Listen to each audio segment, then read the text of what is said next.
Sir, you're charged with especially aggravated kidnapping. You're also charged with aggravated assault, and you're charged with theft of a firearm worth less than $2,500. You're talking about stuff that is not relevant.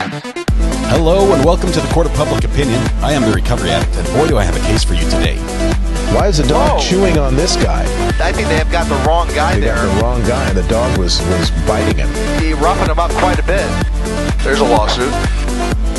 9 out of 10 judges prefer watching the Recovery Addict live stream in their courtroom. The fireworks are not done. Now we're getting commentary on the case. Not him, he's Anglican boy. He's very sloppy. That's literally not true. Is that correct? I didn't ask you to interrupt me. Oh, for Trump's sake.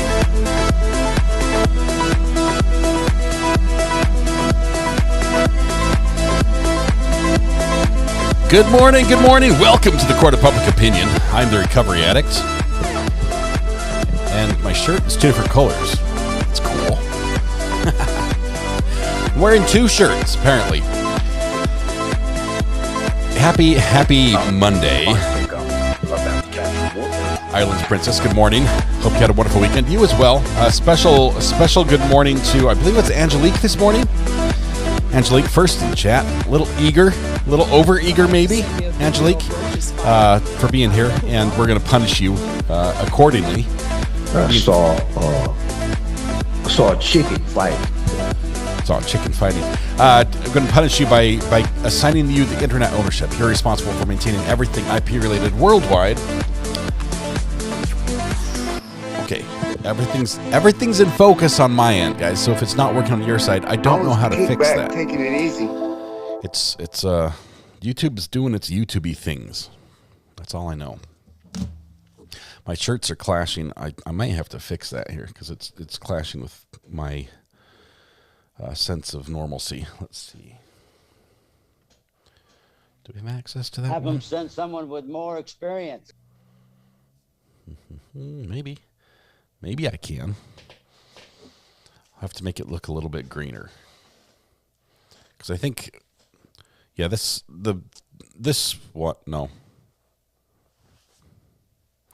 shirt over here, that one is the one that's good. Okay, let's see. Let's do a quick little adjustment here on our key. Stream key, there we go. A little bit of flare suppression, I think, is the secret. Nope, that's not it. Now I'm looking gray. A little spill. Better? Maybe? Depends if it works full screen. It does. Wow, would you look at that? I got a haircut. Huh, just noticed. No, I knew all along. Mrs. R.A. cut my hair. Fun announcement. She cuts my hair. All right, Scott Shirt's Match Donnie's Courthouse. The zombie apocalypse may be upon us. Maybe.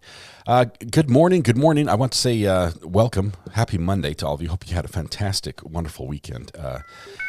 And happy Veterans Day.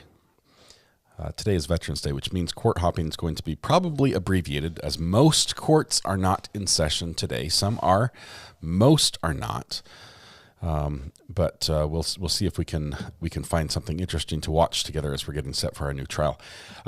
Buffer says Sharon, Jenny R, who's 13, Rex, Olivia, roaming around, Vic Stefani. Vic Stefani, is that a famous person? Or is that, I think it's Gwen Stefani. Olivia again, I think just once though. Dennis, and happy heavenly birthday to Kenny.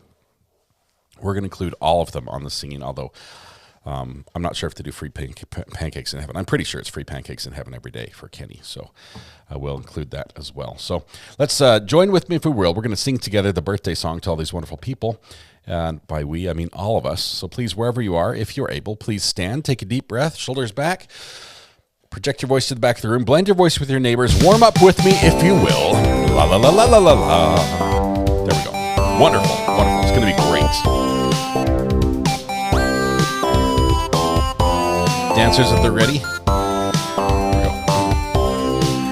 Happy birthday to you. Happy birthday to you. Happy birthday, Jenny. Rex, Olivia, Roman, Brown, Vic, Stefani, Olivia, Dennis, and Kenny. Happy birthday to you. We got Olivia in there twice. It's just double happy. If it's your 13th birthday, Jenny R, it's yours as well. Happy birthday. Credence and Mikey in the house. Good morning. To the great OGs of police chases. Good to have your happy Veterans Day to all of y'all. Happy birthday to those who are celebrating their birthday. I realize there are a million places you could be, a million people you could be with.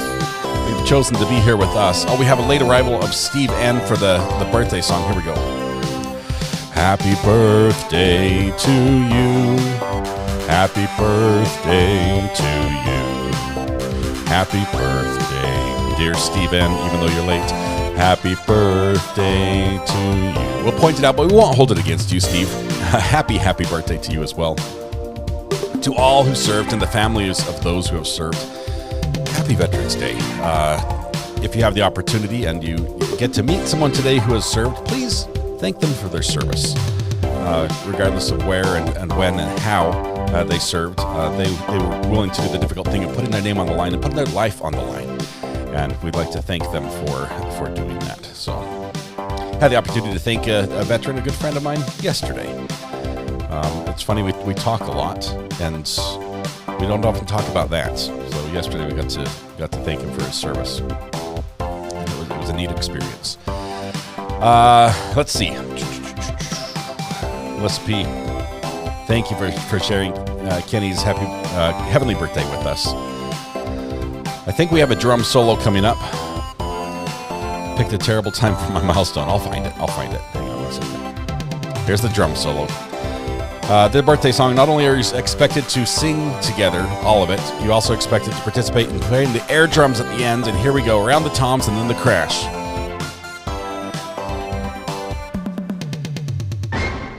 I did, instead of alternating, I did da-da-da-da. Is that right?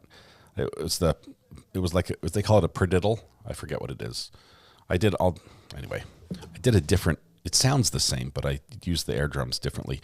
6-Volt Bus, congratulations. 22 months, one of our great OGs and mods. Veterans, thank you for your service. Krista OG says, to all my brothers and sisters in arms, happy Veterans Day. 19 months. Krista, thank you. OG. Thank you for your milestone and for your message that you shared there today. How was everyone's weekends? I need reports. I need to know what amazing things or fun things or exciting things happened. I talked to my oldest son, who was married, who seems to have forgotten that we exist, but we did speak to him over the weekend, and he's doing well. That's always good. Yay for them. They're doing great. Now, let's see. Claire, member for 2 months. Welcome to the gallery. Thank you. How's he enjoying married life? It's suiting him very well. And the fun thing as a parent is, we teach our kids all sorts of principles and, habits and skills. It's when it comes to finances, balance, budgeting, things like that. And it has varying levels of success in their younger years. A lot of times they don't see the need for budgeting. They don't, it's like, yeah, that's something good for old people to do, but really life is great and everything's fine and I don't have to worry about it. And today or yesterday, as we were talking, he's like, so I made a budget and I couldn't believe how much I was spending on gas. It was hilarious. And I just had to smile. But it's wonderful. It's wonderful to see little things sticking a little bit. So it's good. He's doing good. He's working hard as a young married individual going to college, as you can expect. So it's great. What weekend? I work Saturdays and Sundays. I'm at church, says Britta Holler. I'm sorry. I hope you had a good, productive week at work. All grown up now, yes. Let's see. We have weird weather. Like, I don't know about y'all. Let's see. And Ivan, I owe you a phone call. He called me like he promised he would. And I did not return the phone call. I was in a very busy situation with something that I hadn't planned on. All right, am I in Pitt County? Yes, I am. Credence Mike, you're in Onslow? I'm in Pitt County. I live not far from Mr. Beast, as a matter of fact, if you're familiar with that YouTuber. Pitt County, it says it's the Pitt, but it's the best. It's the best. It's a good one. I like it. I like it because we're an hour and a half from anything. I mean, well, that's just the hard reality. We are an hour and a half from anything you want to do. If you want to go to the good stores, you're an hour and a half from Raleigh. If you want to go to the beach, you're an hour and a half. If you want to go, head up anywhere you want to go, it's an hour and a half from where I am. So that's not too long a travel time. Can you come get 2 groundhogs out of my yard? What state are you in? Check the local laws. I realize there's a soft spot in my heart for animals, but at the same time, if they're causing damage, they need to be either relocated or convinced not to do that. There's a fine line, a balancing line. In North Carolina, we have something called the red-handed law, where property owners catching animals destroying property are given certain leeway and authority outside of regular hunting seasons. Tammy E, member for 2 months, says I live an hour from the good grocery store or most anything. I have a Sam's Club near me, but I live like an hour and a half from the nearest Costco, I'm pretty sure. I've never been to Costco in, I don't know, the last 5 years. We now have gators everywhere, and I do mean everywhere. Thank you, Hurricane Milton. It washed them all over the state. Oh, my goodness. That is nuts. That is crazy. We have wild pigs destroying our neighborhood only in Florida. I saw wild pigs. Obviously, I've watched videos about like pig trapping and hunting and things like that because it is an invasive species across the South for most of the U.S.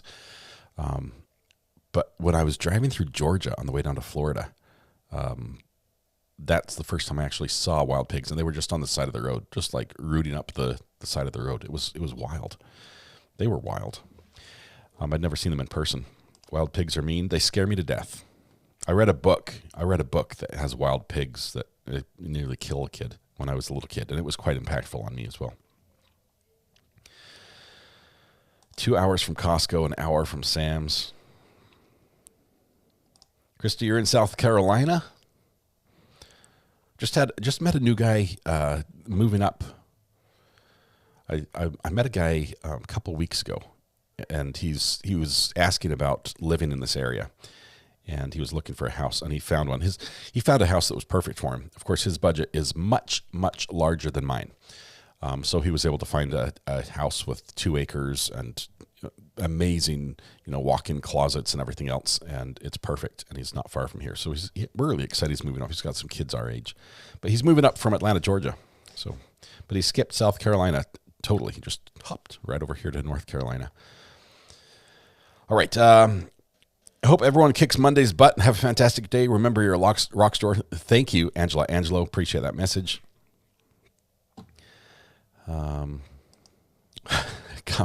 Got a speeding ticket. First in 35 years. Shadow, are you going to fight it? Are you going to fight it? I hear that's the thing to do nowadays. Ask for a jury trial. No, don't do that. The court might look at you narrowly. I am watching for courts that are going to go live today, and it is so sparse. Like nothing. We might have to talk about some of the trials we're watching instead.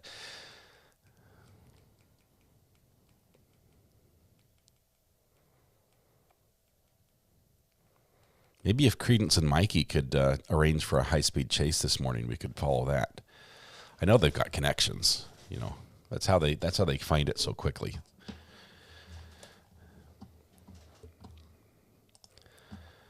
There's usually no courts, but some courts that are doing arraignments and first appearances still occur. It's like even on holidays, they go year round. We were hoping to catch a couple of our favorites if they happen that way, but I'm not seeing them yet. Saw Fox in Gainesville dodging cars like Frogger. Yeah.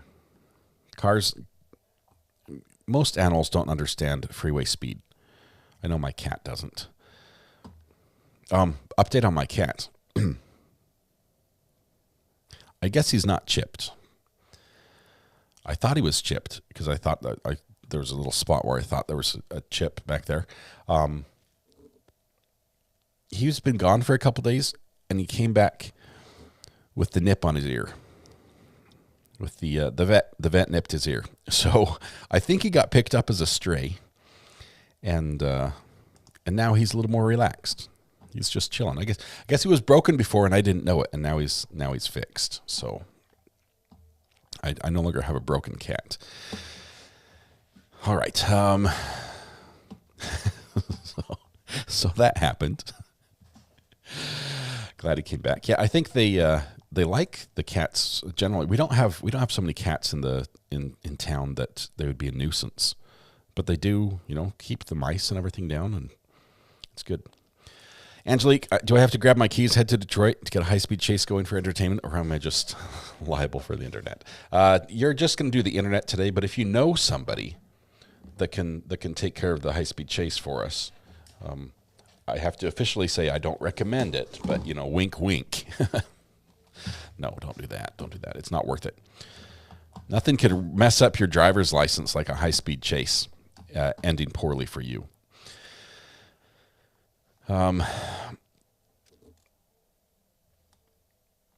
He's a little bit lighter now. Yeah, he lost a little weight, but a little.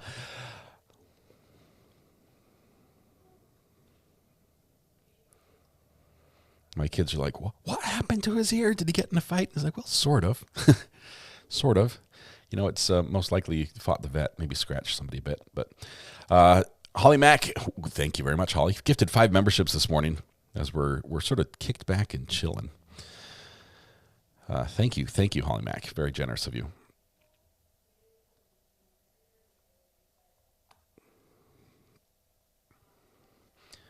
Let's see. Welcome. All right. So what do we do? What do we do if court's not going to happen? Do you guys want to? Should we open the phone lines and share our exciting weekend information, or I was kicked find back, some juicy court documents? Let's see.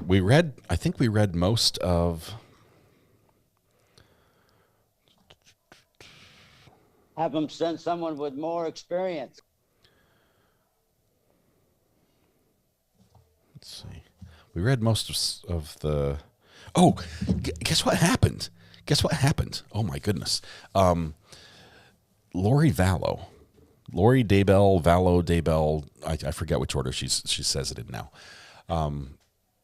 She already was convicted in Idaho, and because the state messed up their discovery and didn't turn over something they were supposed to, the state got sanctioned. The sanction was they took death penalty off the table for her. That's why when she was convicted, she got life in prison. So she is still being tried for other related crimes in other states. In Arizona, she's now facing a trial. And in that state, the death penalty is on the table. And she is now trying to do 2 things. She's trying to stop a competency evaluation. She wants to stop the competency evaluation, which is where you try to say, hey, are you all right upstairs to proceed? Like, are you sane? Because we don't believe in prosecuting people who don't understand what is happening around them or what they've done and things like that. So she wants to stop that proceeding. And she wants to go pro se. She wants to do it herself. She's like, I've been here before. I know how this works. I can do it now. I'm a big girl. Pro se death penalty case. Oh my goodness, this would be wild. She has, I think her biggest challenge is this competency hearing, because she's got some ideas in her head that are a little different than what we might say the average person might have, and I think a lot of those ideas were placed there by Chad, who got the death penalty up in Idaho. But she's just a little off, and I think the competency hearing will find that. Anyway, that's gonna be absolutely crazy. Lori Vallow DeBell Vallow. she's the Idaho lady who ran off with Chad DeBell, and Chad could see like auras around people to tell if they were light or dark, and apparently her kids were dark, and so they were eliminated and buried in Chad's backyard, buried and burned in Chad's backyard. Terrible, terrible case. She's already found guilty. Chad's already been found guilty. The property's been sold. It was purchased by by somebody who was going to make a memorial for the kids there. But her case is going on in Arizona. So lots of stuff. That was followed very closely up in Idaho by Brandy Churchwell on her channel. And it was bizarre. We carried Chad Daybell's trial on Topmark Media just as a clean feed. But yeah, it's a little bit crazy. I'm not sure how that one's going to wash out. The house was demolished. I think they're making some sort of memorial out there. Let's see. What else happened? What else have you seen happening in the news? Are we still on verdict watch in some of the major trials going on? The Delphi trial, are they still on verdict watch there?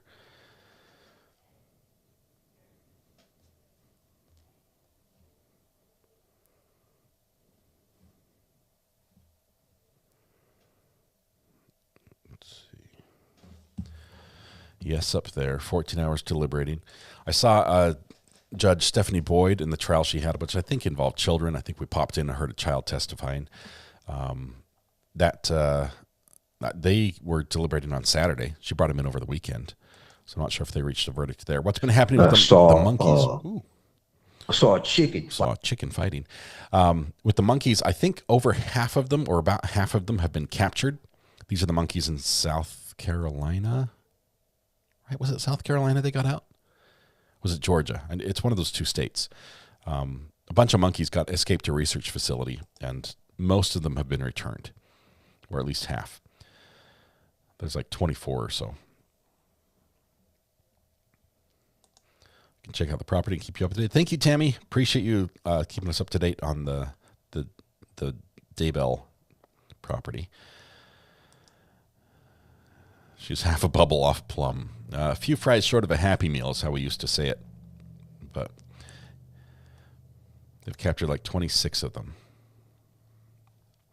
Kathy, Gossip Rumor and Innuendo is following the monkey coverage.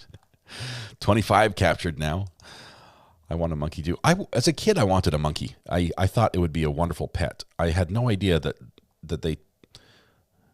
Well, they're difficult to train hygiene-wise.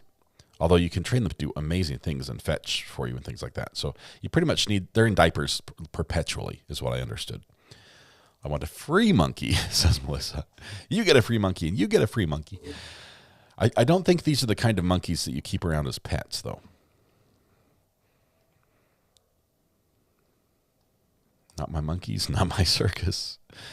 They fling poo. Yeah, that was the thing I was delicately dancing around, Genjo. But you said the quiet part out loud there. I was concerned about that aspect of them. But the idea of like a little monkey that runs around and fetches me the remote and cold Mountain Dew out of the fridge and maybe smiles as it sits on my shoulder. That was the idea that I liked as a kid.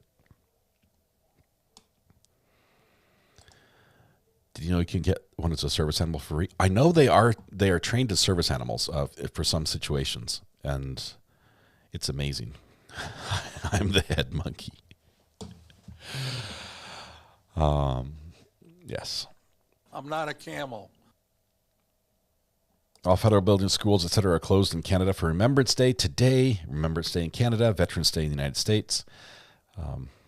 It means a lot of people have the day off work, which is great.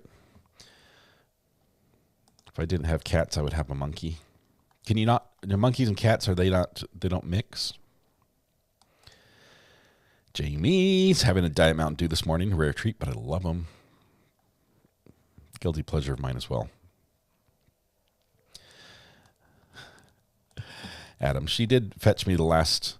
I asked her to get me Mountain Dew last time, and she came back with 4 6-packs, which If that's not permission, I don't know what is, right? So I did drink most of them. Had a chimp as a little girl. My dad was a general manager at the amusement park, and it had a zoo. We lived inside the park. Delina, oh my goodness, that is a childhood and a half. They should make a movie about that. We lived in a zoo. Is what it's going to be called. You should sell the movie rights and maybe that's amazing. We lived in a zoo. Friend had a monkey growing up. Trust me, you don't want a monkey pet. Okay, so Julie, I've got other ideas for pets that might work, that I might be fond of. So I was thinking, and correct me if I'm wrong, a baby goat, because I hear if you get them, they're sort of like puppies. They'll follow you around and everything. So like a little pygmy goat. Is that a yes or no? Obviously, that's more of an outdoor animal. Also difficult to train to use, the restroom in the right areas. Weezer, ask for a refund and tell them to send it on the double. You should not be going into winter without your Stevens hot cocoa. It's good stuff. Track the package. See where it's at. Maybe your neighbors stole it and they're enjoying it. A pygmy marmoset at an exotic livestock auction. That sounds like something you need to show up with a permit to bid on anything, an exotic livestock auction. It's like, did they have like zebras and things like that? Snakes make great pets. They're quiet, but it's the quiet ones that get you too. Give me one of them fainting goats, says Sarah. I'd like a goat so I never have to vacuum again. I've thought about, obviously we're looking at possibly chickens. We'd like to have chickens maybe. Maybe we need a little more property before we can do that. And I'm not sure if the chickens and the cat will go together well. I follow a blogger that has pigs in the house. Okay, I draw the line. There. My wife raised pigs as a kid. Let's see, giraffes, fainting goats, porcupines, zebu. Oh, I don't know what a zebu is. Want a hippopotamus for Christmas. Only a hippopotamus will do, Katie. Good luck. I hear they also make good pets if you get them when they're small. We had a goat farm. Baby goats are the best. I've been recently interested in a little channel on YouTube that has the live goat cameras. You guys know which one I'm talking about? Live goat cameras. These are the sort of things I search on YouTube. Let's try this again.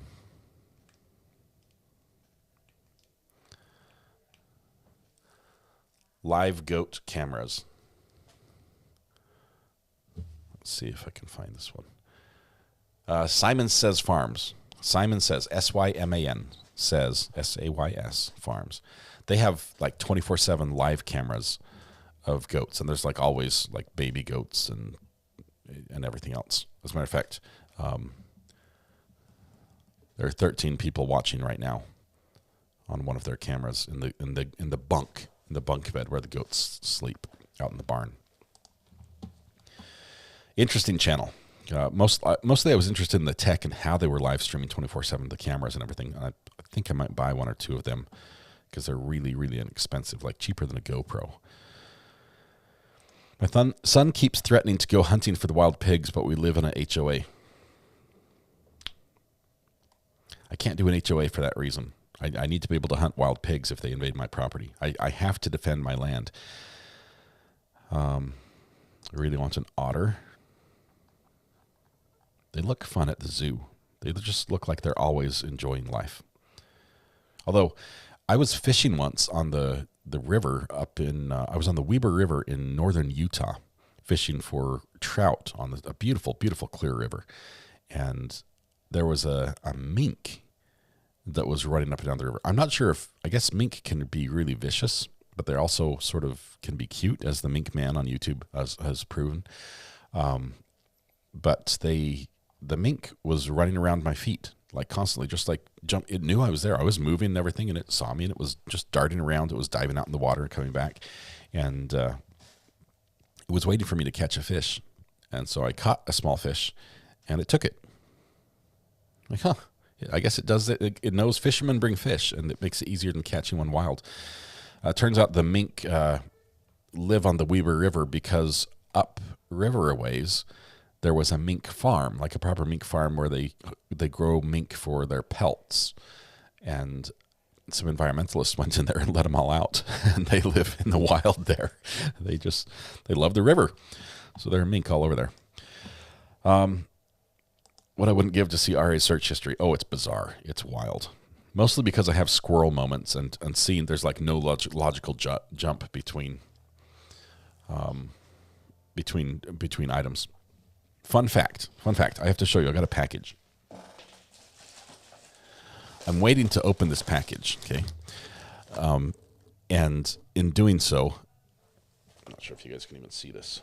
There it is. Okay, I've got this package here. It came from Amazon. I don't know who won. This is a cord. This is a cable in here.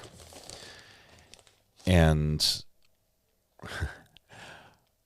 this arrives the same day that Mrs. R.A., this arrived on Saturday, it arrives the same day that Mrs. R.A. had cleaned out this what we call the school room, which is a room where the kids do a lot of their work involving electronics and things.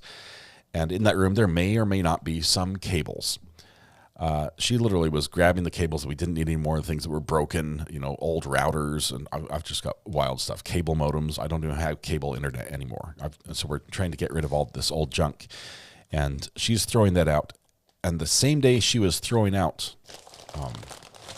a cable, I had just ordered another of the exact same cable. So she threw it out, and I promptly received a replacement, and it's the most generic cable in the world. It's the one that fits on the back of your computers, if you know which one that is. It's like your typical power. I think it's called an IEC or something. I'm going to tear the box because it's this kind, right? It's the one that has that little plug on the end. Well, this is a cover. You don't need that. But it ends like so. Like so. So she threw one out, and I bought a new one. And I told her that would teach you. Don't throw away any cables anymore. So the cable count has remained a net zero. So no diminishment. Selena K gifted a membership. Thank you very much, Selena, for your generosity. If only you knew how many cables I have on the floor right there, like right behind in the darkness. That's one of the reasons I have to keep the camera dark. It's because the floor is covered in cables right now. I'm trying to sort everything into a new method. Because I've got a gig coming up this next weekend, and I want to have all the cables easier to find and use. Because the setup for this gig, I've worked in this same convention center 3 or 4 times now. So I'm very familiar with the setup. And they said, okay, everything's fine. We're set up. We've got it booked. You'll have all they have a little table for me on the back, like a riser system where I set up cameras and equipment, and tables and all that. Everything's the same. The only problem is I get 1 hour less to set up everything before we go live. And I always finish within like 15 minutes of going live. So now I'm like, I have less time than I need. So, and I have a screaming pickle, believe it or not. I have a yodeling pickle.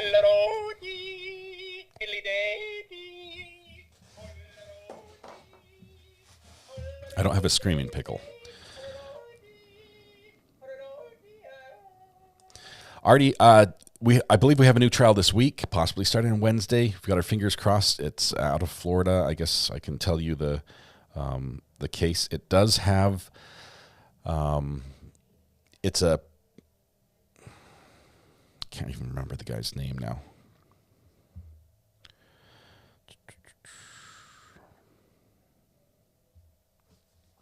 It's always Florida. Florida is really good that way.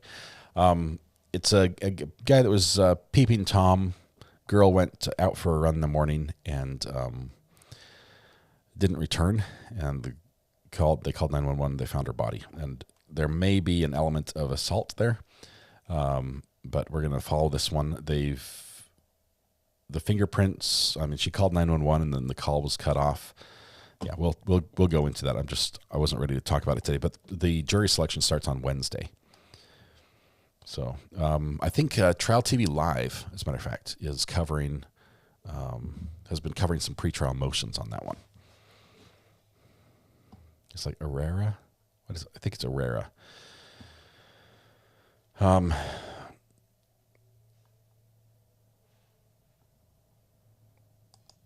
We could 1.25 preliminary hearing on Michigan versus Dale Warner. What's that case about with Dale Warner?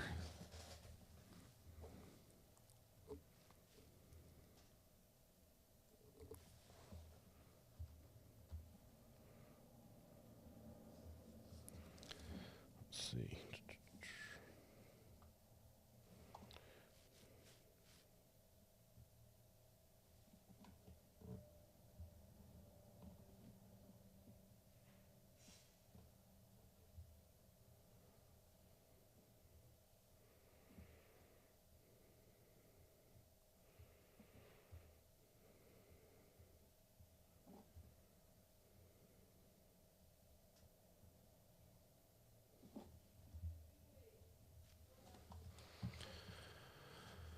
I don't have any updates on the Maya case. Ibarra. Check the burner phone. I'm looking now. I think I had the notifications turned off.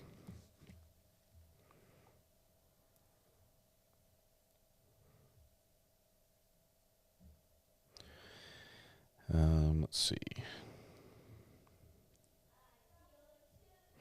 Krista, I got your message. I don't know where that is. Like, somebody would have to send me the link. All I have.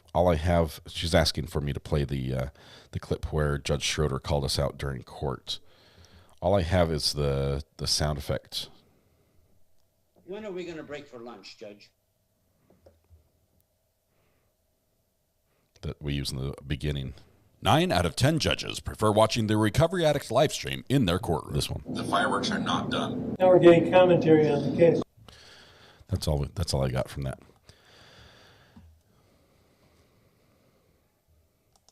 Is it Georgia, not Florida? Why did I say Florida? Probably because Trial TV Live's in Florida and they're following it. That's Georgia. Georgia and Florida have a lot of crimes happening.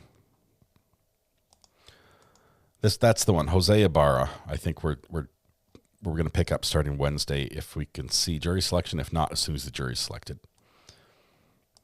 It's always a safe bet, James. And I like the name, by the way, James Bond. It's always a safe bet to say, where did that happen? You just start with Florida.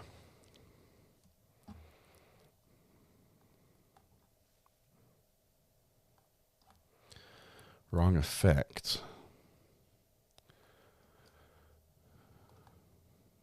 That was Judge Schroeder calling us out. Was there a different judge?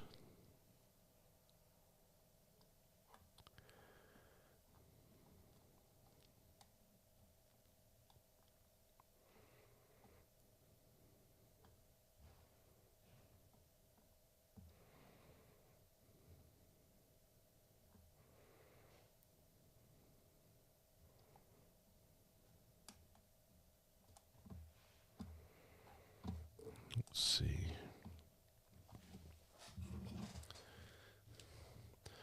Trying to see if any of our favorites are going to play nice and get some first appearances.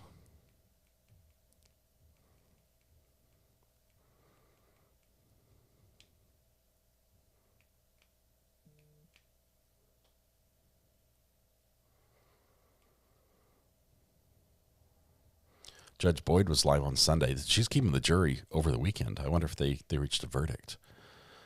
Let's see. We've got one. Oakland County, Michigan. It's live, but nobody's there. Like it's a ghost town. Somebody must have pushed the go live button.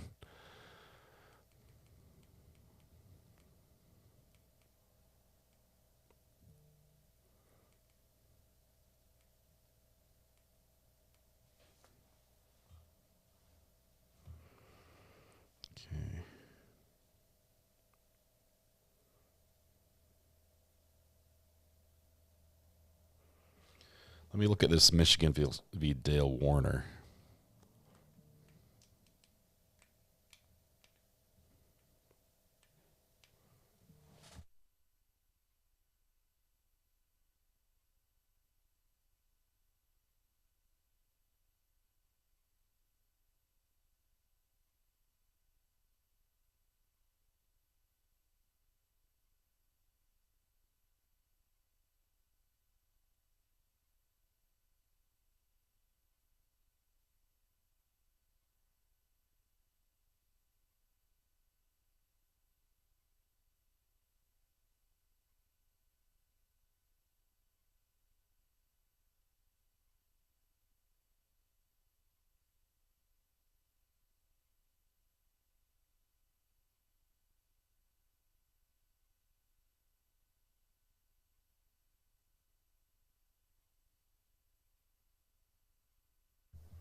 All right.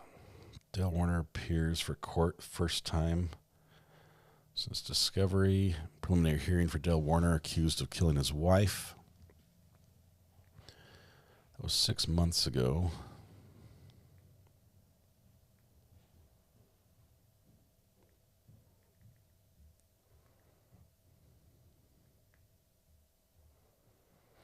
Let me look at this pre-trial.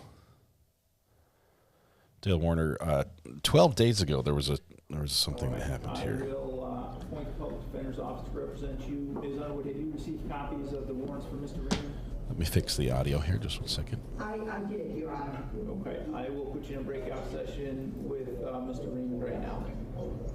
Thank you.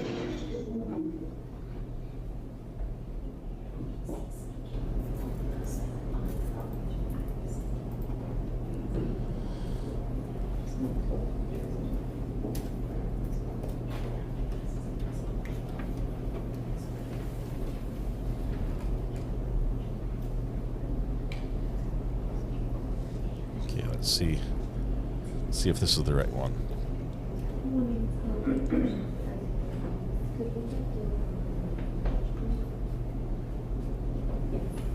Thank you.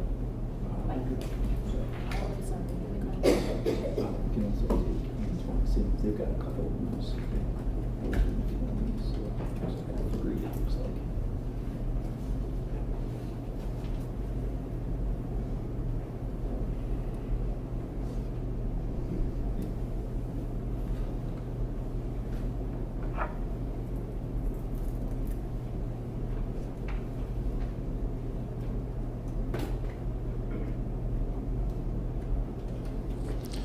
Okay, I've got to make it go back to just right stream audio for just a second while I try to fix this. 1 second.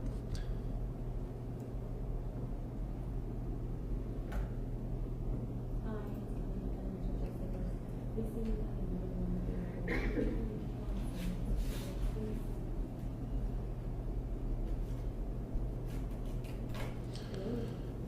it's not very fixable.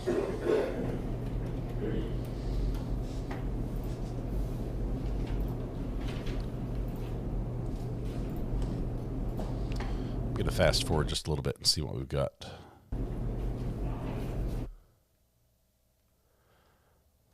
This is a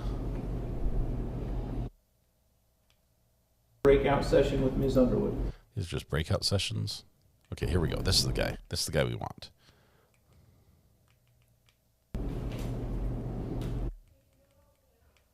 To Mr. Dagger-Margosian before we. Okay, Mr. Dagger-Margosian, Ms. Orwig is here. Do you need a breakout session with her? Your Honor, I don't unless you need to speak with me. I will plan to move forward. Because he's the guy. Okay, I'll bring her into the meeting right now.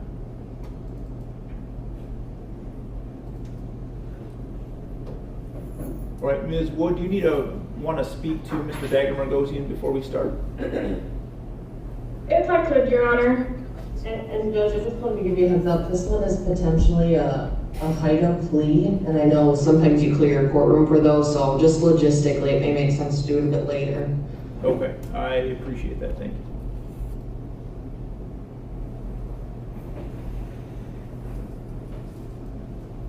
That's Mr. Warner right there, I believe.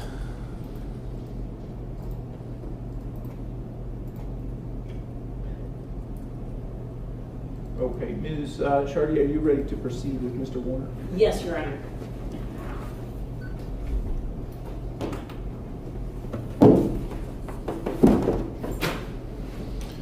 Packed courtroom. Okay, this is file 24-21841-FC, People of the State of Michigan versus Dale Warner. We are here today for a pretrial conference in this case, and we are proceeding today in person and by video conference. First, let me have the attorneys place their appearance on the record, beginning with Ms. Wise. Good morning, Your Honor. Jackie Wise on behalf of the people. Good morning, Your Honor. Mary Chartier on behalf of Dale Warner, who's appearing by video. Thank you. All right, and I am aware there's been some communication regarding scheduling trial dates, and it looks like the parties have agreed on a trial commencing September 2nd of 2025 and running through October 14th of 2025. Is that accurate? That's correct, Your Honor. Those dates have changed, okay. Right? I would suggest then doing a final pretrial conference on August 27th, if that works. This is an old one. Yes. Yes, Your Honor. Okay. All right, so the court will put together a scheduling order and send that out. Is there anything else that we need to address in the case? No, thank you, Your Honor. Okay, so let me see if we can see if there's anything more recent as far as the hearings go. Witness testimony.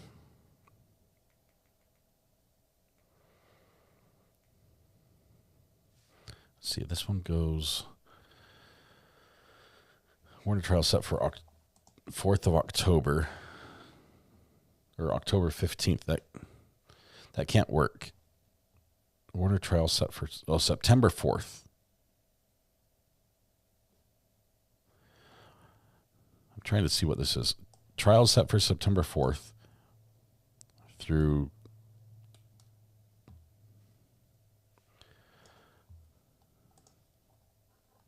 is this an old trial? Because my calendar shows we're in November now.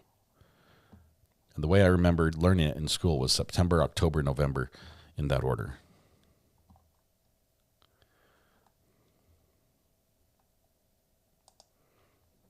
No red folders. He had a ton of red folders there.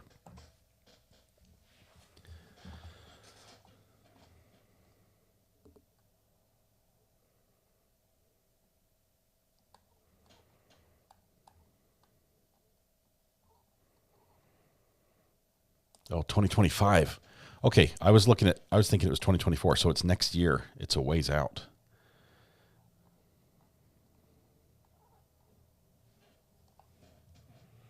It's October 20th. Thanks. I'm getting messages now correcting it. It was clear on the screen.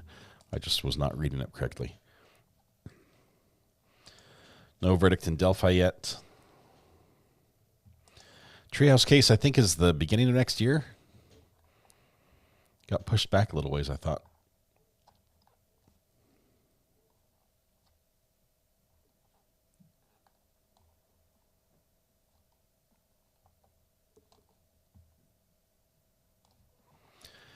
If we're not having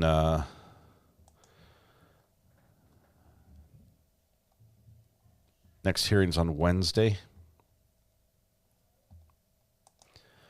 I don't know, Krista, remember Treehouse? Yeah, he was frustrated, but he's learned a lot. He's had assistance of legal counsel, more so than many other pro se individuals. Call from Little Man in the Corner syndrome. Mathis, what's happening? Hello. Not much. Kind of a cold day. I'm about to head into a call that's for another 90 minutes, lots of planning. But I wanted to call in and briefly say that if it's kind of a slow day, I really want at some point to see your reaction, like unprepared, to the state's opening statement in the Chandler Halderson case. That's a case you didn't cover.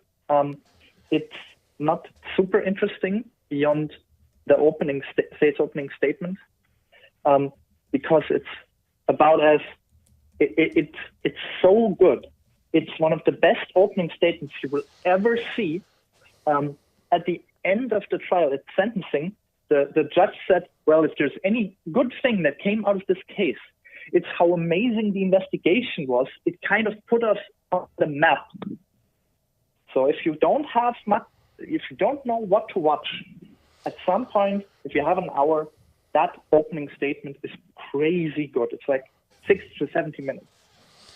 And we could watch it on higher speed, or do we have to go watch it slow? Do they talk fast? You could speed it up reasonably. It doesn't talk fast. Let's see. Chandler Halderson states opening statement. Yeah. That the opening statements. Oh, that's really loud. That's super, super loud. Like, I'm deaf now. I will let you figure it out. It's not an urgent matter, obviously. Okay. That's my recommendation. Well, we might take a quick listen on high speed, and might stop and do a little analysis, since it's not live. This is my reaction. I have never seen this before. I did not follow this case, but we'll give it a try. It really stuck with me because when you mentioned the Robert Tellis opening statement, where you said it looks like they really have everything. In the Chandler Halderson case, it's probably like even more ridiculous because of how much they can prove so much more. It's like, it's crazy how much they figured out. Anyway, I won't spoil any details. Did we watch this one? I have the memory of Goldfish. This judge looks like brand new. First of all, he's got 2 monitors, which I'm jealous of. I would have made a note of that.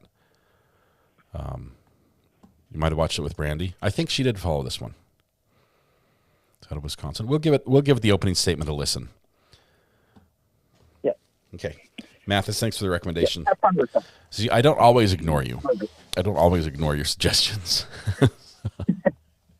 Have fun in your 90-minute meeting. Yeah, and I will come back to you with more songs maybe this week. All right, sounds good. We'll see you. Bye. Bye. Let me give a quick listen on 2.5 speed to what we've got here in. While he's doing that, I'll promise you he'll give you a copy of that, by the way. You don't have to remember all of those instructions. There we go. That the opening statements are not evidence. Attorney Brown. Thank you. Could I have the screen turned on, Judge, on the left HDMI? While he's doing that, I'll promise you he'll give you a copy of that, by the way. You don't have to remember all of those instructions. My name is William Brown. I'm the Deputy District Attorney of Dane County. Yesterday, you met Andrea Raymond. Together, we're the prosecutors in the case. You heard a little bit about how the process worked in jury selection, and you probably thought you were being strung along the whole time, and in a bit you were. Everyone was trying to gauge your knowledge of the case, maybe any preconceived notions you had about the criminal justice system. Ms. Vera asked you a lot of questions about what you would think if she did nothing and sat there, and those were good questions. I won't do nothing in this case because it would be a very short trial if I did. You're going to hear from me, Ms. Raymond, quite a bit. Our job in a case is to present evidence. That means to call witnesses. The judge talked about what evidence is. When we think of evidence, sometimes we think of, especially in a murder case, you're in a murder case, you think of the gun. And you'll get that. There'll be a gun. You'll see that. But evidence is so much more. The first thing evidence is the first thing the judge mentioned. Evidence is first the sworn testimony of witnesses, both on direct and cross-examination. When people raise their right hand and they swear to tell the truth, that's evidence. Now you as jurors can decide whether you believe it or not. Does this person have any bias or prejudice? Do they have anything to gain by what they're saying? Do they have anything to lose? All those things are up to you. But sworn testimony is evidence. Photographs are evidence. Videos are evidence. Statements made by people involved in the case, including Mr. Halderson, are evidence. Our job is to, over the course of the next couple of weeks, present evidence to show you the path of what we believe happened, which is that Chandler Halderson killed his parents, dismembered their bodies, and hid them around southern Wisconsin. Whoa.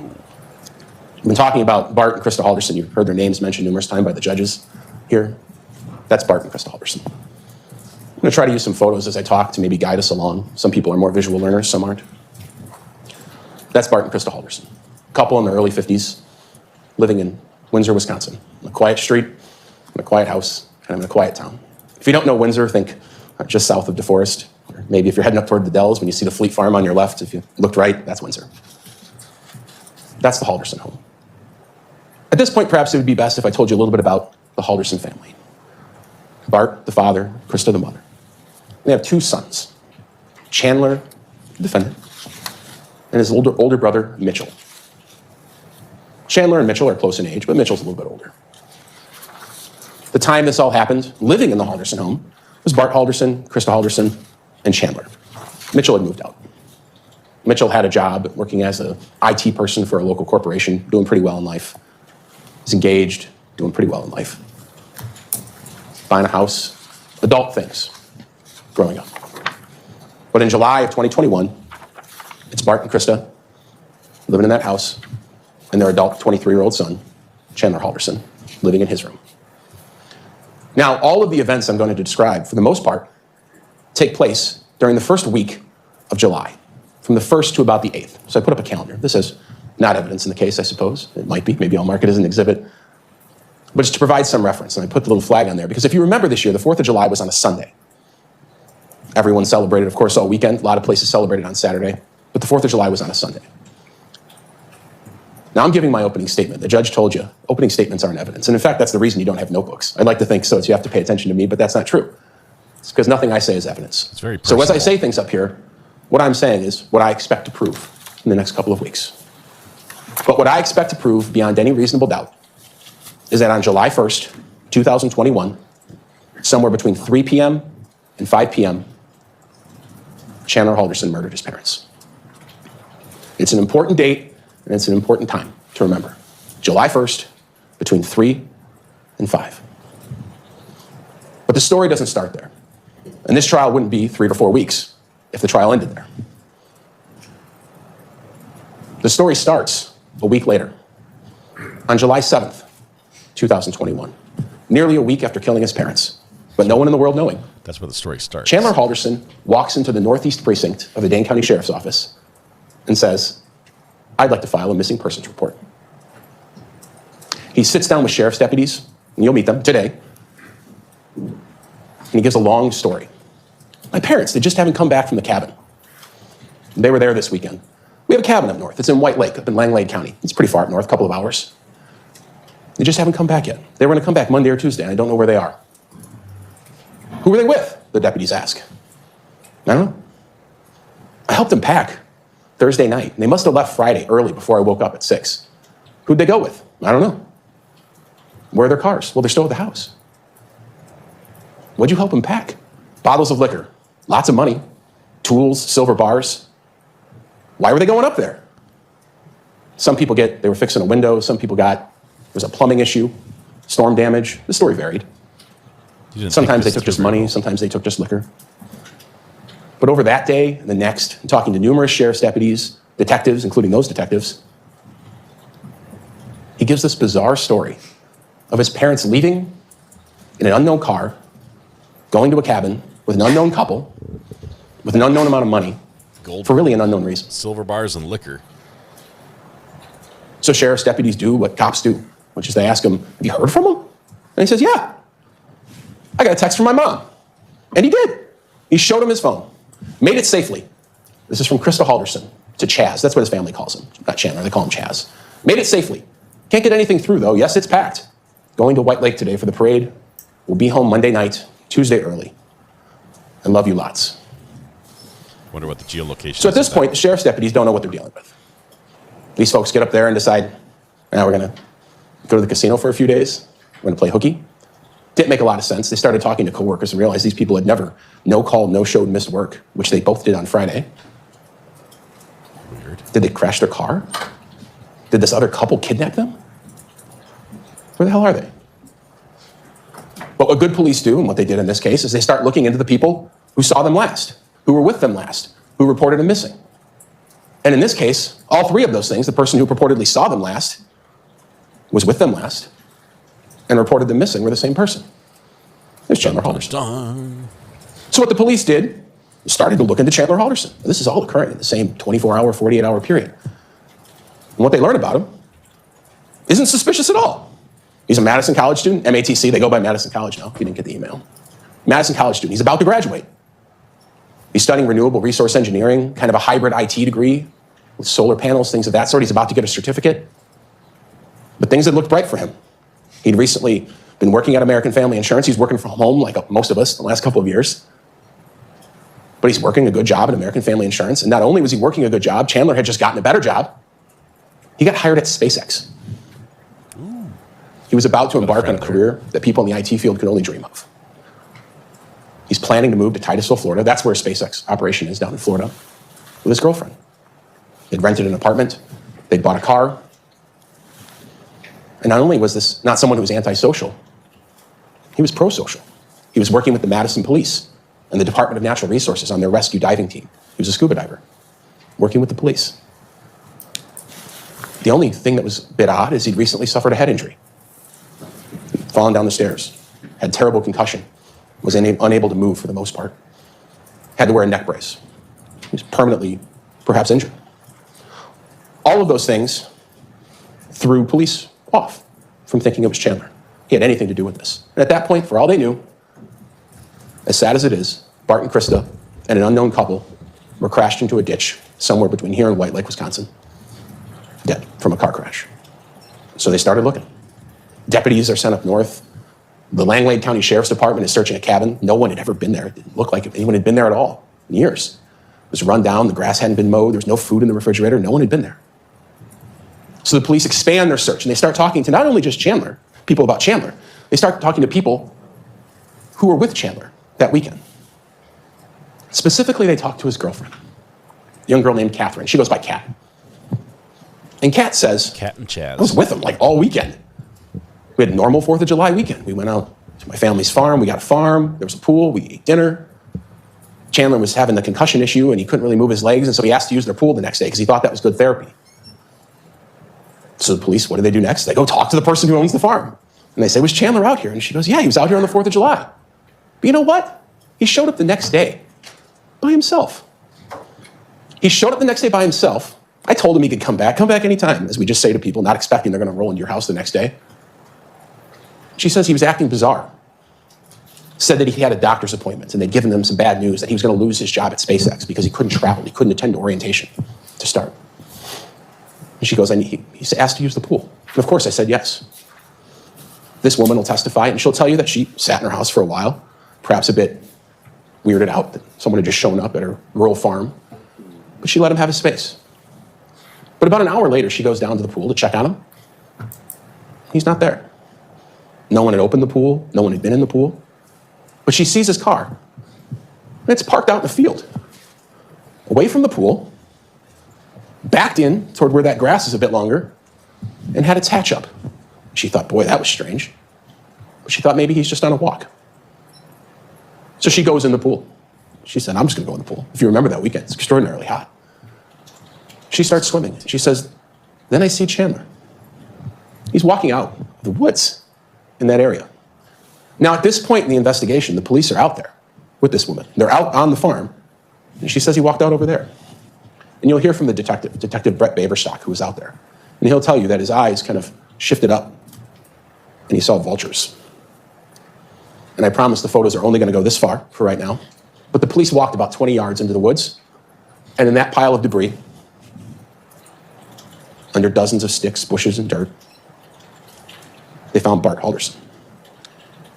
Now, when I say they found Bart Halderson, I need to explain that. They found a human torso. Ooh. Someone had crudely chopped off the head, the arms, and sawed off the legs in the middle of the thigh, leaving the underwear on, and the beginnings of the pants. They removed the sticks and brush over a course of a few hours. They brought out doctors from the medical examiner's office to make sure everything was done appropriately. They rolled the torso over. There were gunshots in the back. This man had been shot in the back and chopped up.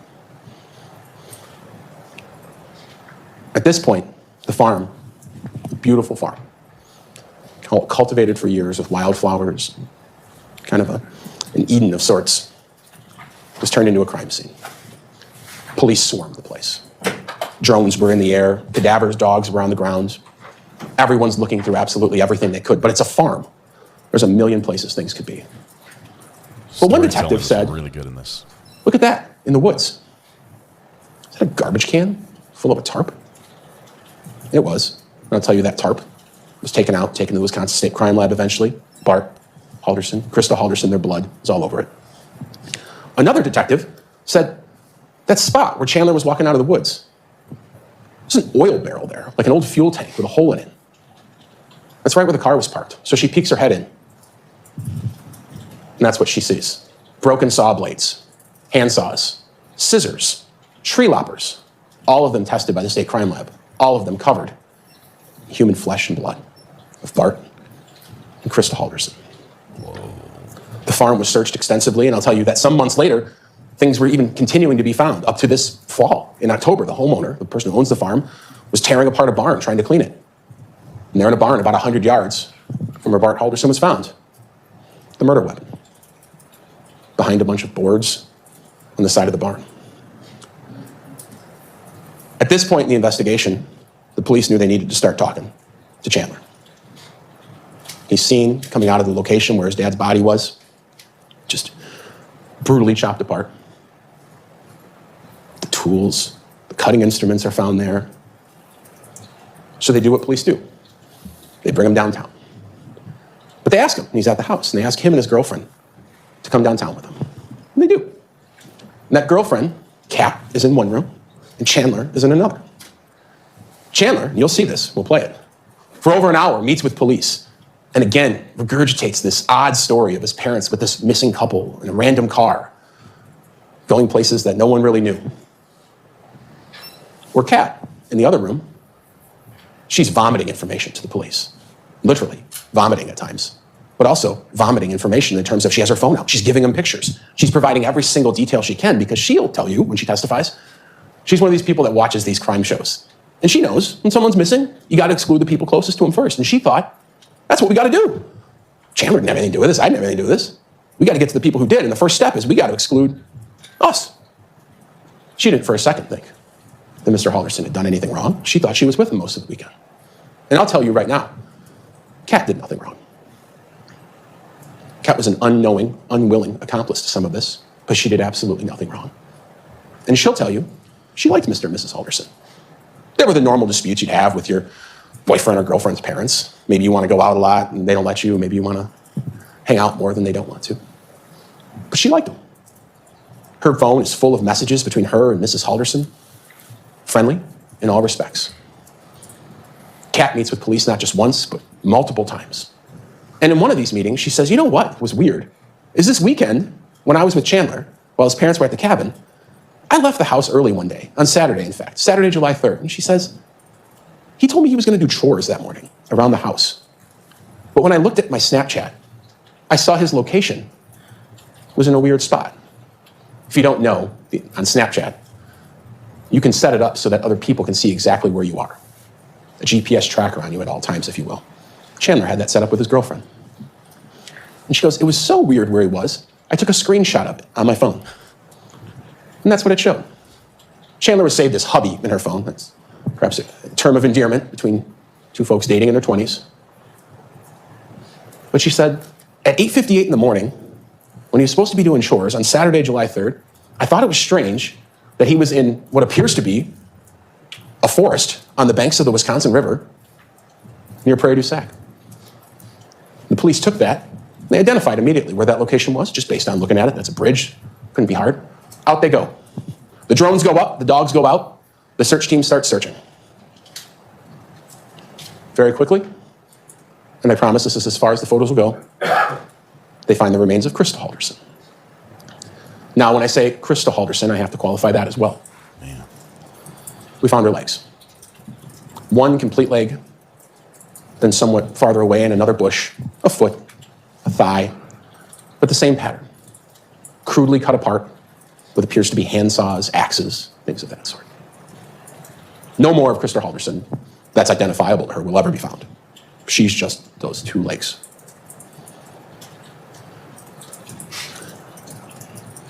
At this point, the police thought, this is just a strange location. Why would Chandler be out there? He'd been out there before. And they started talking to people, including girlfriends of his in the past, friends of his. And they say, yeah, Chandler really liked this location out on the Wisconsin River. He'd go there all the time. It's where he'd go swimming. When his friends came into town, that was the secret swimming spot.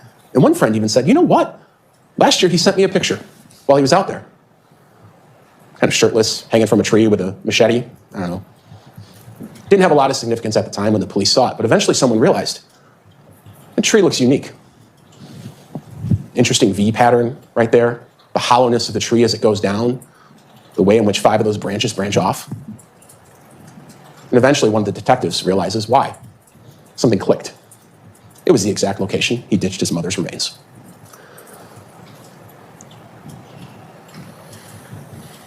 That's about 100 feet away. So obviously, shouldn't come to anyone's surprise, at some point Chandler was arrested. In fact, he was arrested on July 8th, 2021. When you're arrested for a lot of crimes, you go to jail, you get booked in, and not much more happens investigation-wise after that. They have what they need. But of course, that's not the case in a murder investigation, especially something like this. So Chandler's taken to jail, and the police start searching. When I say searching, you're going to hear about searches of the house, searches of this farm, searches of this property. You're going to hear about searches of landfills and ponds and ditches all across Dane County. But one of the things they started searching was, what was this guy doing on his phone that weekend? And oddly enough, most of what they found was nothing. Either Chandler hadn't Googled anything all weekend, except for the 8th, or he had deleted his search history. You'll never know. But remember, he was arrested on July 8th, taken to the police station, and that's where they told him, hey man, we know what's going on. So meaning, while he was still on his phone on July 8th, he was still telling everyone his parents were missing. Not just the police. This kid was standing in his front lawn giving media interviews to all the local media outlets about the cabin and the unknown couple and the unknown car. He was going door to door in his neighborhood. My parents are missing. Can you help me out? Do you have any security cameras, by the way? And you'll hear from these neighbors. Some of them were so weirded out by what was going on that they secretly recorded those conversations. One of them, you'll hear, was a man who'd only been retired as a detective with the City of Madison Police for about a month. He recorded his conversation with Mr. Halderson. But while he's doing this that morning, what's he Googling? This is what he's Googling. Body found, Wisconsin. Woman's body found, Wisconsin. Wisconsin dismembered body found. We'll come back to the next two.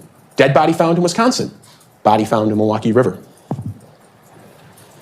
He's searching for whether they found his parents. And you'll hear in this case, he's starting to search because he's starting to get worried because the amount of police in his neighborhood has been ramping up and up and up because unbeknownst to him, they're finding his parents' remains. And you'll hear that while this is going on, while he's Googling these things, he's frantically calling police officers. Hey, why are there more cops in my neighborhood? Calls this guy, Brian Shunk. He records him. What's going on? There's more cops. Did something happen? Did you find something? The middle ones, State versus Peter Capuzzo. Probably means nothing to everyone. It meant nothing to me when I first saw it. The name rung a bell, and I wondered why.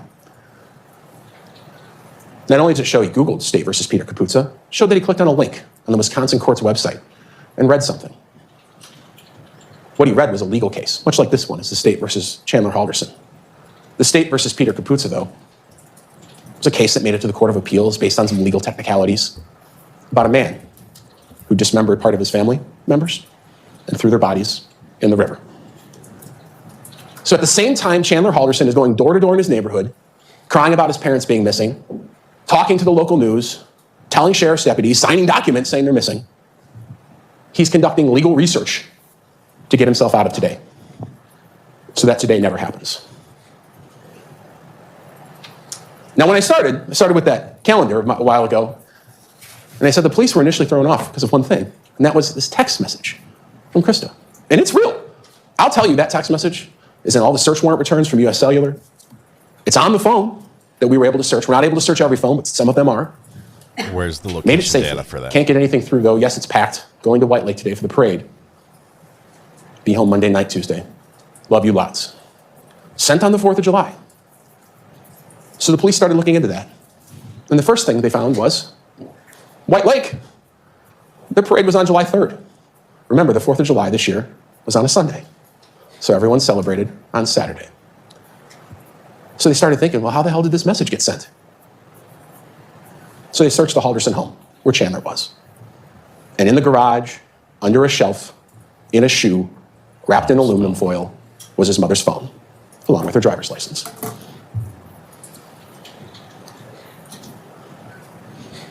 Police would later subpoena the records from U.S. Cellular, the cell phone carrier that covers Chandler and the family. And they would look into what cell towers were being used when that message was sent. If you didn't know, all of you probably have cell phones. At any time, your phone is pinging off of different cell towers. It's not always the same. As you sit here, half of you might be using one tower and half of you might be using another. It's based on the workload of those towers. You'll hear about that. But it's generally an approximate area of where you are. That message on July 4th, Krista there's in pink, Chandler's in green. The message was sent from the Halderson home on July 4th. Chandler sent it to himself. So at this point, the investigators began to wonder, and perhaps you're beginning to wonder how the evidence will come out. How does this happen? How does this kid, with everything in the world going for him, promising new jobs, school, a girlfriend that loves him, willing to move across the country for him, or even physically, a kid who just suffered this major concussion, was unable to use his legs for the most part. How does this happen? And what you'll learn, it happens because none of these things are true. He wasn't going to Madison College. He wasn't studying renewable resource engineering. The people at American Family Insurance, they'd never even heard of him. There's no indication he'd ever even applied for a job, much less had any job at SpaceX. Oh, wow. The apartment he told his girlfriend he'd rented and the car he'd bought, none of that was real. The Madison police, they don't even have a scuba diving team. Neither does the DNR. And this concussion he apparently suffered, he did go to the hospital. And you'll hear from the doctor who was there. He said, yeah, he came in, he reported that he hit his head, falling down the stairs. I diagnosed him with a mild concussion, gave him a neck brace on the way out, told him he could use it if he needed it. But none of the things that Chandler reported to other people, the leg weakness, his inability to move, drive, travel, none of that was real. And given what you're going to find out in this case, you may conclude at the end of it, he never suffered any fall at all. What you may conclude is that it was all made up. Now, drops off.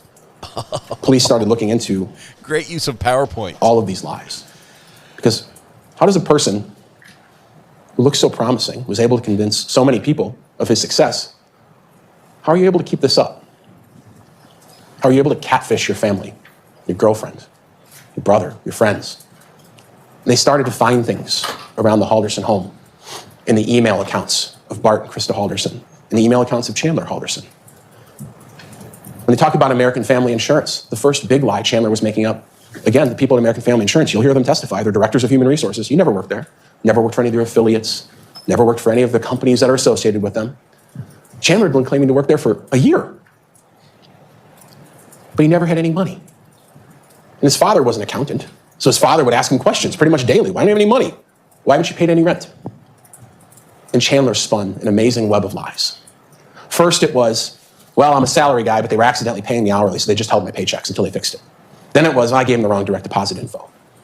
And then it kind of shifted eventually. And he said, well, they were going to pay me, but now the amount is so much, they got to pay me so much money that when they deposited in the bank, they thought it was fake. And police started to find emails like this. This from Tom Selznick, a guy at American Family Insurance in Northeast, remote human resources guy, describing this. You're registered as salary, but you're making hourly. And these emails would go back and forth with Chandler and the HR person, and eventually he'd forward them to his father.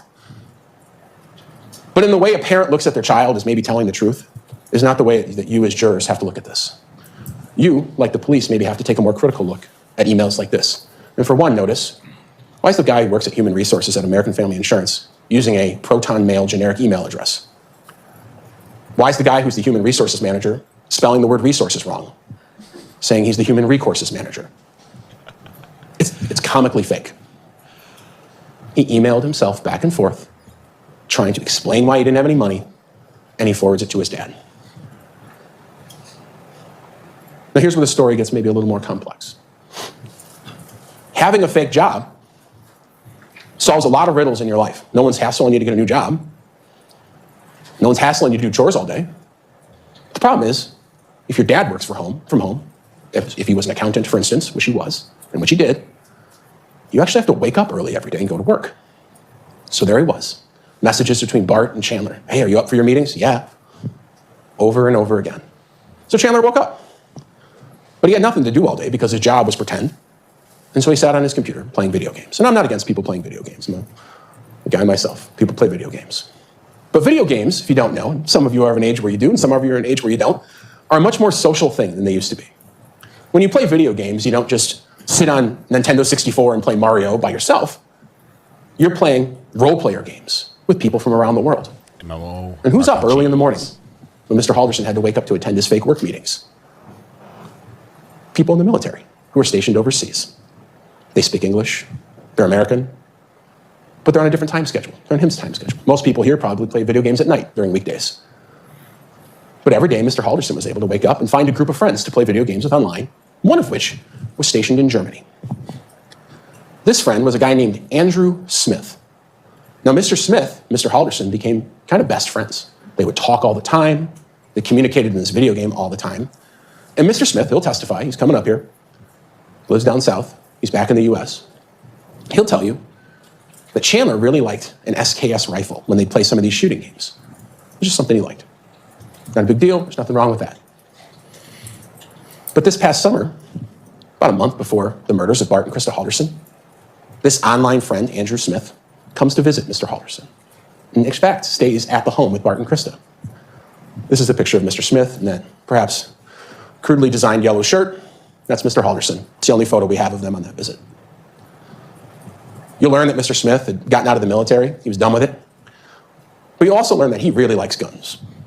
Like, he really likes guns. And he knew his friend liked SKS rifles. So when he visited him this year in June, he brought with him a gift. The SKS rifle that was found about 100 yards from Bart Halderson's body. Oh, man. Now, you'll meet Mr. Smith, and you'll probably concur with me after meeting him. He's not really probably a paperwork kind of guy. And so when he gave the gun to Mr. Halderson, he wanted to document that he transferred the gun. But he wasn't going to fill out any paperwork. So he just took the serial number of the gun, and he put Mr. Halderson's driver's license next to it, snapped a picture on his phone. There's a clear picture of that. But that serial number matches the gun found in the barn 100 yards from Bart Halderson's body. And before Mr. Smith left, he decided he would gift his friend something else, which was about 400 rounds of high-powered ammunition. Now, you'll hear from Mr. Smith. Despite maybe his bizarre actions and maybe his bizarre statements he may make, he's not a suspect. Police proved he was in Texas at the time all of this happened. Another unknowing accomplice to Mr. Halderson's crimes. So at this point, Mr. Halderson's working a pretend job at American Family Insurance. He's not getting paid. His father, who's an accountant, is kind of on his case about it. And he's got to figure out something else. And the best way out of your pretend job is an even more pretend job. So around May, going into June of this past year, American Family wasn't going well. So Mr. Halderson decided to get a new job. He's going to be an astronaut. I work at SpaceX. This is messages to his girlfriend. I have a good feeling about SpaceX. I have a follow-up interview for Florida tomorrow. Shoot, sorry, I got the job. I have training next week over the computer and leave June 11th and start June 14th. He didn't give himself a lot of time, but what he gave himself was an escape hatch. He could move. He could end the lies that he had going on in his life about being a rescue scuba diver and working for American Family Insurance by simply moving to Florida. That presented with it one major problem, which was that job, which was also make-believe, would pay absolutely no better than the last job that was make-believe. So in late June, as he's supposed to start the job at SpaceX in Florida for Elon Musk, something happens in the Halderson family, something real. There's a change. Remember when I started off and I said there were two sons? His older brother gets hospitalized. That's real. It happened. Got diagnosed with diabetes and was having some complications. He's doing great now. Mr. Halderson uses that as an excuse to delay starting at SpaceX. It was a stroke of good luck for him, a stroke of bad luck, of course, for the family, but a stroke of good luck for him. But that only gave him a couple of weeks. So his brother, who's doing really well in life, engaged, house, real job, making a lot of money, real job. Suddenly he's in the hospital, being doted over by his family, by his mother. People care about him. So roughly a week later, when Chandler Halderson needs to think of a new lie to get out of the SpaceX lie, guess who ends up in the hospital? Being doted over by his mother and his family with a supposed neck injury. This is Father's Day of this year, in late June. That's Bart Halderson in the middle, Mitchell on the right. Of course, Chandler wearing a neck brace that no one told him he had to wear on the left. It's a costume. Now, around this time, Chandler started telling people an extraordinarily bizarre set of claims. That he had a brain bleed, a hematoma, that he had spinal damage, that he needed his head drilled open, that he had inability to use his legs at all. Couldn't drive. People had to do that for him. That he had nerve damage, that he needed to get a colostomy bag. But most importantly, he couldn't go to Florida. The doctors had told him he couldn't fly. Of course, that's not true. You'll see his medical records and you'll see his doctor testify. So suddenly this man, who was, for all intents and purposes, disabled, was being doted over by his family. People were making him meals. You'll see notes his mom was leaving for him. Call this neighbor if you need anything. She'll help you out. Couldn't drive, couldn't work, couldn't do chores. Now, a bit of a preview and a fast forward. This guy who was wearing a neck brace nearly every day in late June 2021 would have no problem just days later carrying large bags of ice out of gas stations to chill his father's cut-up body in a freezer. And you'll note, no neck brace. And in fact, you'll note in this case, Chandler Halderson is never seen in that neck brace again after July 1st, 2021, when he kills his parents. Maybe he got blood on it. So the job lies are over for Chandler in his life. American Family Insurance, don't worry about that because he got this new job at SpaceX. In SpaceX, I can't go because I'm hurt. It was a perfect scenario. But there was one last lie that Chandler had to get out of. And that is he had told everyone he was going to MATC for college and that he was about to graduate. And you'll hear there's a hint of truth to that he was going there at one point. In fact, there's a hint of truth to all of these lies. He did go to MATC for like a semester. He failed out. But he wasn't going there anymore. And the parents were starting to grow suspicious. And we knew this because when we searched the house, we started to find notes on Bart Halderson's desk. Bart Halderson was one of these guys who prints his emails. I don't know if any of you print your emails, but some people, they get an email and they print it out. That was Bart. And we find one. It's an email between Bart and Krista, detailing a conversation that he had had with Chandler's advisors at MATC. He was supposed to meet with someone else, so we met with this guy, Daniel Spieth. Chandler's going to get a solar certificate. He wasn't. He's registered for fall classes. He wasn't. He's in the IT program. He wasn't. All of these things, line by line, none of them true. But Bart Halderson talked to this person. So police honed in on something. That line. When I talked to the advisor, he sounds just like Chaz on the phone. And he gives this number. That is, of course, because Bart Halderson, when he talked to Chandler's college advisor, was just talking to Chandler, who had bought a burner phone, cheap phone from like Walgreens that you can buy with no service carrier. And police know that because they searched Chandler's bedroom. And in his desk drawer, they found that phone. Oh my goodness. Now this kept going. The lie about going to MATC or Madison College was the most extensive. There were emails, dozens, if not hundreds of emails going back and forth between supposed advisors at MATC and Chandler, and then he'd forward them to his dad from people like someone named Alyssa Brandt, 64. Sometimes Chandler would spell Brandt, B-R-A-N-D-T, sometimes just with a T and no D, depended on the day. But they all had the @Gmail address, not at madisoncollege.edu. And you'll hear from the people at Madison College, their people have real emails, they don't use Gmail. But it was over and over again. Alyssa Brandt was one of them. You heard about Daniel Spieth, also at Gmail. There was someone named Aaron Hoover, also at Gmail. In this one, Chandler's getting upset. I have to have a call with whomever's in charge within the next 30 minutes. I have been a student for over 3 years and I will be treated fairly. Of course, he's yelling at himself. All of these were fake. Back and forth to himself and eventually to his dad. The Halderson parents had to have been growing extraordinarily frustrated. The kid wasn't getting paid. He was injured suddenly. His college transcripts aren't coming through, so he can't get a job. So police looked at that original note again. They saw something interesting, which is in this sea of fake people, Daniel Spieth, Aaron Hoover, Tom Selznick, Alyssa Brandt, there was one name that stood out, Omar Jobe. And that name didn't stand out because it was fake. It stood out to the police because it was real. That is the only real person on any of these emails.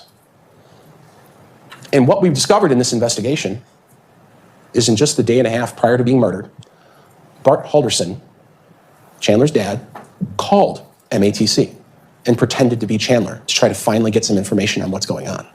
Just as any of you could call any doctor and pretend to be your kid, you know their name, their social security number, their birthday. You can get through. You can get through those minor security things. Okay, who's done that? Bart called MATC, said, I'm Chandler, and I want some answers. And for 17 minutes, Bart Halderson, just before his murder, talked to a man named Omar Job. Omar Job is a entry-level customer service guy at MATC. He's got no skin in the game, doesn't even really remember the call, but it was recorded for customer service purposes. And Bart Halderson questions Omar, and he's very mean at first, because in his mind, he'd been getting screwed around for a year on where his son's transcripts were and what degree program he was in and why he hasn't graduated yet. But toward the end of the call, Bart asked Omar Job, hey, do any of these people work there? Alyssa Brandt, Daniel Spieth, Aaron Hoover? And he's told no, they've never worked there. And in fact, they haven't. And he says, that'll be it then. That'll be it then, are the last recorded words of Bart Halderson alive. Bart Halderson, shortly after that, sends a text message. A text message that ultimately sealed his fate, which was a text to his own son. And it says, I spoke with Omar Job. Now, what happens over the next 24 or so hours is a bit unknown. Homicide investigations are a lot of unknowns because the two people who are the victims, who maybe know the most about what happened, are of course dead. But there's not much verifiable information that happens over the next 24 hours. It's also unknown if Chandler even knew who Omar Job was. Of course, he wasn't going to MATC, so why would he know who some lowly entry-level customer service guy was? He wouldn't. But Bart Halderson did. And when you look at Bart Halderson's work calendar that he maintains at his accounting firm, you see something quite interesting. Remember at the beginning, I said I wanted you to remember a date and a time, which was that the Haldersons were killed between 3 and 5 p.m. on July 1st, 2021. Guess what was on Bart's calendar at that exact time? He was supposed to have a meeting with the people at MATC with his son. So he's supposed to go to MATC and have this meeting at 3 o'clock on July 1st, 2021. Of course, that meeting couldn't happen because he wasn't going there, and none of the people were real. But Bart Halderson knew that. Bart Halderson knew that. And so Chandler had obviously figured that out at this point. There's no way out of this one. You can't get out of this lie. And so the next day, Chandler Halderson wakes up on July 1st and starts messaging his girlfriend. 7:26, I hardly slept. 7:27, stuff hasn't been going well for me lately. Just trying to plan for the next thing to fuck me over. 7:51, I had a great future planned. It's falling apart. 1:04, just 2 hours prior to the murders.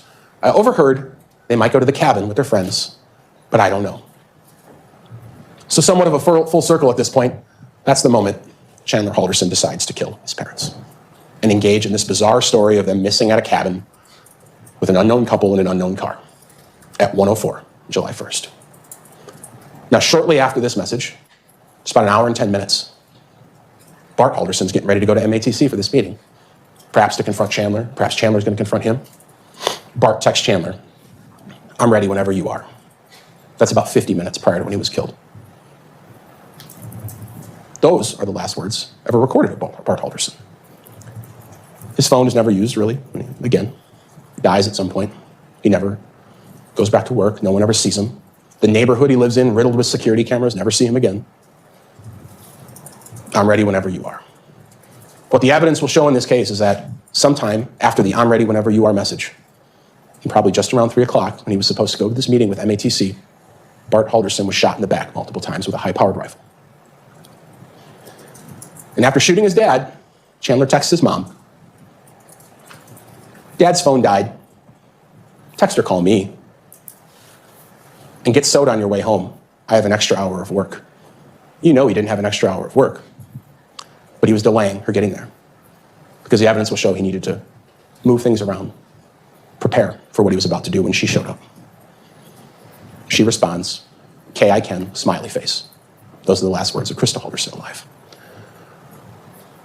Shortly thereafter, around just after 5, neighborhood security cameras, the Haldersons didn't have one, but the neighborhood, a lot of people did, show Krista pulling in, getting out of the car, walking in. She's never seen again until her legs are found out by the Wisconsin River. But just after killing his mom and his dad, the evidence in this case will show that Chandler went on his phone. If you go on your phone, I don't know if any of you have ever taken a note. You can take notes on your phone. iPhone has an app called Notes. We got some raw data, and I'll put it up here in a second. I won't put the raw data because it's a bit challenging to see. But Chandler creates a note about 5:11 that day on July 1st, probably minutes after killing his parents. And the note reads, weekend chores, H2O2 lemon. H2O2 is the chemical name for hydrogen peroxide. You'll hear from people in this case, it's essentially a household cleaner to clean up blood. Lemon, it deodorizes things. Mixed together, it's a pretty cheap cleaning product. You can have at home. So Chandler writes a note after murdering his parents, H2O2 lemon. Door handles, move your shit upstairs, get a job, and clean the floor. He then does just that. Spends the afternoon cleaning the house, eventually jumps in the shower.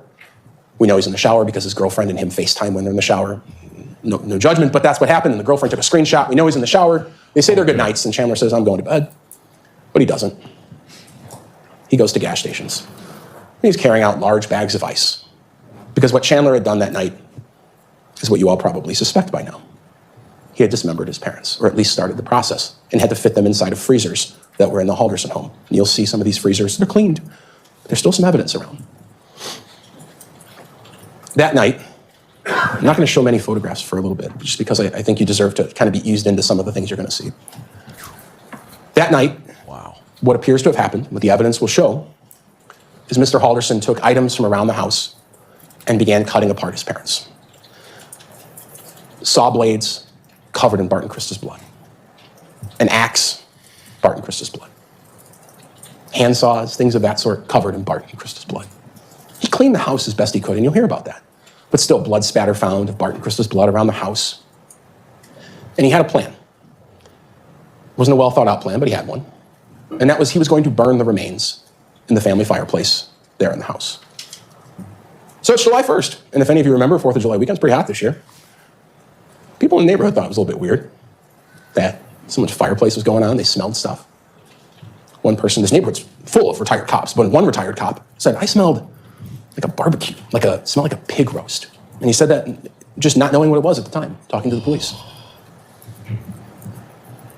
And that night, a neighbor who had a security camera behind the Halderson home, way far away, was able to catch something. Because it was pitch black at night, he was able to catch just a little glimpse of all the windows in the Halderson house. We have an expert that's going to come in who works with video and light analysis. And he's going to tell you, he was able to figure out which window that was. And the window it was that he was looking at in that camera footage that kind of just piqued his attention was the window by the fireplace. And for many hours over the course of that night, the light flickered, came on, died down, on, down. But in the early morning hours the next day, he'd been up all night doing this. Because you'll learn, you really can't burn human remains. Your home fireplace is not going to get hot enough to do that. It takes an extraordinary amount of heat. If you go to like a crematorium, you're inducing it with oxygen, chemicals, not a residential fireplace. But eventually, in the middle of the night, the fire started going well.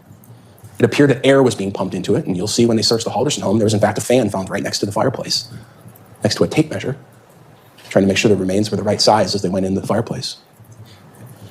But that light at one point grew and grew and grew, and it got very bright in one room. And then all of a sudden, the kitchen light came on, and then all the lights went out. I don't know if anyone's ever taken a hot Pyrex pan out of the stove and put water in it, or dumped hot water on your windshield in your car in the winter, but it explodes the glass. The evidence in this case will show that what happened was the fire had gotten out of control, burning these human remains. Human fat was rendering out. It was igniting. So Chandler threw water on it. But when you throw water on your residential fireplace, you break the glass. And that's exactly what happened. Just above that broken glass panel, which is clearly shattered, you see the paint kind of bubbled off from the heat. This is in the search of the home some week later. The fireplace is clearly used. The police noticed something interesting about this photograph, which is, despite being clearly used, the logs are rebuilt. Someone had cleaned out all the ashes and rebuilt it. Clean logs, newspaper, one burnt piece in the middle. But what stuck out to police right away was that little rock right there. They thought, what is that? You'll hear from the people who collected this evidence. You'll hear from an arson specialist from the Department of Justice, a guy named Bill Boswell, who come in. You'll hear from a forensic anthropologist, a doctor named Cristina Figueroa Soto, who will tell you, we were all interested in what that was because it was out of place. So they pulled it off and they put it on one of these fancy police deals. And the forensic anthropologist took one look at it. And she said, oh, this is a human skull. He had burned his parents' heads in that fireplace. Later, the police would go through the ash trap of that fireplace, and they would find human remains, facial bones, the knee bones, which, because we found Krista's legs, by deduction, had to be Bart, all in the ash trap of that fireplace. They were all cataloged. Now, burnt remains can't be tested for DNA. There's no biological material left, but they're able to tell it's human based on the structure of the bone. And you'll hear from the anthropologist who will talk about that. So that's what happened on July 1st. Now, you're going to hear about all of those days in between Bart and Krista dying at 3 o'clock on the 1st, all the way through the police report. But to summarize, Chandler stayed up all night, that night of the 1st. Obviously, things weren't going well, burning his parents' remains, so the next day, perhaps not having slept, he walked into Fleet Farm at 7:21 a.m. to buy a tarp. He's on video. He knew his girlfriend was spending the night that night, so he spent the whole day cleaning, but he's sending her text messages, which you'll see throughout the day, asking her to bring him hydrogen peroxide and a mop, because he still needed to clean up. The next day, Saturday, July 3rd, 2021, his girlfriend leaves early in the morning. That's the day she snaps that picture of him out by the Wisconsin River dumping off his mom's remains. He spends the rest of the day hanging out. But when he goes home and says he's going to bed that night, this young man who supposedly couldn't drive or carry heavy objects, his phone records show that he's up near the Wisconsin River in Portage, as if you're driving the interstate up to the Dells, right when you cross the Wisconsin River, off in the state land there to the right. For about an hour, in the middle of the night, the police tried to search that area. It was impossible with the currents. Whatever remains were thrown in there are lost forever. July 4th, 2021, this is the day he texts himself. Spends the day with his girlfriend's family, goes to their farm to use the pool. That's the day he says, hey, can I come back tomorrow? Goes to some fireworks. He's living a normal life. No mention of his parents. The next day, takes out the garbage in the morning. Who knows what was in that garbage can? We've thoroughly searched the landfills, but it's impossible to find anything. But he took out the garbage. He goes out to the farm to supposedly use the pool where he's seen walking out of the woods. Cell phone tower records prove that he was out there on the farm. Remember I told you he told that person that he was having trouble at work and school and having a bad doctor's appointment. He never went to any doctor's appointment that day. Phone records show he never talked to any doctor. It was all a ruse to be able to go out in the woods and hide his father's body. The next day, not much happens because Chandler was up all night. Again, that light analysis shows all night, the garage light on and off. The garage, of course, being where we found some of these tools, the axe covered in blood. He's cleaning up. At 4:30 in the morning, for no apparent reason, he drives around the city of Madison. There's no idea what he did there. But he's not doing much. But people begin questioning him about his parents. He just says they're late. The person most worried, perhaps, is his girlfriend. She thought that was unlike them.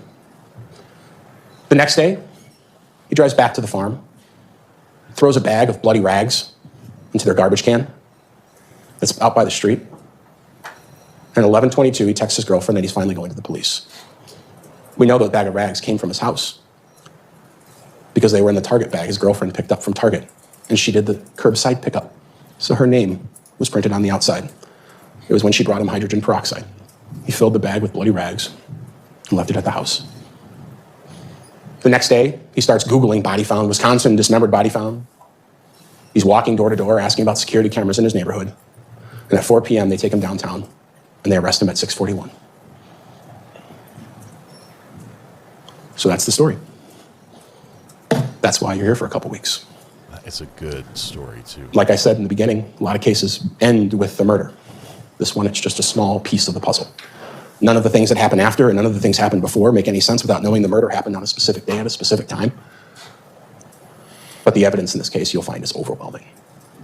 Chandler Halderson killed his parents on July 1st, 2021.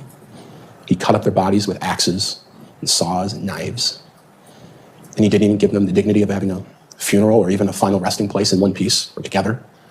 Their remains were scattered across Dane County, in public land, on farms, in garbage cans, in rivers, and perhaps every ditch is a possibility in this county. You'll find the evidence in this case is overwhelming. Now, over the next couple of weeks, I'll make you a couple promises as your prosecutor in this case. I'm not here to waste your time. But of all the constitutional rights we talked about of Chandler, he has them. I want you to respect them. There's another one that you should know, which is this is the only time we get to have this trial. You get one trial in the United States of America, and I have to do it right. So if that means calling a lot of witnesses, I apologize in advance. If it means calling experts to say things that maybe you already know, I apologize in advance. But I'm going to do my job right as your prosecutor. Second, you're going to see terrible photographs. There were approximately 5,000 photographs taken in this case. You're going to see maybe total a couple hundred of actual body parts, maybe a couple dozen. We have scoured those photographs and tried to remove ones that are just horrible to see because of the conditions the bodies were in, because of insects and maggots and things of that sort, and instead are trying to only show you photographs that help you understand how the remains were hidden, where they were hidden, how they were dismembered. To the extent possible, we're using cleaner photographs that were taken by the Dane County Medical Examiner. I promise you, I'm not trying to pull on anyone's heartstrings. I'm not trying to make this overly emotional. You might feel emotional. I suspect many of you have never seen anything like what you're going to see in the next couple of weeks. But I promise to do my best to limit the amount. And lastly, I promise to just ask questions, a lot of questions, because you're the jury in this case, and you deserve to hear absolutely everything. It will be a struggle. You'll get sick of walking back and forth to these jury rooms. You might get sick of each other. I hope not. But it's an important task. What happened here shouldn't happen, but it did. And so in a couple weeks, when I stand up here and Ms. Raymond stands up here, I'm going to ask you to deliver a verdict of guilty, to finally bring some much-needed truth to Chandler Halderson. Thank you. Thank you, Attorney Brown. Counsel, Attorney Brown, could whoever... Wow. What an open. Attorney Brown, in another life, would have been a gold medalist in a library readathon, like reading to kids. Just unbelievable in his storytelling ability. The pacing, the level of detail he goes into, just absolutely incredible. I did not watch that case. That is the first time I've seen that. And it is incredible. That was something else. Amazing open. I never saw that. Brandy was covering that one, and we did not. We were I don't know what else we were covering during that time, but he was really, really good. Now, what made him good is they had fantastic detective work. That they were chasing down leads and putting little pieces and clues together. That gave him the ammunition to build that story. His charisma is right up there. He's invested. He believes. Not only it's beyond belief. It's not like I think this is what happened. No, he's like, this is what happened, and here's how we know. It's setting up the fall, the trip at the end, the catch you off guard moment. I haven't had a moment like that where I've been led along in a story and then realized that everything was fake, or been told that everything was fake, since I watched The Sixth Sense in the theater.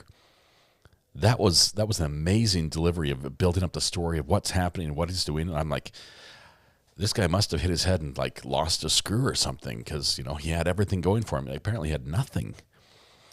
That was cool. Can we watch the trial? We're not. We're going to have other trials to watch live. Alicia, one thing I've learned, if I've learned anything in running this channel, is this community does not want to watch things late. They like to watch things live. That's just the way it goes. Speaking of live right now, we have one court that is live that we're going to jump to right now. This is Judge Fleischer, and we're going to listen in today as he is still working, even on Veterans Day. Exactly. I'm sending you for a test. It stops today. And if I find that you start acting up, if you don't stay in school, if you start hanging around with these people again, I've got one place for you. Do you understand this, Smith? Yes. The goal is to make you leave here better than you came in. And I'm going to do everything in my power. And if I see that you start acting a fool in the free world, I will take the free world away. And I don't care if you're kicking and screaming and praying to Jesus, Allah, I don't care. You start acting a fool, there's only one thing that's going to happen. I'm not asking much. The only thing I'm asking you to do is stay clean, graduate, and make something of yourself. Life is hard enough for you as it is. Who you are difficult. You now are here with us as a first. Don't make it a career. It's not a good one. Life is about money, and you, as a young Black woman, should never, ever have to rely on anyone else for money or for anything, because No one is going to give anything to you. If you want something in life, you got to go get it. And you need this and you need this. And it starts now at 17. Do you understand? Yes. Okay. Same thing with you. I will give you guys a lawyer today. I'm sending you for a drug and alcohol test, and I'm putting a curfew. Nothing good happens in the middle of the night, and you're not allowed to. I want you to stay in school, graduate, and you're not allowed to hang out with the people in this case, the other co-defendants. Do you understand? Yes, sir. If you ever have any issues, just let me know, and we'll try to help you as much, and we'll try to take no money as well. And I'll give you my card. If you ever need anything, just let us know, and we'll help you take care of everything as we can. For sure. Do you mind giving me this drink, please? Okay. So for now, I'm sending you for a test. You were to come back. If you fail the test, if you don't come back, your bond goes bye-bye. Do you understand? Yes, sir. Okay. All right, Vic, please. Right this way.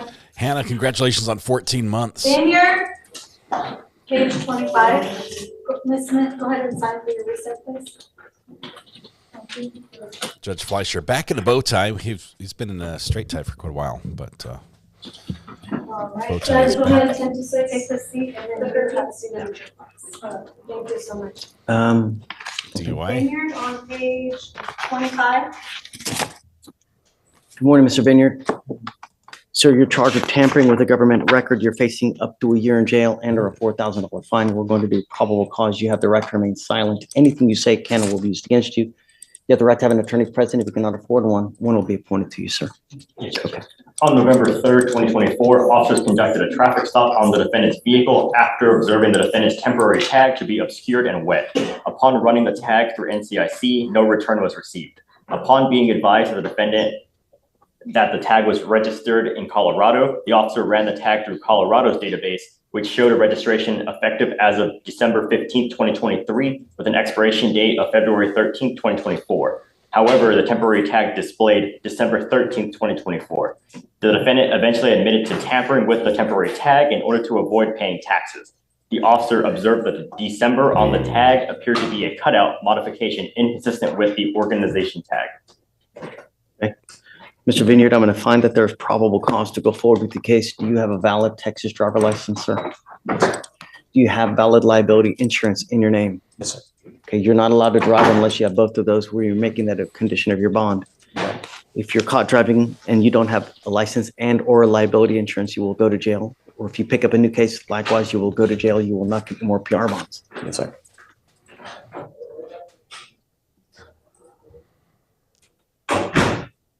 Quinn? Do you mind filing those, please? Those conditions? Driving without the license and insurance. Correct, please. I'm going to have you sign a reset with Victoria. We're going to get you out of here. You need a lawyer to represent you. We will give you time to get a lawyer. I'll have you sign the reset. After that, we'll have you take a seat in the jury box. Or we'll get your bond conditions. We'll have you sign it. And after that, you'll be free to go. Please. He's going to end up paying, if found guilty, a lot more than would have cost him to pay the tax.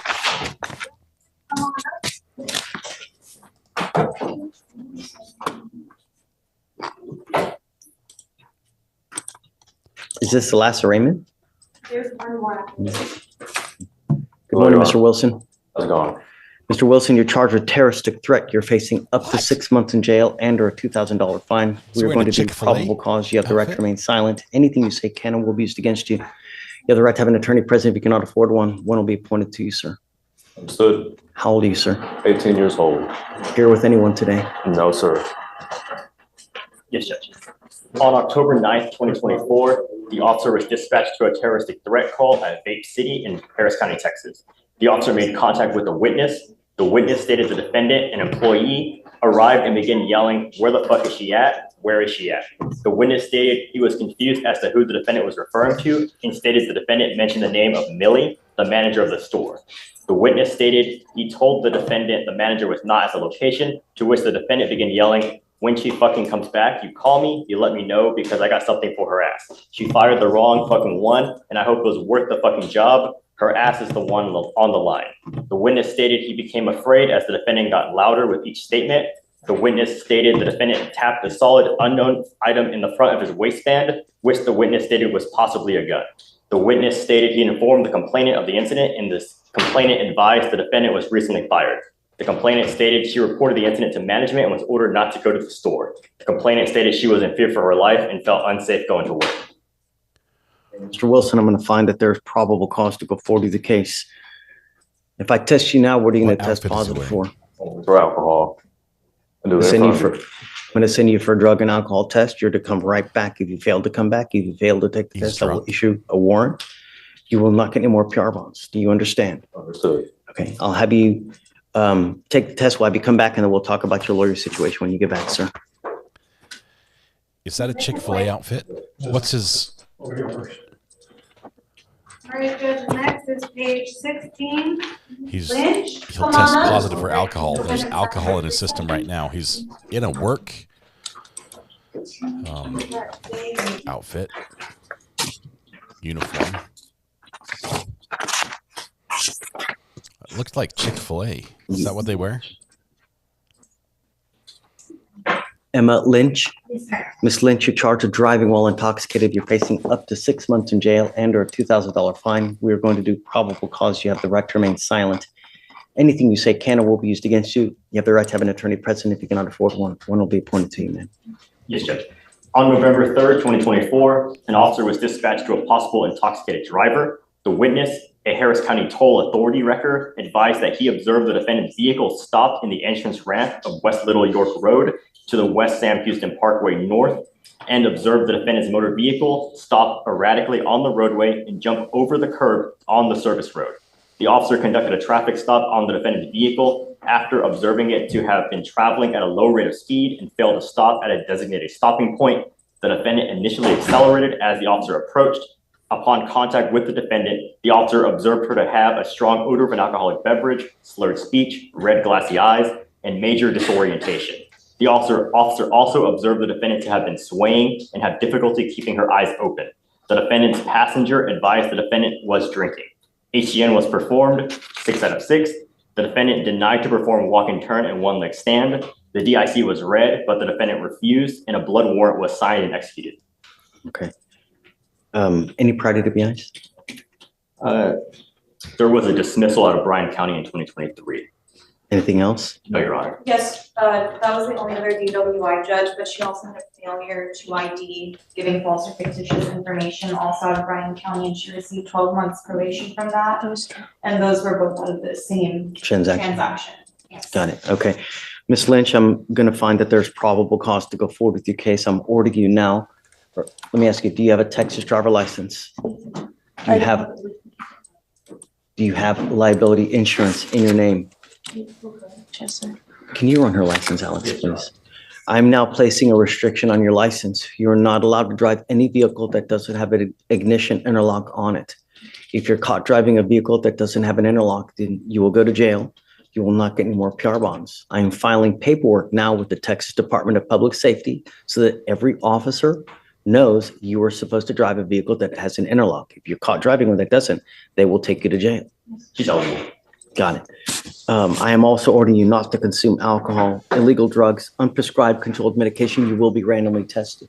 If you test positive for drugs or alcohol, likewise, you will go to jail. If you continually test positive, that tells me that you have a problem, and I can have a contempt hearing, hold you in contempt, slap you with 180 days, probate it for 2 years, and put you in a rehab facility. Don't. If you have a problem with drugs or alcohol, address it, because if it becomes a problem, I'm going to take care of it. And I promise you're not going to like the way that I do it. Do you understand? Okay. I will have you sign. How old are you, man? Oh, What do you do for a living? I work at a perfume kiosk, but I'm in nursing school as well. So You're in nursing school. nursing school. Okay. Would you like to apply for an appointed lawyer, man? Okay. Do you mind giving an application? We'll have you fill out an application. I need to know whether you qualify. I'll have you sign Aretha Victoria. You'll meet with Felisa for your bond conditions, and then we'll have you take your signature next mail. Please. Petrified. The previous guy shows up drunk to work. I think that was a Chick-fil-A outfit with the way the name tag and everything, the black pants, the red shirt. Okay, Mr. Curious if that's ready? the same Hey, good morning. establishment that he showed Hi, up Jay. to threatening. Happy Monday.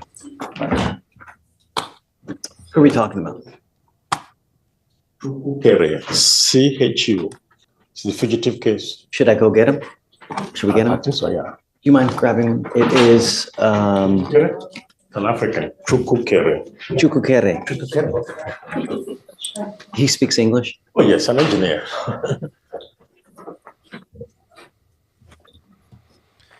Interlocks varying fees. Usually it's install can be like $150 to pay to have it installed. You can lease them, you basically rent them.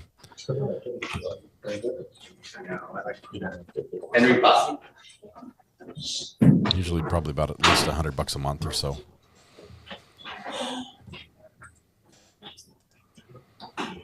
Buying one would be expensive.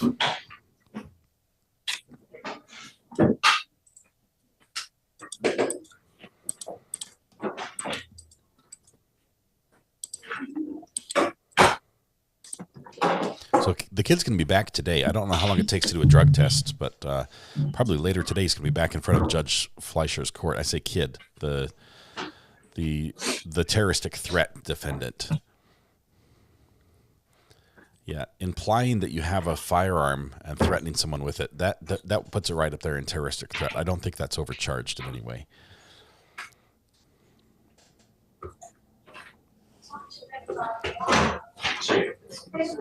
Oh, yeah. Let's cut that out. There's the defendant, but the lawyer's gone. Oh, wait, he's back. He's back. Punishment. Sorry.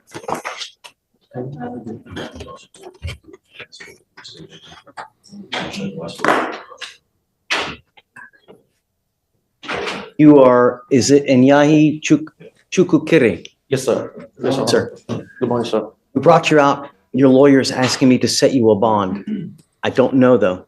I don't know much about you. I mean, I don't know anything about you. All I know is that you're wanted here from another state. You were arrested here in Houston. So we have to figure out everything about you in the short little time that we have. So bear with us while we get to know you real quick, and then we'll see whether that we should give you a bond or not. Okay, tell us about it. Judge, he's one out of Florida for battery by strangulation. The jurisdiction there, and he doesn't show any other history except for some traffic infractions. They requested that we hold him no bond in our jurisdiction, but he is eligible for bond at their jurisdiction only upon return for $25,000 or $25,000. What's your position? State's not opposed to a bond, but I am opposed to a low bond. It looks like he has had this warrant since July, but it's not an FTA bond. But the fact that it's been out so long and that he might have some indication that this warrant was coming, the strangulation of partner, and it's a domestic. And so the state's requesting $10,000 to commit sufficient bail for him to return. Judge, defendant resides here in Harris County. He's domiciled here in Harris County. He's an engineer by profession. I know him very well. And he's a U.S. citizen. He's not going to be a flight risk. He relocated and he works here. He lives in Katy. He has a house and everything. So this came as a surprise to him. As a matter of fact, he's not even seeing you because I have his glasses in my pocket. He's not comprehending what is happening. No? He can see. Can he have his glasses or no? Because when they took him, he fell off. So nobody knew. He can see. He's just guilty. But I know him very well. So, Your Honor, they can get their glasses. They have to see the optometrist. They have to see the eye doctor there at the jail. They can do that if they already have a pair. So we can't give him. No, so he can't read. So that's where we are now. I told them that. So he had an issue with his ex, and he had working. You know, I got to tell you, Mr. Noli, that lately, Mr. Kim here hasn't agreed to many bonds at all, quite frankly. He's okay with a $10,000 bond now. What's your position on that? Well, 10,000 is not so much, but if we can make it 5,000, that would be more reasonable to me. Well, 5,000 is normally what we do on a felony case here, and the other thing is that this is a fugitive case, so it makes it a lot more. Judge, your discretion is fine with me. Here's the thing. You have to understand that you are an inherent flight risk because it is a fugitive case. So the usual and customary 10 to 20% will not apply to you. When you have a fugitive case and we set a bond, typically bonding companies will want a significant portion of that bond, if not all. So if we set you a bond now, you'll probably have to put a good amount of that, if not all of it, toward the bond for you to be released. Has he waived already? Yes, yes, Judge. So the thing is this, is that you've waived. What we do is we give Florida 2 weeks to come get you. If they don't come get you within that time, Harris County releases you. If you want me to set the bond, you have to withdraw your waiver and you lose the time that you've accrued now, which is now what, 2 to 3 days for them to come get you. That's what we want. We're going to withdraw it. Sorry? He's going to withdraw his I mean, waiver. what I'm saying is I'm going to set your bond at $7,500. That's okay. right. If you want to make it, you'll probably have to put all that money up. I will pay it today. I will pay for him. Oh, okay. It's up to you guys, but understand that you will withdraw your waiver. You'll lose that time versus using that money to hire a lawyer in Florida. I don't know what kind of money you have, but just that's one of the considerations you need to make. If you want, we'll set the bond for you. It'll be $7,500. The idea is that once you post that bond, we give you 2 weeks to go turn yourself into the demanding jurisdiction, into Florida, specifically where? Orange County, I believe. We give you 2 weeks to go turn yourself into Orange County. You know that actions have consequences. And if you fail to go turn yourself in, or if you fail to go post bond in that jurisdiction, I'm going to revoke this bond. I will set it to 0. I will not give you another one. This is the only opportunity you will have here to go do what you need to do. You won't get another one. Do you understand? Okay. I don't need you to make the decision right now in front of us. You guys talk if you still want to do it. I'll set the bond. I understand. I'm doing it. You still want to do it? Yes. Okay, so set the bond at $7,500. Thank you, Judge. Okay, Mr. Norton. Thank you, Judge. Okay. That's right. Yes. Morning, Your Honor. No. I like the bow tie today. The first is Terrence Leo.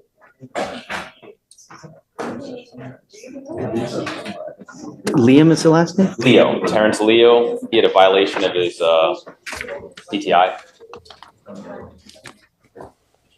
Come up, Mr. Leo. So let me continue for a moment, Judge. His girlfriend is having a baby. He's in the hospital right now. Can we get it moved to later this week? How do I know that? He's supposed to be here today. I mean, I'm not going to take this word. How do I know he's not out playing craps? You know, am I supposed to take his word for it? He's supposed to be here today. If I can get Judge, he did call just a little bit ago and say that he was at the hospital with his girlfriend. She may possibly deliver the baby today. Okay, I'm not going to take someone's word for it, right? He's got to give us some kind of proof other than his word. Yes, Judge. I'll give you till the end of the docket. You let me know. Okay. What else you got? I have Maria Barriga. What is it? Barriga. Okay. So I believe she was asked to take a drug test today. She did. The only other. Barriga with a B? Yes, Judge. I don't. We're going to need a selfie from the She was hospital. pushed from last week. It's also under like NAMBO. That sounds more familiar. Page 19. I got it. Okay. Her car was repoed, so we're asking for an NDA and portable device around.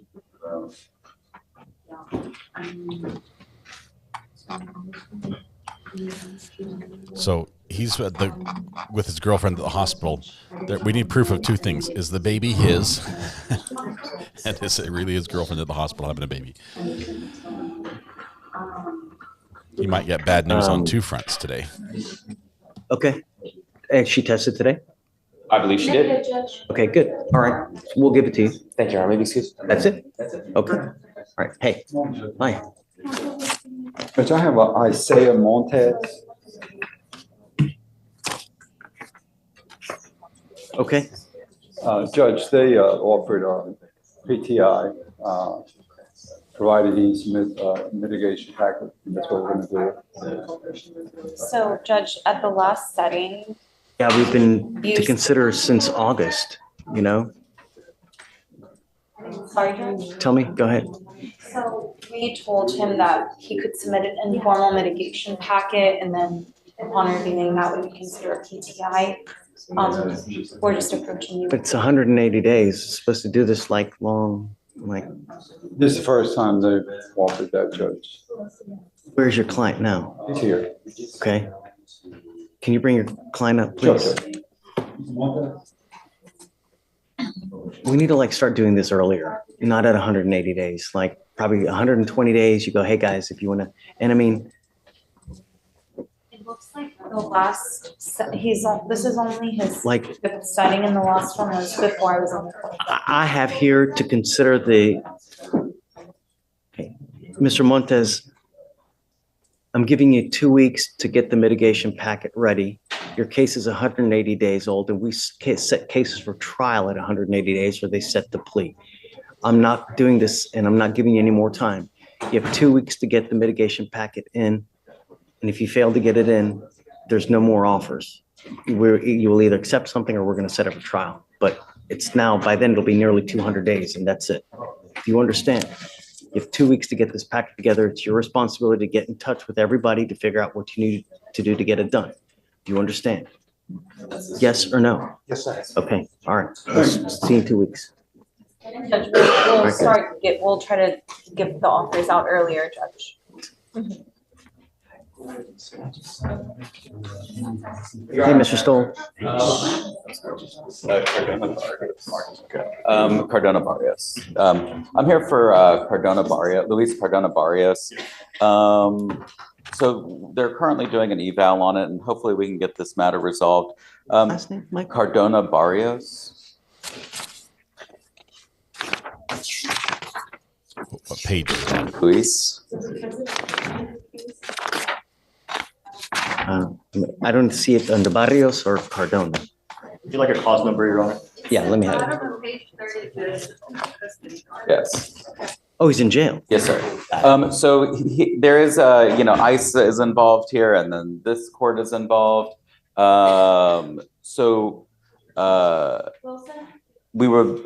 originally was given a PR bond on this case, and then ICE took him into custody, so he was not able to come back. But now he is back, and we were wondering if bench warrant him back. How do we get him back? I don't know how. I just know that this morning he is here, so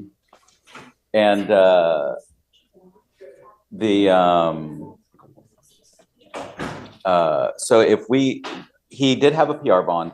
I've spoken with the state; they're not opposed to him getting a PR bond as long as that's okay with you.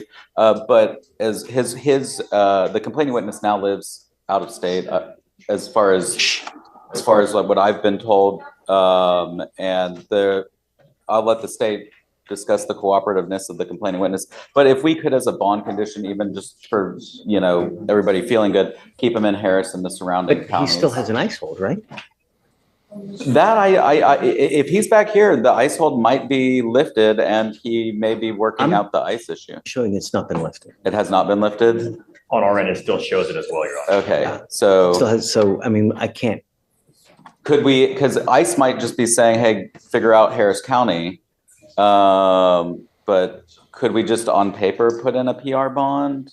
He has a prior assault of a family member, right? He just that is yes. That. It was a felony assault, and now we have an unlawful restraint. I don't know anything about the unlawful restraint. Right. So, Stephen, not looking do you good. mind bringing out Mr. Cardona Barrios? Let's do PC because I don't know anything about it, Michael. How far away? Sorry, how far away is the drug testing facility from this court? Is it like in the same building or? Hey, I'll start sending stuff to you.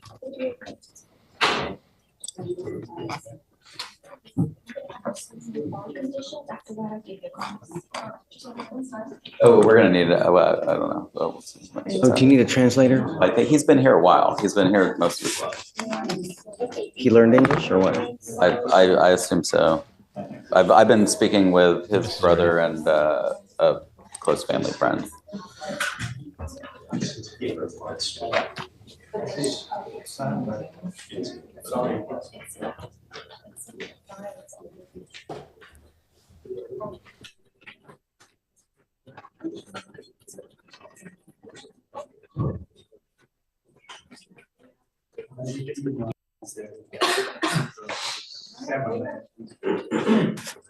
Victoria, did you call a translator?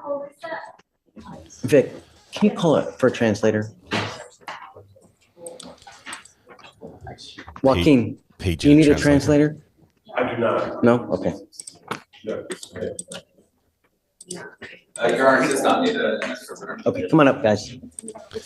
Step right up.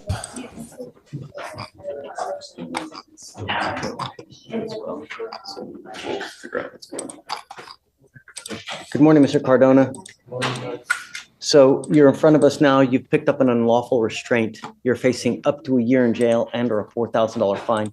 Your lawyer's asking me to give you a PR bond. However, there's just so many factors at play. I don't know. I guess let's figure out what happened first. Immigration hold is an ICE hold. The officer met with the complainant utilizing a Spanish translation computer program in the waiting area of the West Side Family Violence Office. The complainant stated that she has been in a relationship with the defendant for approximately 10 years, and they have 3 children together. The complainant stated they were formally never married, but they lived together. The complainant stated that while she was inside the laundry room of their house, the defendant locked her inside and told her that he would find out who she has been seeing and not to give him a reason to kill her. When the complainant tried to leave the laundry room, the defendant pushed her back from the door, and the defendant kept the complainant in this room for approximately 30 minutes. When the defendant finally moved out of her way, he took her cell phone, turned off the lights in the house, and disconnected the Alexa speaker so that she could not call 911. So there's enough to go forward with the case. He has a prior felony assault, same complaining witness. Let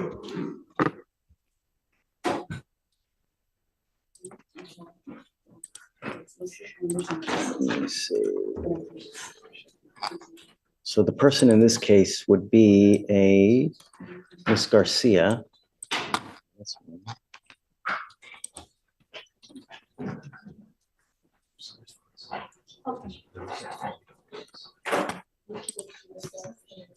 So they're listed as different names. I see it. But it says that for the felony, that they're married.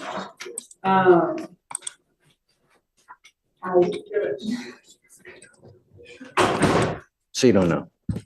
I'm not 100% sure of that, Judge.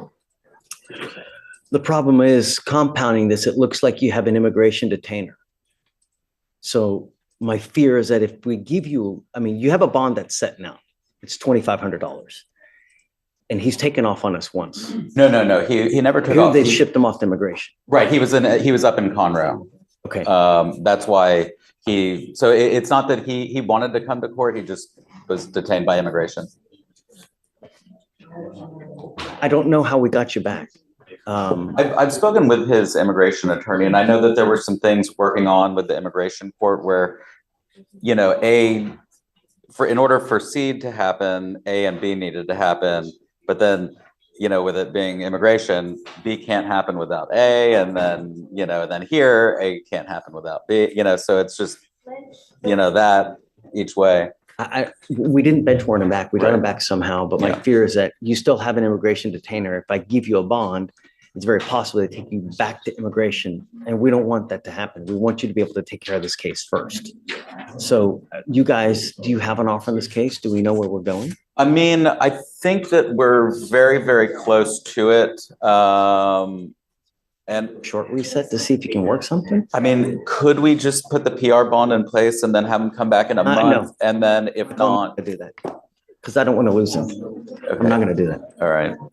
I mean, worst case scenario, he's just going back to ICE. I know, and then we lose him for another 3 to 4 months to 6 months, or what? If, even worse, they deport him, and then Well, God, then that's a humongous.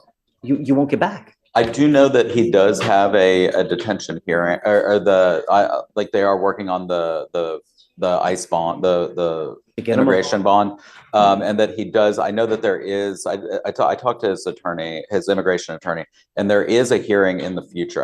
They just don't have the date, but he was granted a hearing. It could be find out more with federal. Let me give her a call and see if they have a date yet. So. Just sit tight. I'm going to call Sarah. Okay. Okay. Thanks. Okay. Kavita. Hi. Yeah. Good morning. Truly in the holdover, Judge. This is an old assault family member case, and I think he was in bond forfeiture status for a while. So I wanted to get bond conditions and possibly address the last name. Toney, Toney. Sit on. Okay. Judge, he has a bond set at 2502. It looks like he bond forfeited in the past. Would you be open to? I'm not giving him a PR. Oh, Not a PR bond. He has history, but would you consider reducing it to 500? The last time the state talked to the RIP was when the case was initially filed August of 2022. He doesn't have the means to make the bond. He lives with his sister, but he does have talk a to him job. first. Let me talk to him. Have him. What? Your Honor, the first, Henry Bossi. Okay. Mr. Bossi was asked to get a job by this court. He's doing everything possible. He showed me pictures. He's applied to like 60 places. Nobody's getting back to him. Come up, Mr. Bassi. Is he here?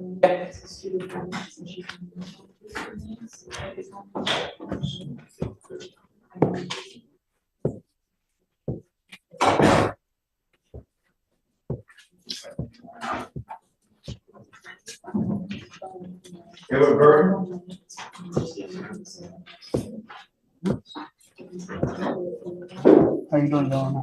What have you done to get a job, Mr. Bassi? Put in applications. Show me.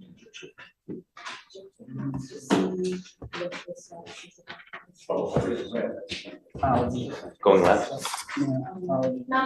May I approach the bench, Your Honor? Sure. Everything here to here is job.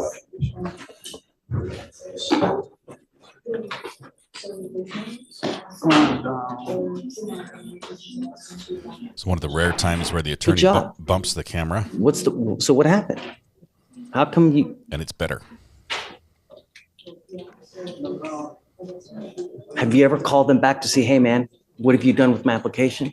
Sometimes you got to call 2-3 times, just bother the crap out of them until they give you the job. I can't tell you how many times I've done it. Have you gone to Starbucks or Amazon?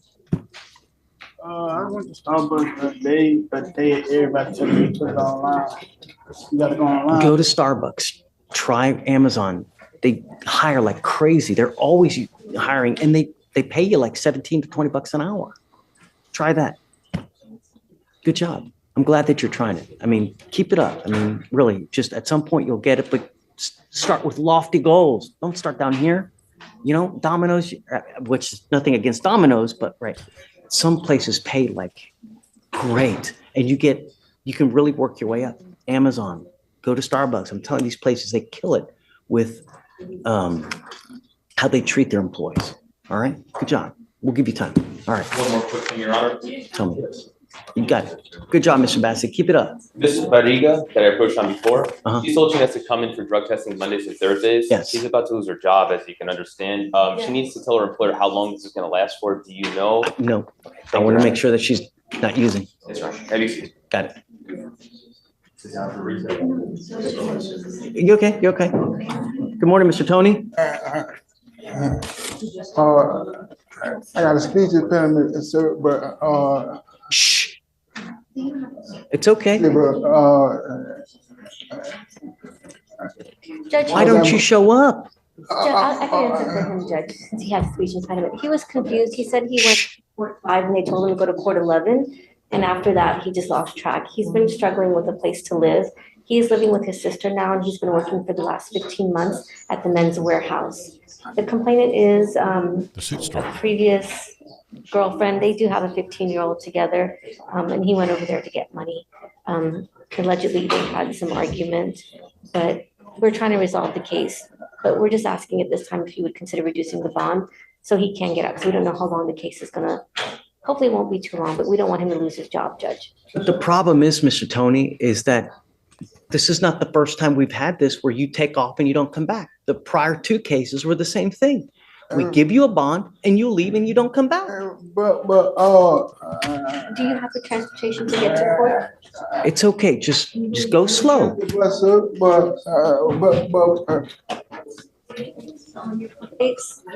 No, but Kavita, I want to hear from him. Yeah. But like last time, sir, I came here. I swear to God, I came here and they told me better go to 11. And like it's on your paperwork. I showed them better paperwork, but my it wasn't in the system. Where are you? If I let you out now, where are you going to go? Here. No, I mean, living. I don't want to let you out on the street. My sister, sir. She's willing to take you? Yes, sir. Have you spoken to sister? I have not spoken to her, but I have her number, Judge. I can call her now if you like. If she's willing to take you, I will give you a PR bond. The But judge I'm going to called tell family. you, it's the last. I'm Live. not going to do this again. 3 strikes, you're out. I don't want to let you out on the street. Right, sir. And I want you to leave here better than you came in. And you continually taking off and not coming back shows me you don't care. If you got a place, Last time, no, sir. okay, I'll take your word for it, but I want to know that you're not going down on the street. If you got a place to stay, you stay in touch with Kavita as well. She's great. She will help you out. All right, thank you, sir. Okay, but I want to know that you got a place to stay. And if he does, if she says yes, I'm gonna call her. come back. All right, sir. We're happy people. All right, Sometimes. thank you very much, We sir. are happy people. Okay, I'll be right back. Josh. 2 in custody, 1 on bond. Okay. We need to see the ones in custody, if we needed to bring them out. Are you ready on the plea? What's that? You ready on the plea? It's not a plea. It's not. Right. All right, so go first. Who do you want to First talk is Cepeda, CEPEDA, or EDA. Okay. And she's currently at Hey, she picked up another case. She's at a bond denied on her PCS case, Judge. Yeah, and yeah. I guess we'll just that's gonna be a while. Right, following felony. Okay. And the other in custody was Alexis Ramirez.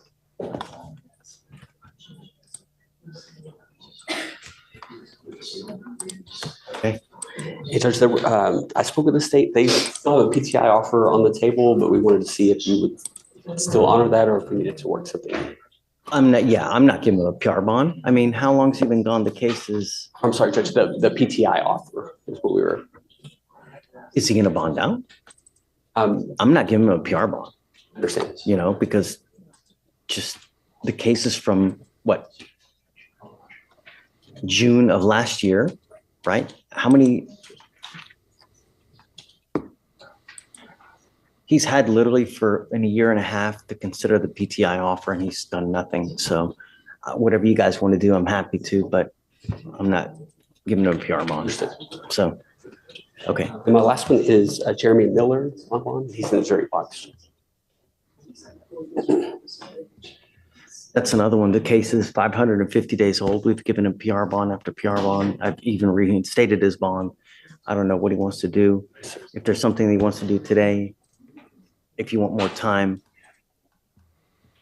Just a little bit of time just to look at it. Yeah, take your time, Josh. Okay. Thank you. Joaquin, Good morning, guys. tell me. Your Honor, we're here, Ms. Catherine Rodriguez. She's on bond violation, Your Honor. Come up, Ms. Rodriguez.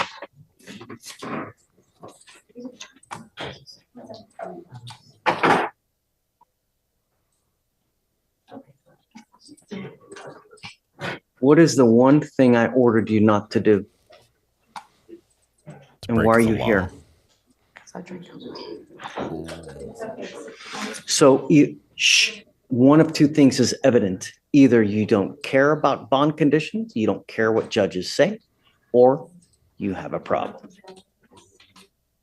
But, you know, we ordered you not to use. It's a serious case. It's a DWI second offense and you're using. Here comes the hammer. I don't blame myself, but I know after we left court. How is it possibly your fault? Well, Your Honor, it's because typically what I do with my clients, I emphasize to them the bond conditions and I reiterate how important they are to follow them. I emphasized on her ad nauseum when she was here last time. I sincerely. Stephen, sorry? I apologize. I know. If you kill someone on the side of the road, do you think that apology does anything?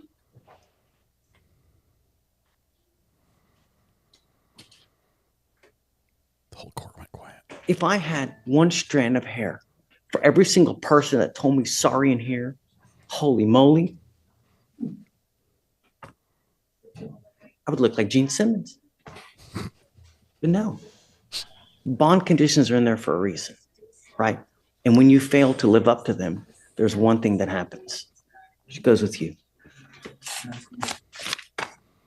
Come talk with me back. Alex.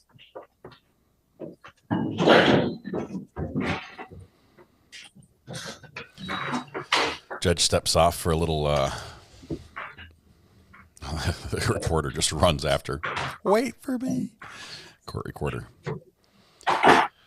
Wow. Got the Gene Simmons reference there. This judge, if you have a DUI and you violate the bond conditions and drink again, that is like his pet peeve. That's where he's just gonna blow his top, and that's what you get. That's what you get right here. So no fourth chances for him. Well, it is a pleasure and a privilege. Happy Monday. Happy Monday. How are you? We got a week to help people out. Anyway, Your Honor, we come before you. If you remember, we had on your docket last Friday, Louis White. This was a. Oh, that's right. And The fugitive case. He had been in custody for a couple of days. He hadn't processed. He got processed for before you today. I'm going to pass it over to the learned counsel for the state. Kim? Unfortunately, it doesn't get any better for you, Judge. So I did a little digging. Turns out that the SPIN number and the FBI number they connected to this face with this government name is not the same number that they attached to the warrant. So what happened was the Wisconsin warrant is the correct one, and it is with the correct FBI number. However, this face doesn't attach to the right one. It is, however, the same face for the warrant. So they do have the right guy. We just need to update our sheriff's office system with the correct FBI number because it has all the other identifiers connected to it, which is why when he was arrested for terroristic threat back in 2020, it didn't flag the fugitive case. So whomever arrested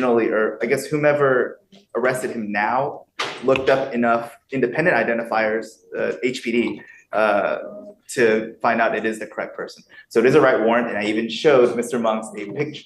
What on earth are you doing talking to someone in the box? Take a seat. You got to go check in, and then someone will come talk to you. I was worried, and I thought at first you were talking to me. But that's why I didn't flag it in 2020. But it is valid. And unfortunately, to Mr. Monk's dismay, I also showed him a photograph of his initial booking photo in 2000. He looked like Gene Simmons. Strikingly similar to our defendant here. We're not going to contest the fact that that is him. What do you want at the end of the day? You want a bond? I want a bond. And this case is. And so the case is 24 years old. So and I'm using that to my advantage. The fact that this is an FTA, this isn't a 2B warrant. So at some point, you went in front of a judge or a magistrate. They went in front and guaranteed to come back. And in 24 years, he did not come back for the FTA, contempt of court, and the fact that he has a robbery, 2 continuous delinquency, and a theft. And so the fact that he didn't resolve them after signing the conditions, originally going in front of the court, I take that as a strike against, well, not Mr. Monks, but the defendant. Well, Hold on. We bring him out. Absolutely. Deputy, do you mind bringing someone out, please? What's the last name again? Mike? Mr. White. White. And Your Honor, I clearly understand Mr. Kim's position. The situation is that we just want to go back and get it resolved. I mean, how do we know he's going to go back? It's been 24 years. He's been here 4 years. He has 4 kids. His family is here. I've indicated to him, just go back, because do you think they're going to want to go forward on a 24-year-old? And what was it, contributing to the delinquency of a minor? And he was 17 at the time this happened. I would imagine the robbery is going to take a little bit more of their attention than the I don't understand how they could never put 2 and 2 together. How many priors has he had since that initial case? Other than just a terroristic threat. And so that's what I mean is when they have him in the system, or they have him in the system for terroristic threat, they put the incorrect FBI number, which is linking everything else. That's why no one caught it, because they're going off of the system. There are information already in the system. So if you're flagging with this number, it does look like he doesn't have anything. But fingerprinting should. I don't know, but because I was waiting to see if there was anything else from the back end of it, but obviously that would require him to be fingerprinted here, bring in the experts, and then request from there for a governor's warrant. that's time that I don't think is necessary, especially when showing the photo to Mr. Monks that it is the same. I hate it when you have the photo. So have you reached out to Colorado? No, Wisconsin. Wisconsin. I'm sorry, is it? This one. I have here, it's wanted, it's Malik White, right? Now you. No, that's a different, no, sorry. That would be a different one. Oh, it's Louis White. Louis White, he's also AKA Tommy Mitchell, and he also has a number of other AKAs. But He has different stage names. Yeah. Hi. Hello, brother. Morning, Mr. White. Hello, Your Honor. How's jail? Shh. How's jail? Good. The worse a jail visit is, the higher likelihood you have of actually considering when a judge tells you to do something that you will actually do it, right?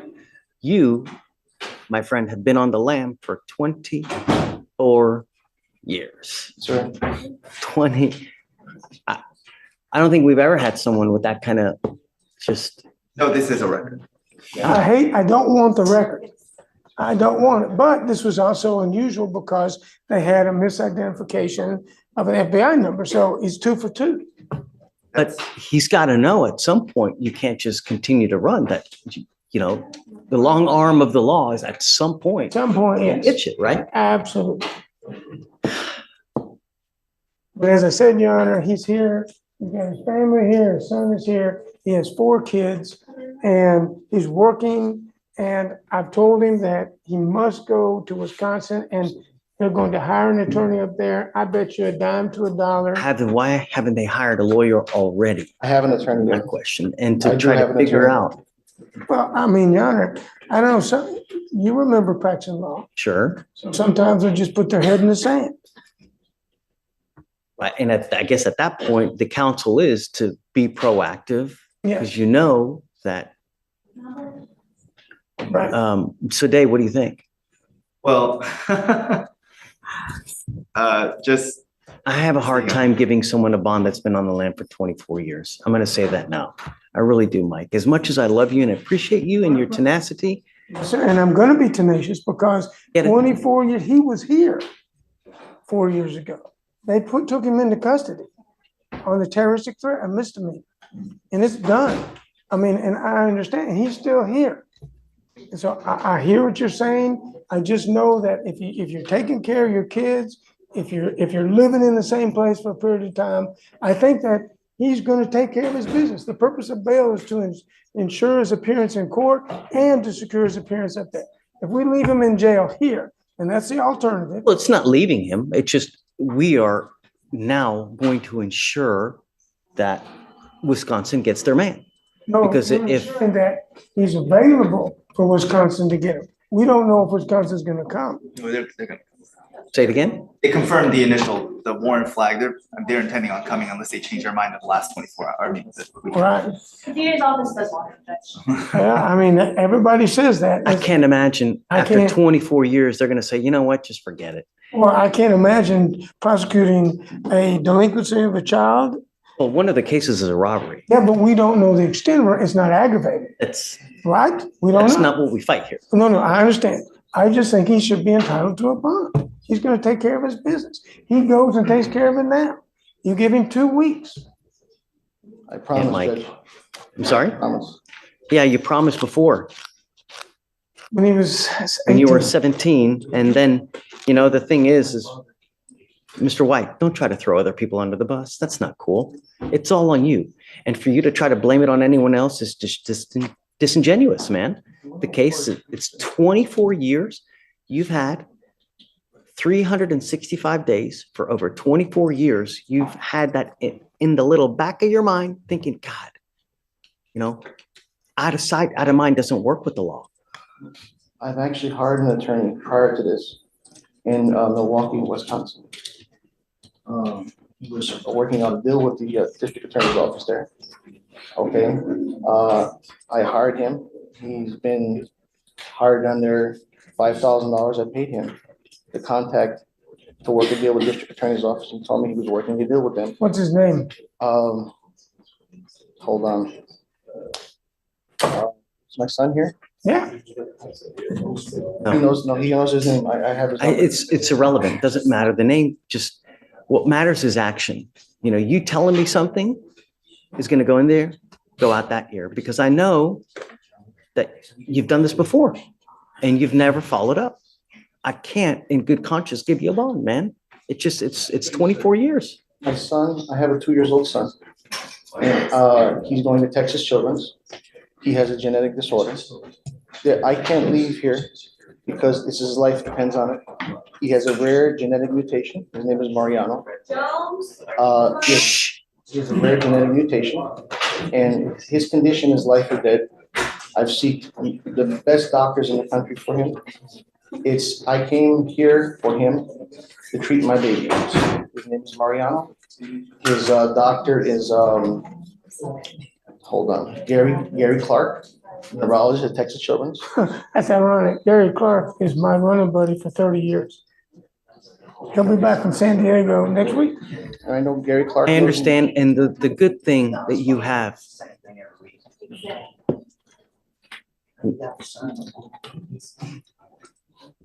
It's just for the baby, sir. I don't care about myself. Thankfully, that you have a loving sister and you have a loving son that are willing to help you out, so that baby's not getting thrown under the bus. But I'm not going to allow you to sit here and use your baby as a means of trying to get a bond when you've been on the land for 24 years. I'm just not going to do it. I'm just telling you a story. May I please the court? Sure. Based on what I see, how the tea leaves look like they're rolling, maybe we come back here in 15 days. Because I don't think he's going to sign. He may sign the waiver. Oh, he's going to refuse? Well, I mean, if so, let us know now so we can get the governor's warrant, because the thing is then there's going to be another 90 days. No, I understand that. You know? I'd like to have a short period of time to talk to him about whether he wants to waive. Of course. He hasn't waived yet. No, he's refused. Okay, Oh, you got to understand that. Extradition's what they're talking about. Okay. I mean, there's no, but. I mean, I know, I can tell the family now, the judge is not going to set the bond. You have two options. I love you, Mike. I really do. But 24 years, that's unreasonable. It's pretty impressive. For me to be able to just, No, I got it. We'll see you tomorrow. Okay. It's a pleasure. Brother, see you tomorrow. Bye-bye. All right. He's trying. Mike's trying so hard to get this guy a bond. 24 years on the run from Wisconsin. Okay, come on, guys.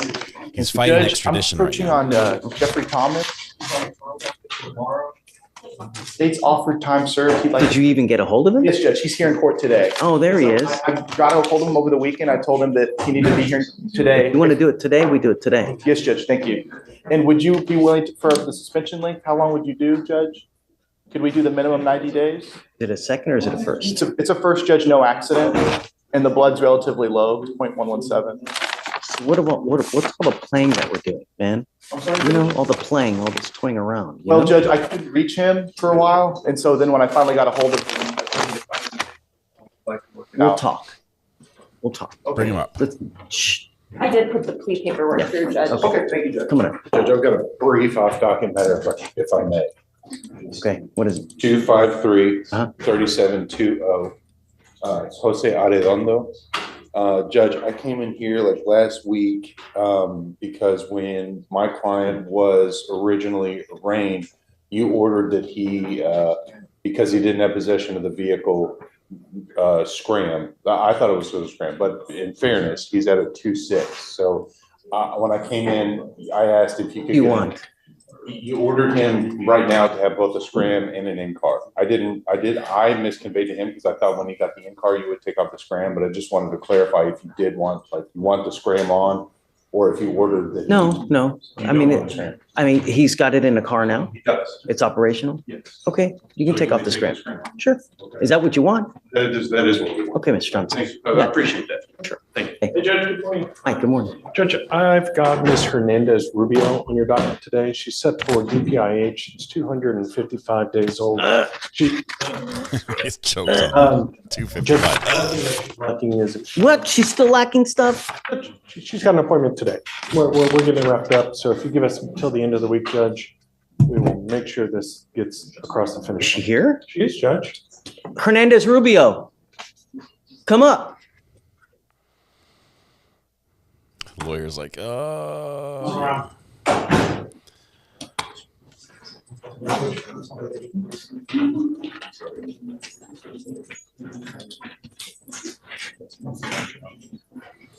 just don't say anything. Just he needed to talk to her first. The lawyer was not ready for this right here. He wanted a different outcome. But, okay. Why do you not have everything done? No. We've literally given you since October to have everything done. Since September, just over and over and over. What's lacking now? What's lacking now? Just the interlock device. She has an appointment at 11:45 today. Okay. All right, let's roll it to tomorrow. Thank you, Judge. You know? Any big excuse, Judge? Thank you. Next, they line up that on Jeremy Miller that you wanted me to approach on some specific bond conditions. Yeah, come up, Mr. Miller. Mr. Oh, no. I thought you were talking about the other gentleman. I believe this is a brand new case. Yeah, okay. I thought you were talking about the other gentleman. Here's my issue, is that there was a bit of an issue at the hospital last time. So one of the things that I was going to order him is don't go back to the hospital, because that's typically what we do when we have these terroristic threat type cases. So I'd like you guys to get together to see if there are any issues about going back to the hospital. Is that something that needs to happen on a consistent basis? Was this an isolated event as far as the hospital stay is concerned? Because, my fear is that he goes back to the hospital, runs into the same person, and then it really hits the fan, which is what we want to try to prevent. So you guys get together. I'd like to know what the nature of the issue was. Is that something that he has to continue to go back? So please, okay? All right. So I've given you a lawyer. It is your responsibility to stay in touch with Mr. Stevens. If he tells me he can't get a hold of you, you're playing games, you pick up a new case, you become a danger to the public. No more PR bonds. Do you understand? Just be good, be nice. That's all we're asking. It's not hard. Be nice. Okay. All right, guys. Thanks. All right, come on. This judge is getting some work done Yeah, today. Mr. Sewell, that's Tzul. Okay. He has a felony pending. It's out of the same transaction, Judge. On Friday, that's his next sentence for the felony. Hopefully, we're very close to getting a resolution. Sure. You want the day after the felony? Yeah, of course. Thank you, Judge. Okay, sure. Mr. Johnson, you can waive the signature. Okay. Joe. Hey. Got a bond violation. Yeah, Juan Medina Vasquez. Spanish speaker. What's a PTI? He's on PTI, Judge. Come up. Dad is here as well, Judge. Come up, Dad. Come on up. Yeah, come up. Bring everybody. Shatori. Oh, do you need a translator? Hello.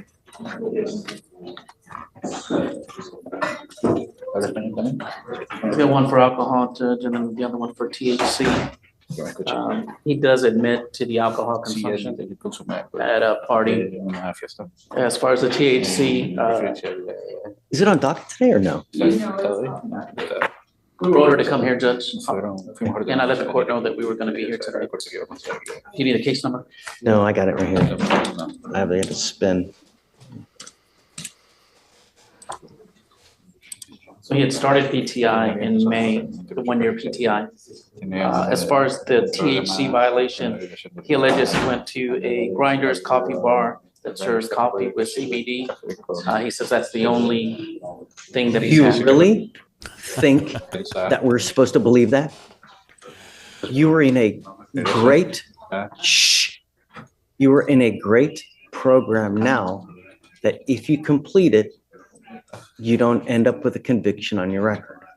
And I'm going to tell you that when you get a DWI on your record, it will completely mess with you for your entire life. Not to mention how much it will cost you because you will end up paying around $4,000 to $5,000 in fines, fees, and surcharges. Not to mention the jail time. If you ever consume anything again, I will put you in jail. Do you understand? Yes, sir. You in this country with or without permission? With permission. Joe, is this right? Seeking political asylum, Judge. He's seeking. Yes, sir. You are not in this country with permission. If you go to jail, you will be stuck like Chuck in there until this case is over with. And then you get shipped off to immigration. Do you understand the gravity of that? That you will be stuck in custody until the case is over with. And then you get shipped off to immigration where you'll sit for another 6 to 9 months. I'm sending you now for a drug test because I want to know what, if anything, is in your system. I am also now ordering you to put a monitor on your ankle so I know that you're not consuming alcohol. This tests alcohol through your perspiration. I don't give a rat's behind what your excuse is. If you ever test positive, and if it's even mouthwash, if it's a tequila lollipop, hair dye, whatever it may be, you're out, and I will immediately set you for trial. Do you understand? You will also be you will be tested for marijuana 40 days from today. If you test positive again, you are out. I don't care what your excuse is. It makes excuses to me are nothing. Do you understand? Sir. Anything else that he's behind? No, they're just gonna have to do IoT for the violation. So you now have to do what's called intensive outpatient treatment program. El mismo día que fui a visitar al oficial, yo ese mismo día me inscribí a la clase. I already registered for the class that same day. I went to see the officer. Good. I want to know that you've registered for the class. I don't want to see it. I have other people that will look to make sure that you are doing the right class. The only thing I am imparting to you is that if you ever fail me again, and I don't care if you have Jesus here with you representing you, you ever test positive again for anything, I will light you up like a Christmas tree. Do you understand? We will send you now for a test, and then we'll see what the results are, and we'll go from there. Okay, Jim? So this is the only time you can make terroristic threats. Be okay. So on Mr. Miller, he is able to go to another hospital, so he has no reason to go back to that specific hospital. I want to make sure. So he can't leave yet. We need him to sign conditions, and then we'll leave him in your care. Okay? Okay. Thanks.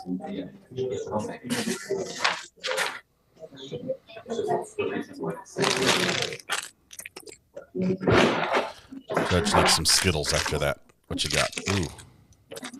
It does have some Skittles. Hey, come on. They look like they're tropical. Yeah, bring it. Mr. Stryker. Ms. Contreras, Judge, is on the docket. She's making payments every 2 weeks. Okay. She made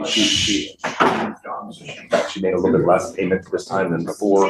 $59 payment instead of, but she's been making payments now for like the 7th payment, 5th, 6th, 7th payment. What's she supposed to do?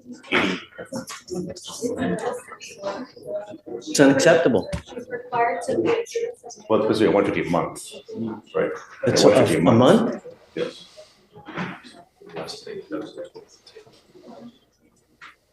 She's on probation, right? No, she's on PTI, Judge. She's just making the payments. She's made payments, every 2 weeks. We just reset every 2 weeks to make sure she made payment. Come up, Ms. Contreras. Judge, she wasn't here because she made a payment. So we were setting it every 2 weeks to make sure she makes She's supposed to be here if she doesn't make the payment. She has not made a payment. She made a payment, but not the payment. Okay, all right. Hey, I mean, I get it that we're micromanaging, but we have literally extended, well, She's making why? payments every 2 weeks, and just, Why would you change? I mean, what, do you know what happened? This is Texas. She just, I mean, she's still working, so, but. The Lone Star State. But I can.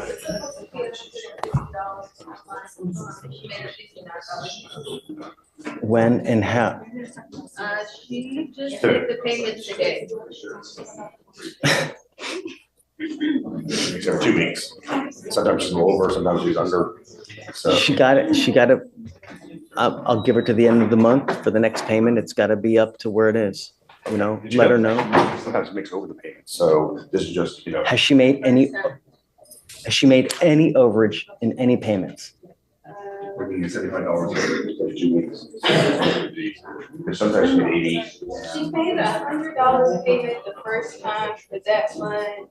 $80 payment yesterday. This is the first time. I know this is the first time that she's gone under. Has she made any overages? 180 for the first month, so. Anything other than that? Got a spam call. call. 80 was $5 over, but. Hello? Hello? Hello? Hi, this is Mary from Med Health Center. I'm calling to let you know that after this recent open enrollment, if you have Medicare Part A and B, you're eligible for great newly added benefits like monthly $180 cash back, dental, hearing, vision, prescription coverages, and food card at absolutely no cost. So, do you have Medicare Part A and B? I have those. Okay, great. Just hold on a second. Hi, this is Brian on recorded line. How are you doing today? I'm doing well, Brian. Well, this call has been in regards to review your new Medicare benefits. Do you have a Medicare Part A and Part B? I think so, yes. How old are you? 67. What's your date of birth? It was February 29th. What was the year? Yeah, 67. I told you I was 67. I don't know. Oh, man. So I was hoping you guys would help me there. 1945. Uh-oh. All right, we're back. Can I step out real quick? Yes. Just and let me know when you're ready. We'll start when you come back. I'll come back on when I'm ready. Sure, take your time. No rush. Thank you. 1945. Okay, Michael. Good morning, Your Honor. I have spoken to the immigration attorney, and she kind of explained how the ICE, like why it's showing detained on there. Okay. So once a bond, whether it's a PR bond or a surety bond, is in place in this court, ICE, because he's got a pending ICE hearing. I needed it to be a leap year. Could be a year from now. ICE basically has the ultimate decision whether to pick him up within 24 hours and then release him within 24 hours from Conroe, or to just tell Harris County, release him from Harris County. We already have what we need from him. But the attorney in blue is a giant. Worst case scenario, once the bond here is posted, it'd be like a 48-hour period before he's released either from Harris County or Conroe. I don't want him to go back in ICE custody, though. So he would only be in ICE custody to process out. Instead of processing out here in Harris County, he'd be processing out in Conroe. No, not. Our experience here is that if I have someone with an ICE detainer, we give them a bond, they take into immigration custody, and they sit there for 3 to 4 months, 5 months. And normally that would be the place. The thing is that he already has the ICE bond. The ICE bond has already been posted. So he already. Oh, he posted an immigration bond. Right. So he has an immigration bond that was posted as of like last Wednesday. Really? Yes. Show me proof, and then we'll talk. Would you be okay with a photograph of the ICE bond? The receipt from I think so. Okay, if that's okay with you. Okay. All right. Welcome back, Joseph. You're an officer of the court. Absolutely. I trust you that if he's made a bond, then yeah. Absolutely. I mean, as long as you're okay with the photo, I mean, are you okay with the photograph So of it? I'm okay with the photograph. Judge, my position at that point, if he's already posted a bond in immigration, I would ask that the bond here would just be raised to 5,000 to ensure his appearance in this court. Oh, no. I'm gonna put a monitor on it. That's fine, but I would also ask the bond to be raised to 5,000 as well to ensure his appearance in this court as well, Judge. I don't want him to leave for 5-10 months and just be gone. I want him to settle the case here before He posted immigration bond. Yes, Judge. So immigration won't take him. My point is that if he's posted the immigration bond, Right. if he bonds out or if we give him a PR bond, he won't go to immigration at all because he's already got an immigration bond. Well, that's what I'm taking from you. So the way it was described to me by the immigration attorney is that Harris County has 24 hours to notify immigration that he has a bond, or that he has a bond in Harris County. Immigration can tell Harris County within that 24 hours, we're okay with y'all processing him out, or immigration can say, we are going to process him out of Conroe because he has a bond in place and our bond is a federal bond. My only concern is that you're telling me that he's posted an immigration bond. He posted the immigration. I know that if you're telling me that he's posted an immigration bond, that immigration will not keep him. That's my concern, because I don't want to give him a bond, however it may be. Then immigration takes him and puts him in ICE custody for the next 5 months and then deports him. Oh, no, they've already done the 5-month thing already. So if he's posted a bond, I know they're not going to keep him. Even if they want to process him out of Montgomery County to know where he is, address, phone number, identifier, so they can keep tabs on him. Regardless, though, I am also going to put a GPS monitor so I know where he is at all times. Perfect. So that we can keep tabs on him, because I don't want him to take flight. We can do that. I will pay for it so that there's no monetary issues. Do you want any like geographical restrictions, like Harrison, the surrounding I would counties just ask if for you work? stay in Harrison, contiguous county, Judge. We're not opposed to that either. Okay, so just show me Angelique proof. just put in her notice. The immigration bond's been posted. We'll take care of it for you. No problem. Thank you, Your Honor. Mr. Reyes. Mr. I don't know, I Sanchez. talked to Kevin Cabrera, and he's here with his mom and his brother. And I talked him in to go ahead and apply for PTI. He blew a 10, and I want to send him for a drug and alcohol test right now, Mr. Reyes. all right. I'm sending you for a drug and alcohol test now. I don't know what's going on in your life, but it just. I did a home test and it's still positive. No. We'll see. I want to know from me whether you're going to be dirty or whether you're going to be clean. And we'll go from over. I'm dirty, over, he says. and over. We'll see. Sit down. Don't take off. You got to take the test. I want you to come right back. Okay. All right. Thank you. Hey, of course. You know if you had folks on Zoom. Joseph, you're next. Judge, we're approaching Okay, thank on you. Calvin Dante Douglas. Joseph fell on like a Calvin Zoom Douglas is on delay. your, no. Bond It's under Douglas? Attorney McGregor there. Okay. on the Hold on, right. you approach for reset. It's getting older. okay. So what do you want to do? The status Conor is, McGregor. the state is still seeking some NDT data that we have requested. So we have it in, but when we try, and this is for me as well, when I try to open the files, it says it's like corrupted, like there's something wrong with the file. So I tried to reach out to deputy that was there with MBTs. His phone number's not in service, so I'm gonna call the sheriff's office after docket. What? How is that possible? The number that's listed for him is no longer in. I mean, who's wrong? Okay, so, I'll give you a week to have all evidence in compliance. If not all evidence is in, then, okay, they got a week to get every single shred of evidence in. Okay, all right. Joseph, you're up.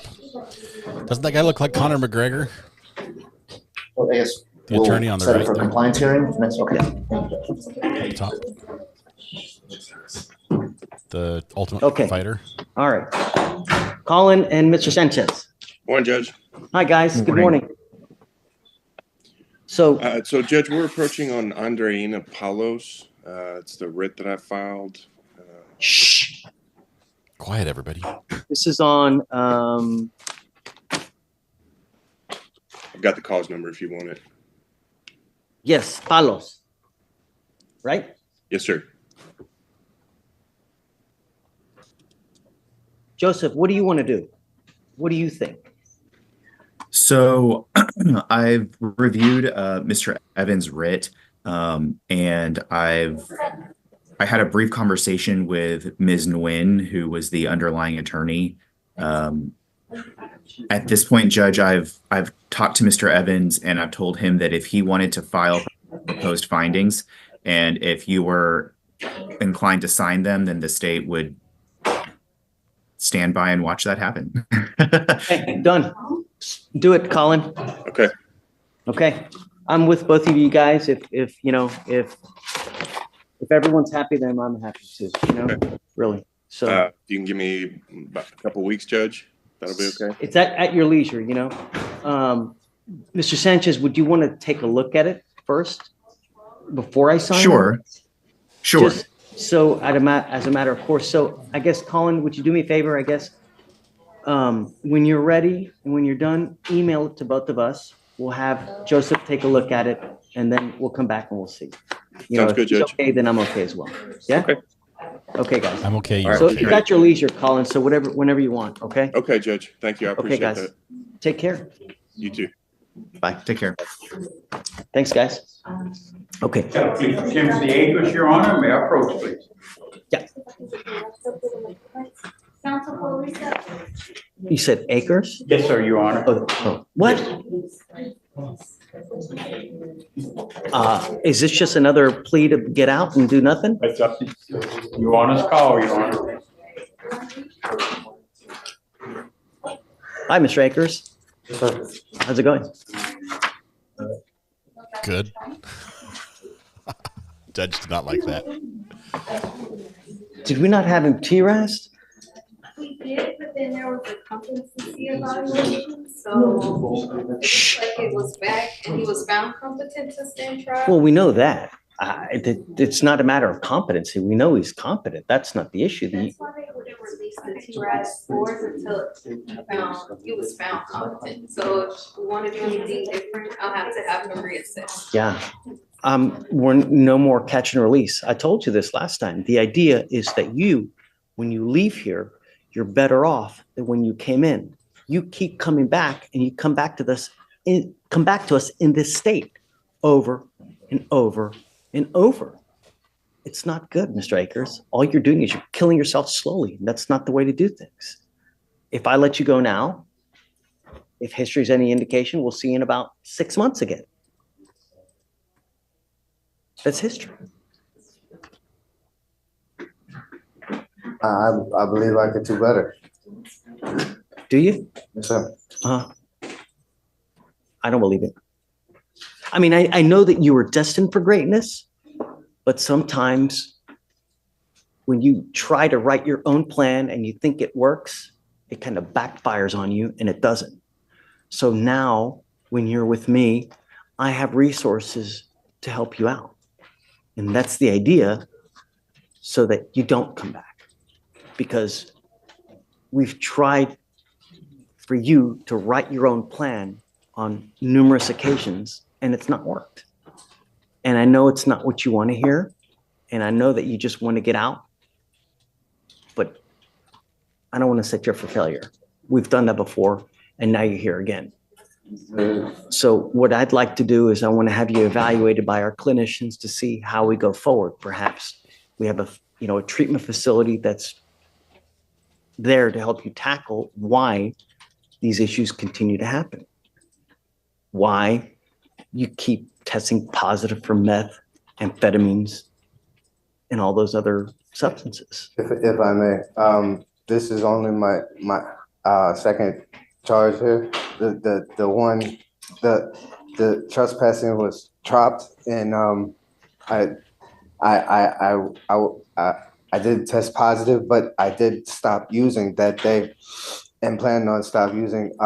When I tested positive for alcohol, it's because I take communion, and that's when I haven't heard. I'm at a Really? point. You take communion at 8 in the morning? I didn't blow. It was a urination. Okay. You and I have been dancing for 2 years, and you in all those 2 years have continued to I've only use. been in Houston a little over a year.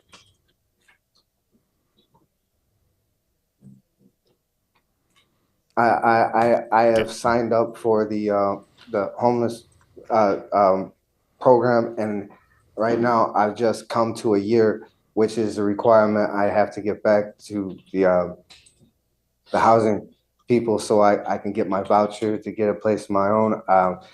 When I was locked up here, I probably had a lot of things walk off. I don't know if my storage container is the automatic payment went through.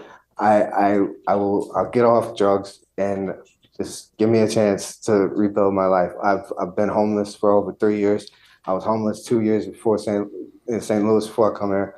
I come here and I've been wanting to restart my life. I just need just give me an opportunity not to come back, and you won't see me again. I've done that twice before, Mr. Akers. You now are in your third case here within a year.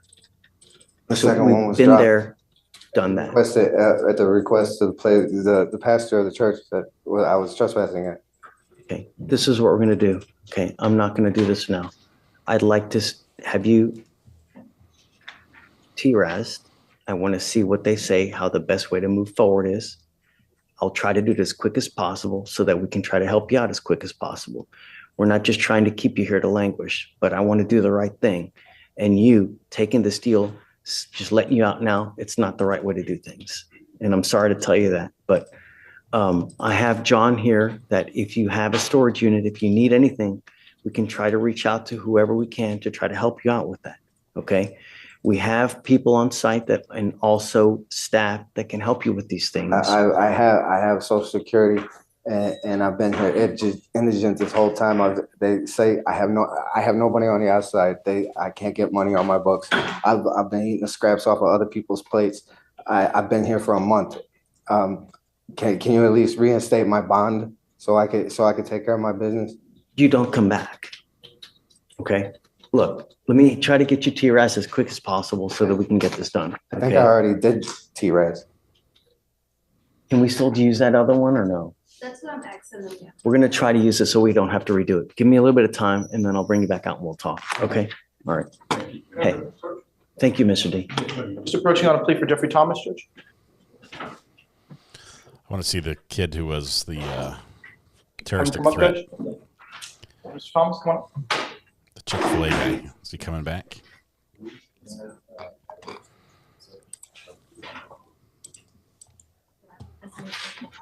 Judge, can I ask you how to do it? Okay.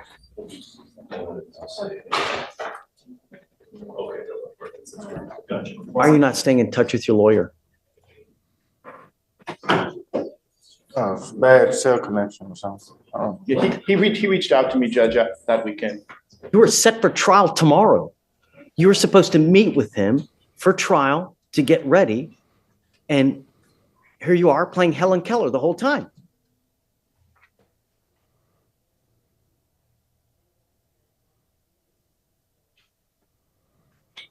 Court knows when to get quiet.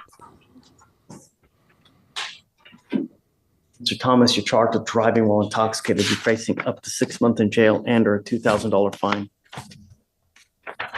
You've worked out an agreement. They're offering you 3 days in jail credit for the 9 days that you've done. What are you doing with yourself these days? Just working. Where? I work for a temp agency. How much money do you make a month? Anywhere between 15.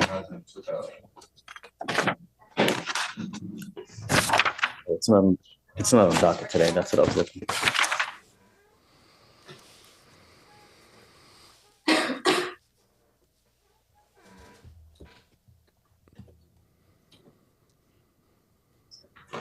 You know, one of the things that I don't want you to think is that this is a joke. And we give you a lawyer in an effort to try to help you out. Because we understand that you have issues, that you may have, you know, not the best job out there. And so here in the court system, we try to do everything possible to try to help out as many as we can for the short time that we have here. And when you continually refuse to abide by bond conditions and when you refuse to communicate with your lawyer. That tells us that you just don't give a rat's behind about us, about the charge, that you think it's a joke when it's not. It's a serious, serious charge. And here you are working your 1, 2, 3, 4, 5, 6, 7, 8, 9, 10, 11, 12, 13, 14, 15, now 16th charge. How many of those charges have you gotten a court-appointed lawyer on? All of them.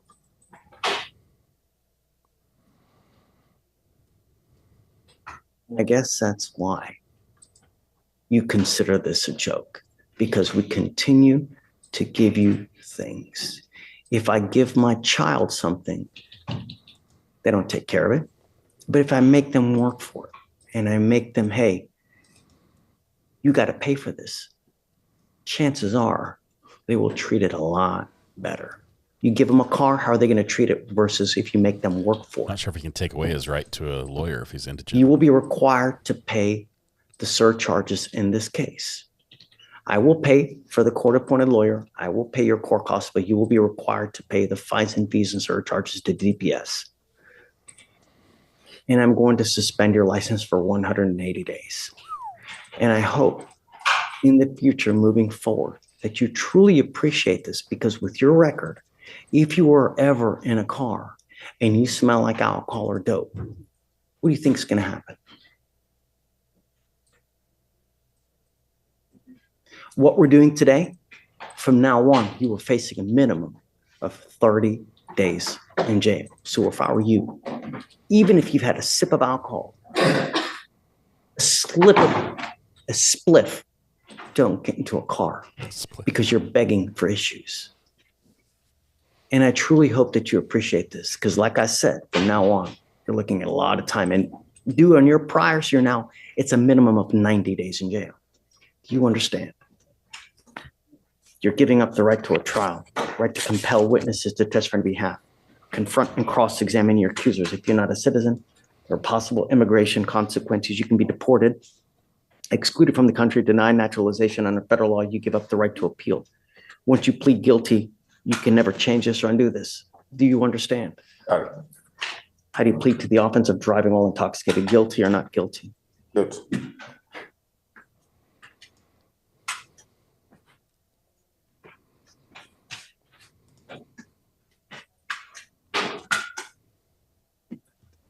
Was this a 0.15 or above, or was it just?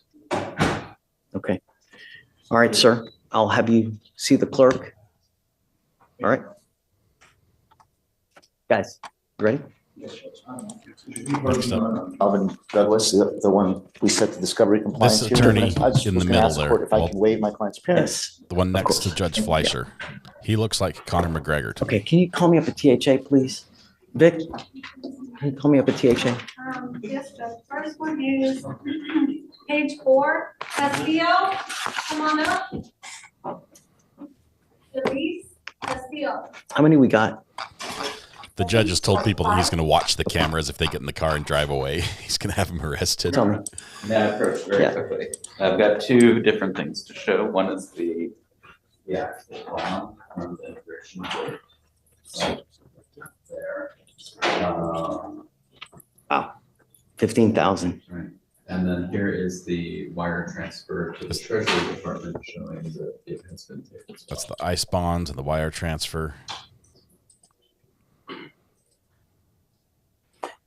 It's a transfer, but there's no bond paperwork. Well, that is the bond paperwork. No, but that's the order granting a bond. Right. And that's not the actual bond. So, and then the transfer is the payment. So the way that, like, he's good to go because it's showing that once the bond's paid, they release him from his stuff.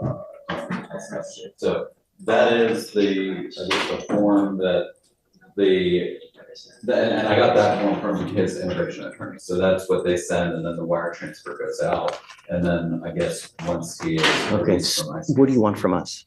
Just the $5,000 bond, I think, the $5,000 bond, I think it's appropriate with the conditions for the ankle monitor and the right hairs. Okay, so I'm gonna have to bring him out to admonish him real quick. So let me do this and then, but yeah, we'll Thank you. do that. Yeah, all right. You, Elise Castillo, do you have a lawyer today, ma'am? No, Tell me what you're doing about that. I'm sorry. What are you doing about that?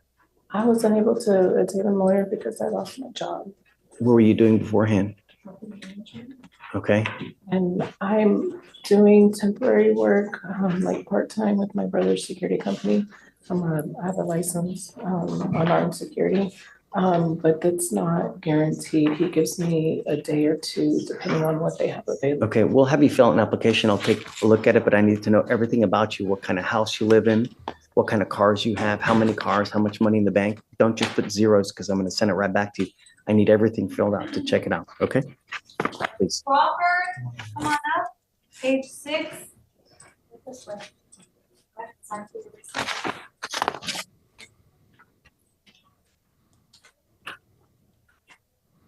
So you do the surcharges, right? Yes. If you watch, sometimes he'll The one is sneak- Crawford. Do you have a he'll lawyer sneak today? Candy. I need one, a court-appointed lawyer.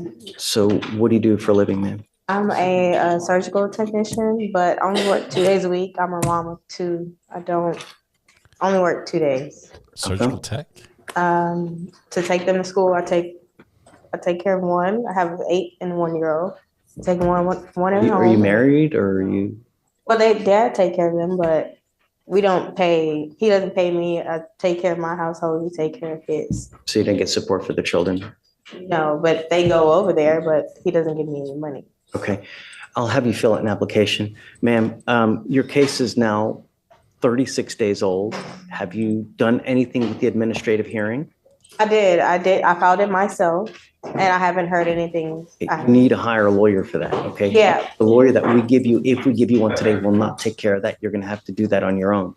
So I Okay? did file the Okay. hearing, but Can't give you legal advice. All I can Okay. say is that you need a lawyer to represent you in that administrative license revocation hearing. So Okay. take care and take notice because there's a lot of consequence with that. Yeah. So I'm serious. The lawyer that we give you here only takes care of the criminal case, not the administrative case versus DPS. And you need to do that probably pretty Thomas. quick. yeah, I filed that. I haven't heard anything. So, okay. You need a lawyer to represent you on that. Okay.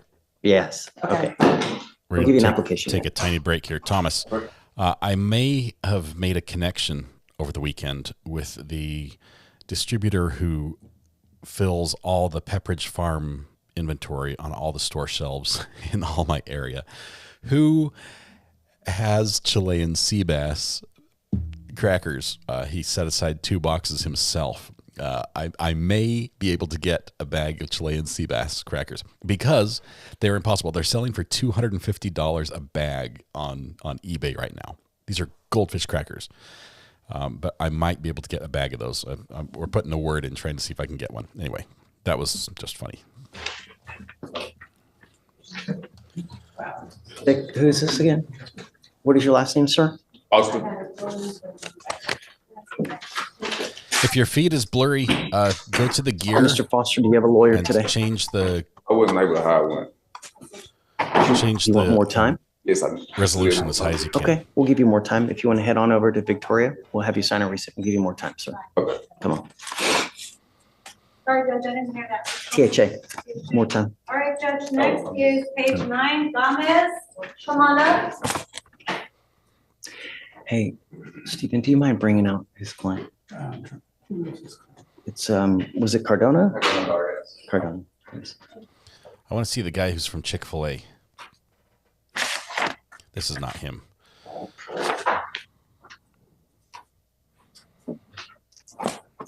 This guy's ripped. Oh, do you speak English? No. Tómate asiento, por favor. No te vas. Judge speaks Spanish, but they do need a court translator. He can't conduct court business in Spanish. All right, Judge, next is page 22.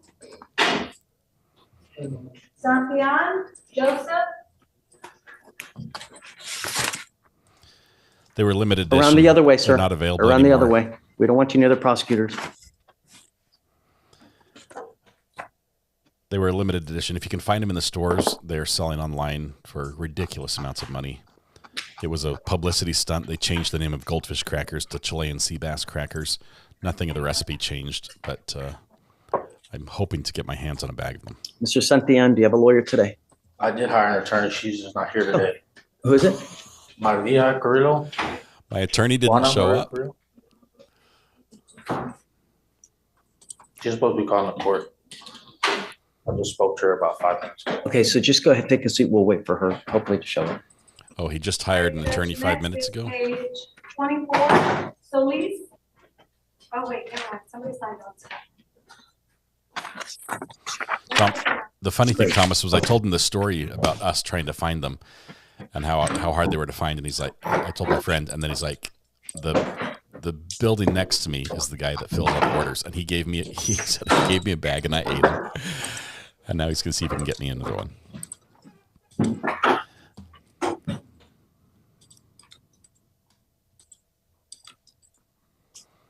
Oh, he's back. This guy. All right, Mr. Cardona, I want you to understand one thing, that I take public safety extremely serious, and I will do everything in my power to protect the public.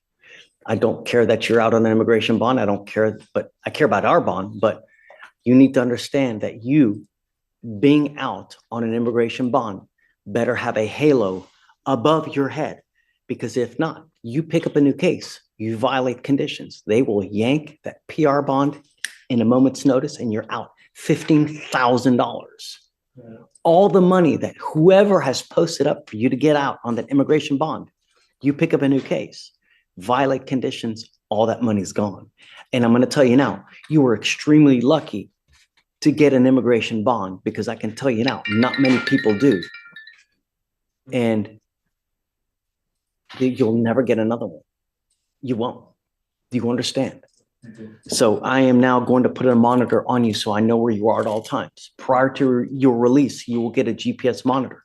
You are not to have any contact with the complaining witness in this case, and not to be in possession of weapons. You're not to consume alcohol or illegal drugs, and I will randomly test you. If I find that you're consuming alcohol, illegal drugs, you become a danger to the public, I will yank the bond in a moment's notice. You understand? Make the most of it, because you're lucky to even get out. Do you have any questions? Okay. It is your responsibility to stay in touch with Mr. Stoll. He will also tell you when you have to come back to court. If Michael tells me he can't get a hold of you because you're playing games, likewise, there goes the bond. I don't think there's going to be a problem with that. He's got a very, very good support structure in place. To get a $15,000 bond, I would say, yeah, absolutely. Now, the other bond condition that we discussed was staying in Harrison, the surrounding counties while out on bond. No traveling. You got to stay here. We have to know where you are at all times. You cannot just go traveling, no going to Mexico or no going to this or this. No, got to stay here until everything's wrapped up. Okay? Okay. I have one question. Shoot. My ex-wife, she moved out to Atlanta, Georgia with my kids. Sometimes I visit them. So no leaving until this is taken care of. This has to be resolved here in this court before. And there's I also understand. That's why with the complaining witness as well. FaceTime. You can always FaceTime with them. You can always use other means to have contact with them. Don't go there. That's wrong. Remember, we have a monitor on you. If you go out, we were going to know.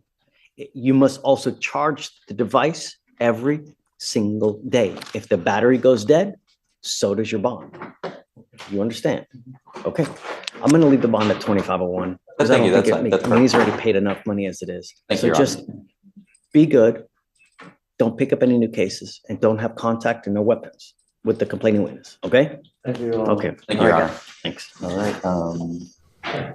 So the judge doesn't want immigration to pick up people who are here illegally, because then he doesn't get to see the case through. He likes to resolve cases. GPS prior to release, no drugs or alcohol, randomly raised, no contact, stay in Harris County, and no weapons. Is there anything else? Harris County and contiguous. Yeah. And then, no contact, no weapons. Yeah, I think that's it. Yeah.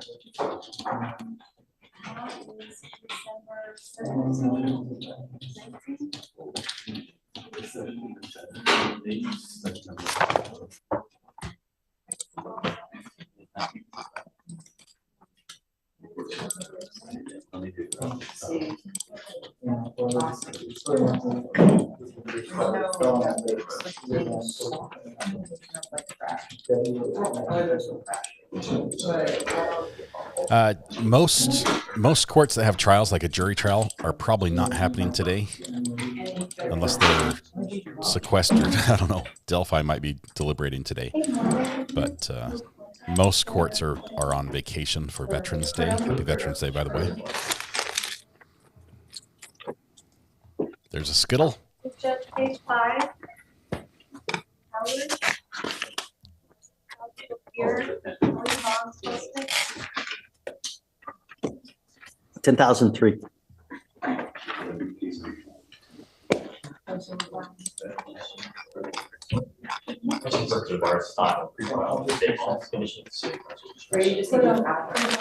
Yeah. More Skittles incoming. No, just kidding.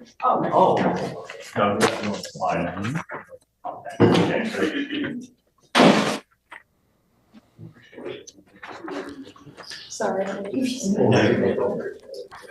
We need these kids to come back from court or from the drug test to see what the results are. Yes. Should be back soon.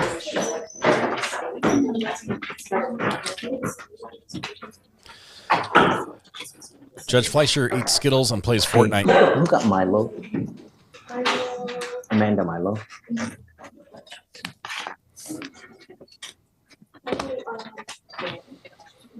Fortnite is a cartoon-based first-person shooter I'm, game. I'm revoking those PR bonds. Are you kidding me? This is why I don't like when they just start doing these and they just leave. Amanda Milo picked up a 4th case, and she got like 3 PR bonds. Aaron, okay.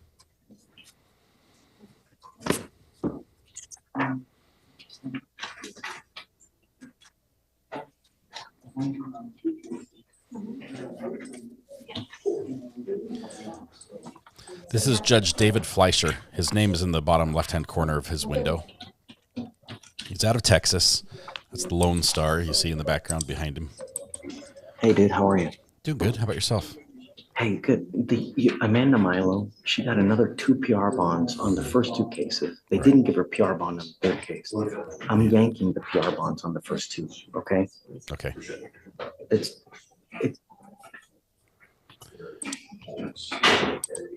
Yeah, okay. Yeah. Okay. Done. Bye. Done. Bond yanked. Hey. Good morning, Judge. Antonio. Good morning, Your Honor. Eric Helms. I was appointed on 2 theft cases on October 31st, and now he picked up a criminal mischief. Helm. And he also has a felony. Custody, right? I'm sorry? Custody? Yes. What phone was that? He also has a felony out of the 174th. He has 3 open cases in this court, Judge. Are you able to communicate with him? I haven't talked to him today. I haven't talked to him. I just got here. Okay. I guess see if you can communicate with him. I don't know, but he doesn't show up on our cases. You know, he was out on, picks up a theft, takes off, on the lam, picks up another theft case. I guess they give him another PR bond, and now he's picked up another 2 charges. The criminal mischief, this last one happened in jail, Judge. What happened? He And then what about the fraud? damaged county property. He walked around the scene, wet some toilet paper, then covered the camera in one of the rooms. And then he pulled off the smoke detector head from the wall, exposing live wires, and the fire alarm was activated. He cost about $450 in damages in the county jail. What about the fraud? What happened? Wet toilet paper on the Please. camera Let me lens. see if okay. So felony advised offense, they won't offer a reduction due to his criminal history. They'll offer state jail time, but it needs to be pled to by the next setting. And they said that on the 28th of October, Judge. And his Really? Wow, it's so new too. his next setting isn't until February. February 4th. So Did he just have a bunch of different driver's licenses on him, or what was it? The fraud case, Your Honor, the officer observed him being in possession of stolen property out of a burglary, and it says that the officers discovered a debit card belonging to the complainant that had been stolen. Okay. I guess talk to me, let me know what you want to do. I'm not going to give him a PR bond in this case here, though. You know, I don't think that we'll see him. So I guess just. Well, and the state wants to hear from felony prosecutors before they make any offer. Yeah. I guess we'll just wait and see. I mean, it's February so far, though. You really want to wait that long? Well, I mean, since this is the criminal mischief, it's the newest. They're all fairly new. I just got appointed 10 days I ago. know, right. On the other two. So a normal reset, and then by then we can probably plead them up. Yeah. Can we do 30, though? I don't want to do up to February. That's just way too far. That's Yeah, fine. okay. All For right. sure. Thank you, Yeah, Judge. For sure.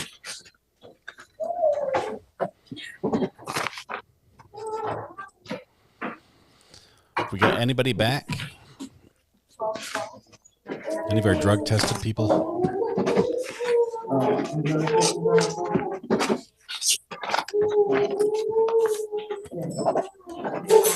Little kid fussing in court there and back. There's the waiver. So we need to talk about a couple things. First is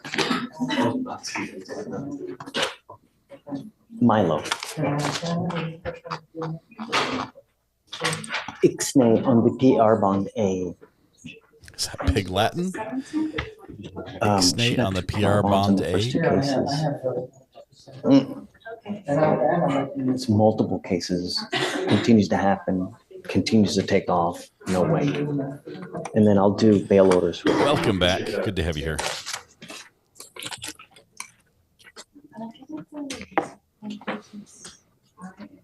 Judge is in a better mood now that he started eating his Skittles.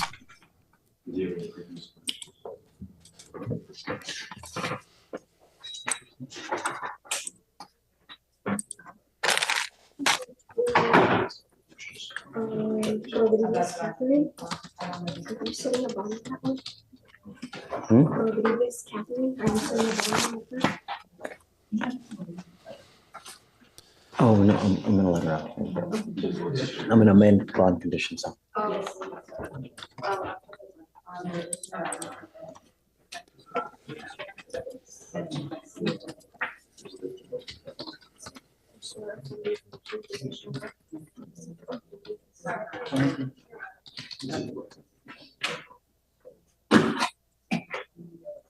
Judge, are you ready for the Spanish CHA?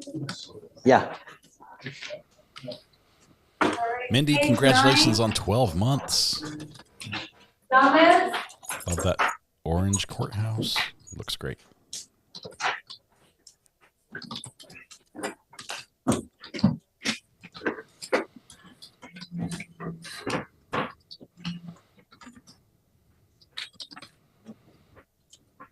Do you have a lawyer, sir? Nope, I didn't ask you that. We gave you a court-appointed lawyer last time. Now you're back with a new charge. What are you doing with yourself these days? Trabajo. What do you do? Plomería. Plumber.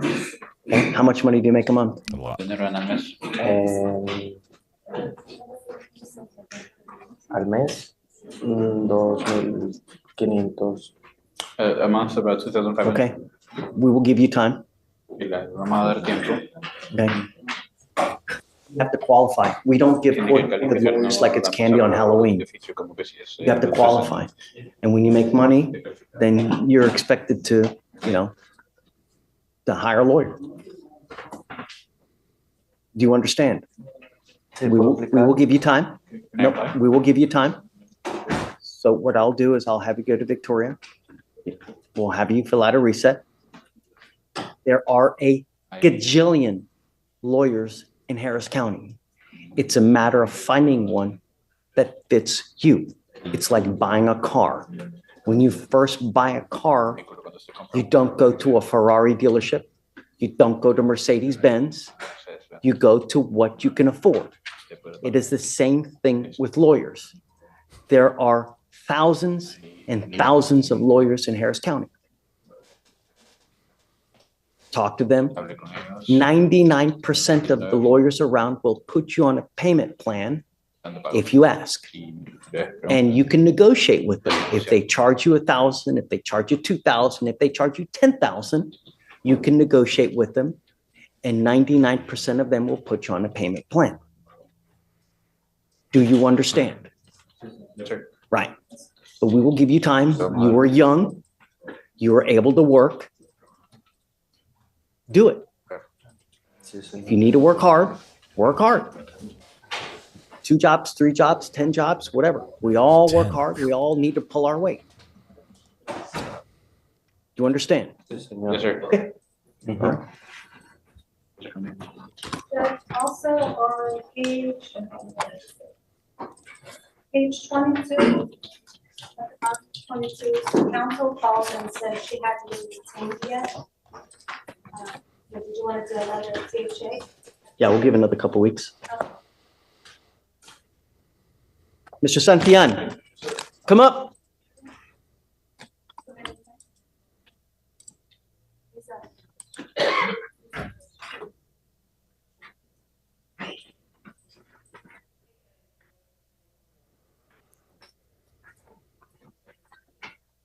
I don't know how you operate in the real world, but this is important. I expect you to be honest. You do not have a lawyer. No, I have text messages. I'll be texting the attorney. You text messaging is just that. It's a text message and it's nothing more. You don't have a lawyer. Don't lie to me again. Don't about do have a lawyer. Okay, there you go. She called, not representing you. So you don't have a lawyer. When you have a lawyer, you pay the money. They don't work for free. I understand. We will give you more time. And next time you come here, all I'm asking is honesty.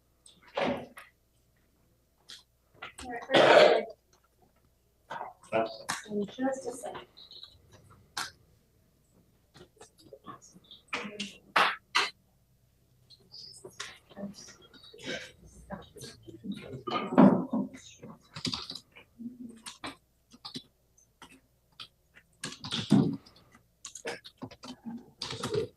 I'm sitting here watching the Bitcoin price as it's about to break 85,000. Man, it's crazy. Go ahead and sign, please.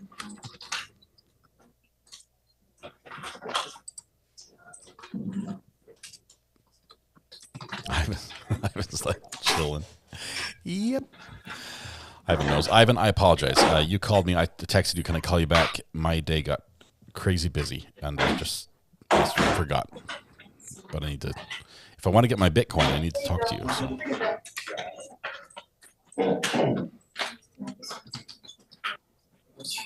Hey, Herman. Hey, dude. Yeah.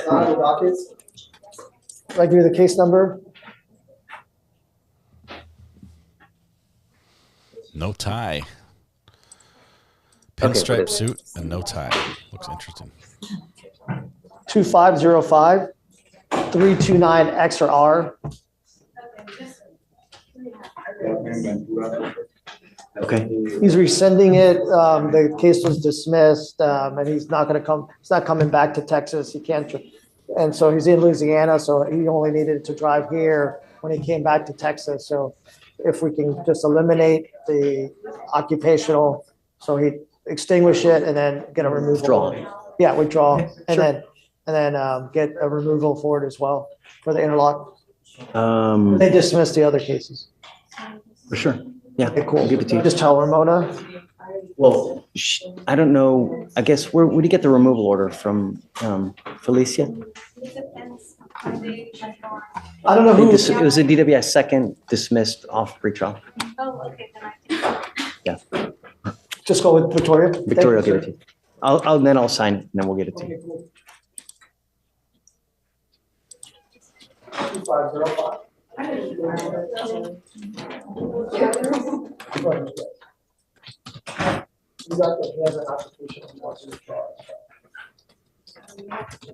John D. Hey, man. You too, what's up? Approaching on first young Miss Smith, who you sent to go get drug tested. She came back Results positive. back? Positive for some marijuana. Come on, Miss Smith. Come out, Mom. Marijuana? Okay, we should be getting some results on these people. She was one of the first people we saw.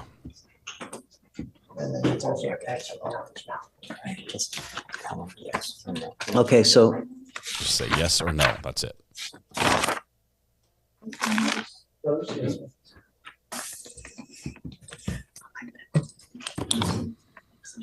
Yeah, because he also has an occupation also, that we're also getting the interactive need from the DWI. She's actually, and we gotta put in the judge's key, and then withdraw the occupation. Felicia, Yes, Judge. what did she test positive for? THC. No more? You'll be tested 40 to 43 days from today. If you stop smoking as of today, then you shouldn't test positive again. Do you understand? Yes, sir. What happens if you test positive again? What happens if you pick up a new case? What happens if you continue to speak with the co-defendants in this case? You know what's expected of you. Yes, sir. All we want you to do is be the best person you can be, graduate from high school, and go on to greater things. It's not much, but your life as you grow older gets more difficult. It doesn't get easier. You get older, you may lose hair, you may get bigger. We don't get more beautiful as we age on. Life becomes more difficult. And if you don't make a name for yourself now, then it's all the more difficult. And let me tell you, life without money really, really sucks. It's really hard if you have no money. And most of the people here that get divorced because they fight about one thing. This. Hey. Quiet. One more thing is that you, as a young Black woman, should never have to depend on a man. Because when you do, if that person leaves you, it's not going to go well. You need to be able to fend for yourself. And the way it starts is with an education, because no one can take that away from you. When you become like a doctor, a lawyer, you're always in demand, a nurse. No one can take that away from you. And you can always make good money, and you never have to depend on someone else. That's what your life should be. Never depend on anyone else but yourself. And it starts with an education. And that's what we're going to do with you now. You understand? So I expect you to stay in school, and we're going to check on you repeatedly. So the next time you come here, we're going to drug test you, and I want to know that you're still in school. Is there anything that you need from us? No, sir. This is enough. I hope. Who are the co-defendants in this case? Do you have cause numbers so we know? Your Honor, there's no connected cases for co-defendants. So we have a UUMV in this case, don't we? The same set of facts? I mean, we don't know who the...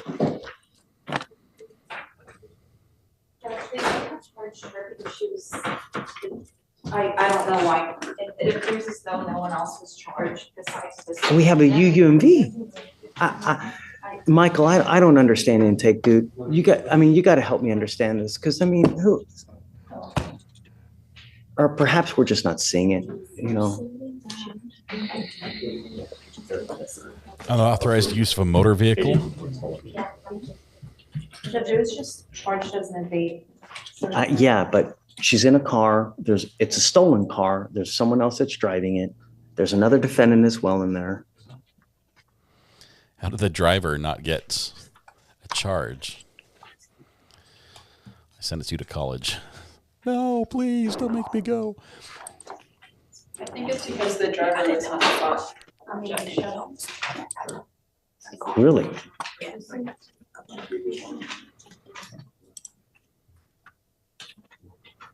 You know,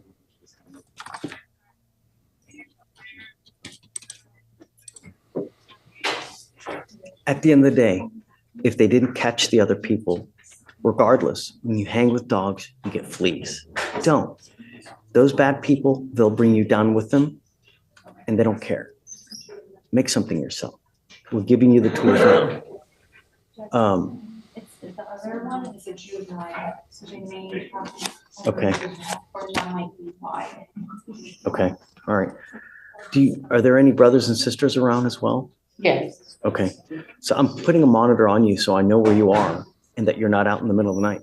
Do you understand? I'm giving you a curfew. We'll have a monitor on you. If you don't charge it, it goes dead. Don't blame it on me. All right? Okay, John D. Thanks. All right, thank you. Just a So did you want that to be an and device, or would you like to? GPS, so we know where she is. She's not out in the middle of the night. Waive the fee today. Just before I leave, just wanted to briefly touch on Ms. Crawford that I just got. It just looked like it's a pretty standard low, not a high 0.1 DWI first time. So just wanted like a normal reset for that, Judge. Bond or custody? Wow. Judge, it was a THA, I can reset it. Okay, that's. I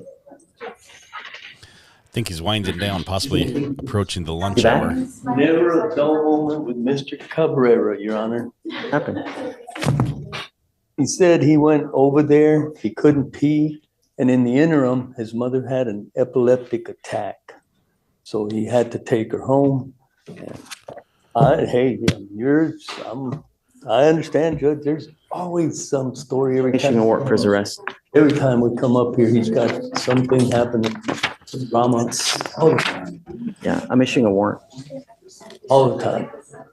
So I We have guess, it Wednesday? yeah. Well, no, I'm issuing a warrant. So it'll just be open and I guess at some point we'll see him and then I'll call you. Okay. And I'm not letting him go though. I'm not going to let him plead guilty. I'm not going to do anything like that. We'll just keep him until we can straighten him out.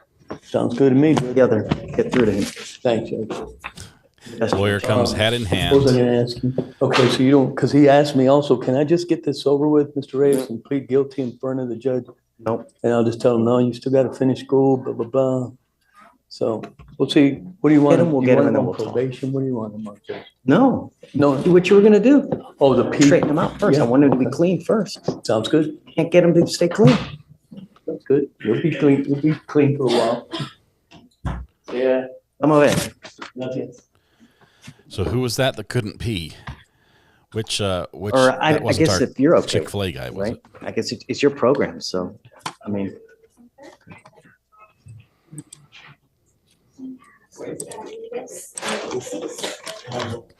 Let me show you the $250 bag thing.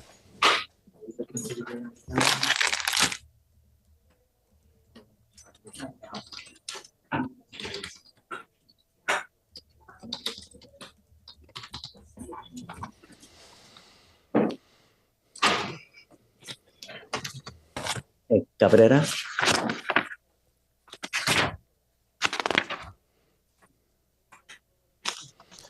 See, I don't think I've got that. 10,003.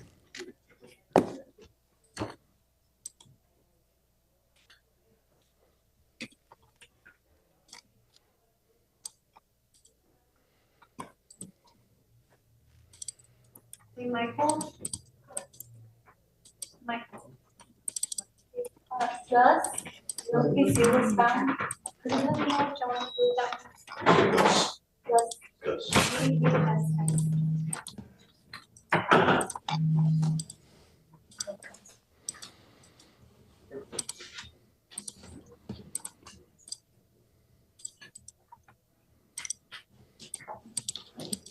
Crawford, right this way. Okay, while this is going on, we'll keep the audio going. I'm just going to show you Chilean sea bass. They were goldfish crackers with a special. They normally sold for $7.38 a bag. Limited edition. Well, they said Chilean sea bass here on the top. They're sold out. They're completely sold out. And now each bag is, I think the last one I saw was listed for $250. Oh, it's $7.38 for 2 bags. $250 for one bag. So you can find these in the store. They taste exactly the same because they are exactly the same as normal Goldfish crackers. They're just a collector's item now.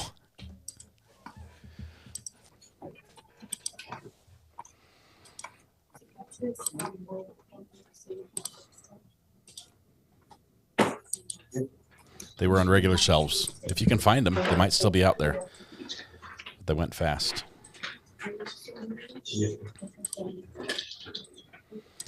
They are not any different.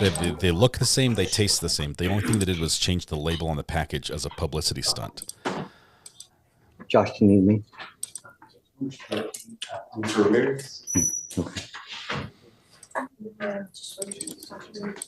If you like getting into that, you should watch companies that do this and try to buy up the collector's item edition, limited edition stuff, and they do sell online for ridiculous amounts of money. I'm hoping to get a bag for free so I can eat them because I told Thomas I'm trying to get some.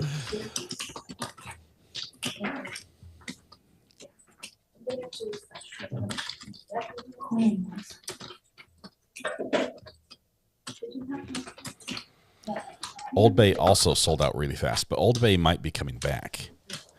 If you can find it, I'd love some Old Bay ones as well. That's how this all started.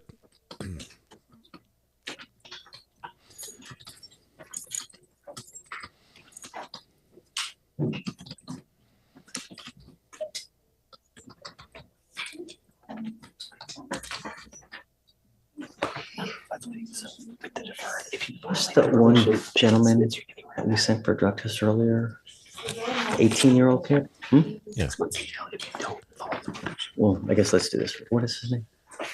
Ramirez? Alexis Ramirez.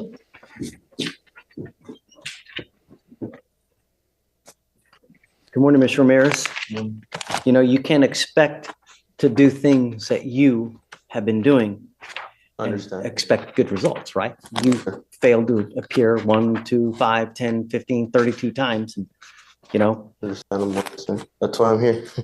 Right. That's why you're wearing orange. Orange, yes, sir. I hope that you understand, and I want you to understand one more thing. We, as a court system, expect for you to make everybody whole. In this case, there was an accident. You're charged with failure to stop and give information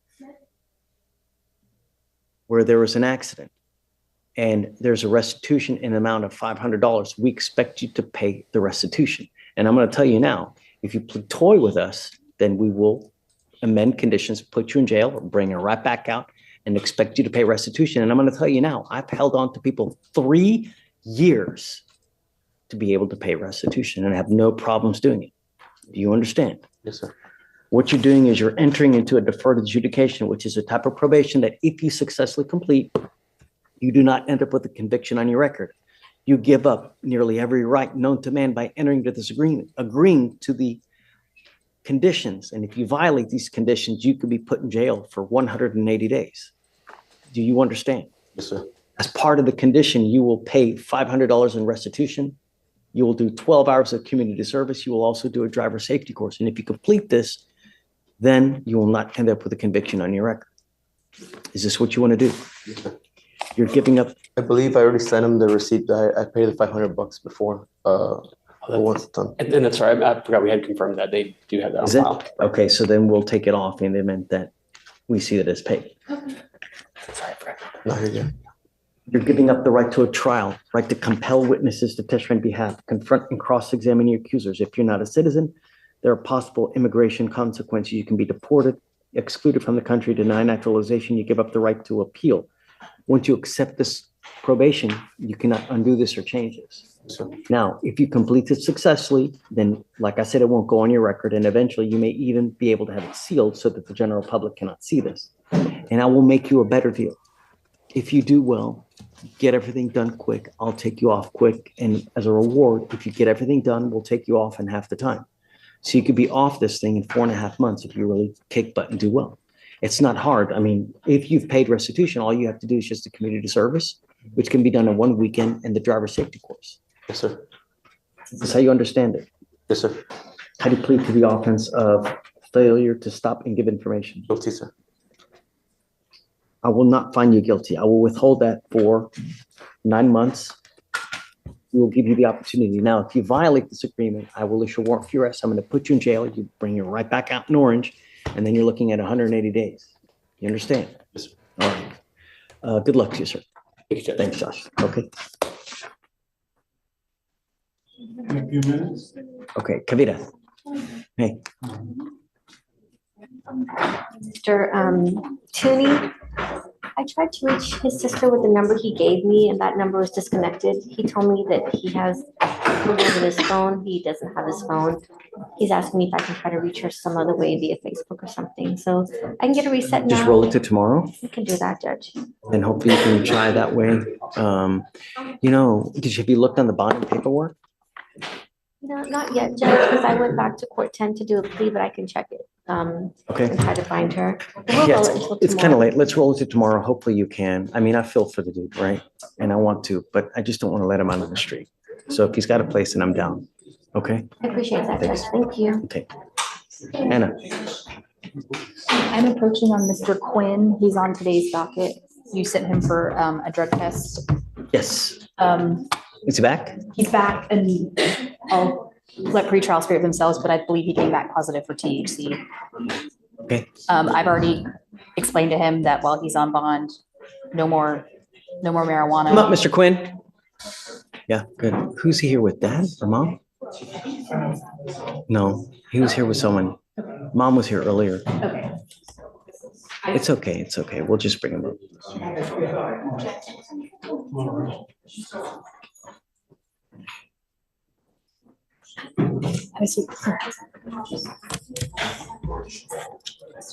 So did he test positive for just marijuana? Anything else? I believe it's just the THC. But I would need to confirm that. Pretrial. Alicia, Yes, Judge. did he test positive for anything else? Just marijuana? Just marijuana. Okay. No more stops today. And I don't care. My daughter. Have a seat, please. Hold on. Oh, okay. I don't care if you come up here and tell me that you were in a car and everybody was hotboxing. I don't care if you tell me that you were at a party. I don't care if you tell me it was CBD. I don't care if you tell me it was whatever it was. You test positive again, I will keep you. Do you understand? Yes, sir. No excuses, no marijuana, and you stay in school. And I'm going to put a monitor so I know where you are at all times. You are not allowed out in the middle of the night. And I'm giving you a curfew, and you're not to hang out with the co-defendants in this case. Do you understand? Yes, sir. Any false move, I will keep you. And I don't care if your mom is kicking, screaming, this, that.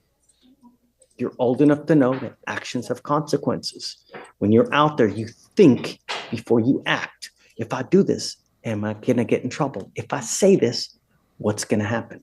Think before you act. Yes, sir. Think before you speak. Do you understand? Yes, sir. You start fighting in high school or wreak havoc out there, I'm not going to take it. Anything else? Just a regular reset on this one, Judge? 40 days. Okay. Because then he'll be tested again. So around 42, 43 days, we'll test him again on his next return. And then the monitor that we're putting on your ankle needs to be charged on a daily basis. If you fail to charge it, the battery will go dead. And if the battery goes dead, so does your bond. Do you understand? Yes, sir. If you ever have any issues, you can always call Anna. She's as tenacious as can be, and she will help you out as much as possible. But if you try to come up here with excuses, it will go in this year and it will go out that year. Understand? Yes, sir. This life is but one chance, and it is like it's a ride, and it can be either a great ride where you're filled with vacations, expensive cars, nice restaurants where you go to Michelin, or it can be it can be a toilet, miserable, an existence without money. You're begging for this, you're begging for that, you never buy anything, and constant fighting with everybody because you ain't got no money. And it all starts right here. Do you understand? Yes, sir. Make me proud. Thank you. Can we be excused, Judge? Judge, would you like the license vote today as well? Today. Yes, ma'am. And waive all the fees, please. And your client dropped. Oh. Your client Well, that's dropped his already little- not a good sign. Client dropped a little baggie of something in the court. Your Honor. Mine came back negative. I'm just seeing that going over the conditions. Okay. Yeah. But just so you're aware. I need to see the Chick-fil-A guy. He needs to come back.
Where's he at?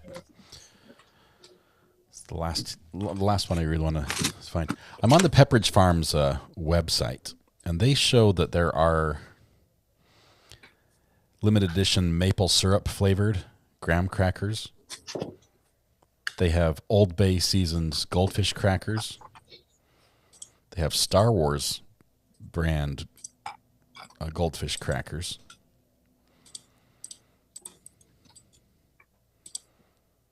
They also have dill pickle flavor Goldfish crackers. I have not seen any of these in the store.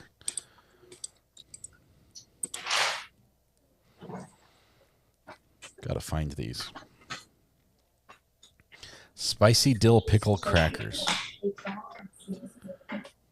Mm.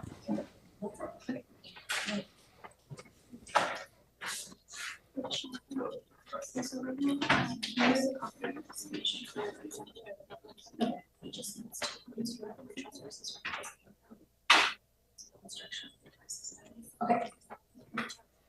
Yes, it just. Oh.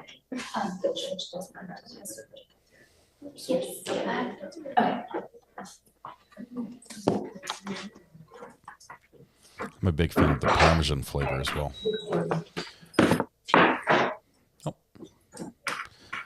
Judge is escaping.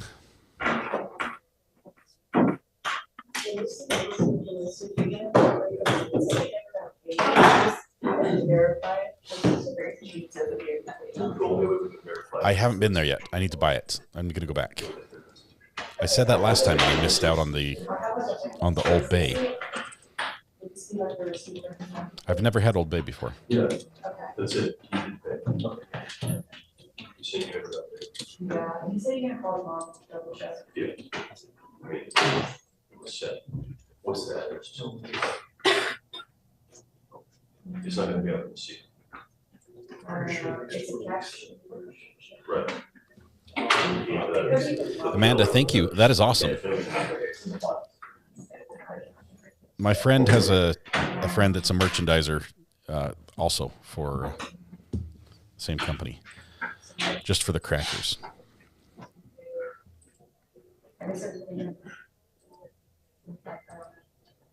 I've never had gumbo. I need a good old-fashioned crawdad boil. Never had it.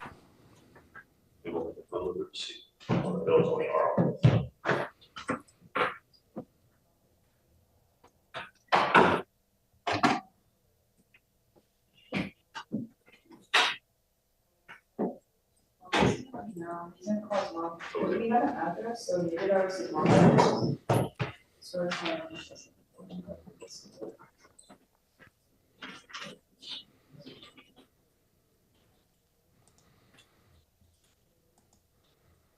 I can't believe I live in the South and I've never had Old Bay. Like I've never even tasted the seasoning.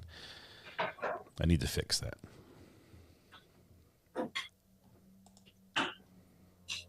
Old Bay, that's Old Spice. Old Spice.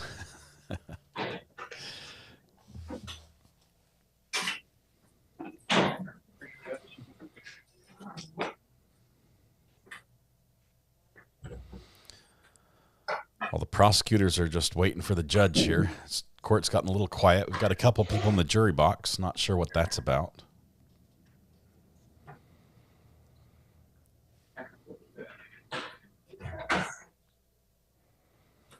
No on the mud bugs. You got to get clean ones, clean mud bugs. Crayfish live in more waters than any other species, I think, in the United States.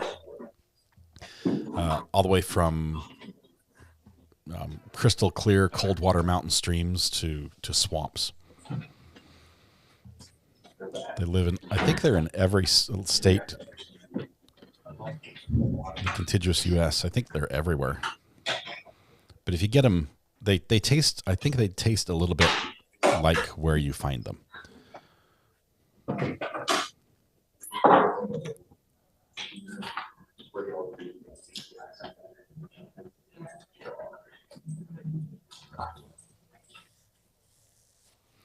They're in Lake Superior, so they're all the way up to the Great Lakes, so everywhere between. Just not sure if they have them in Alaska or Hawaii.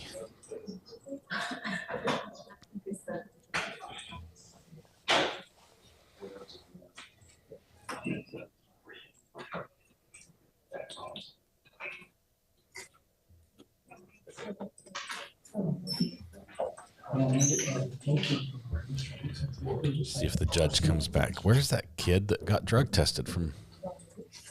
It's got to be Chick-fil-A. Maybe he went back to work. I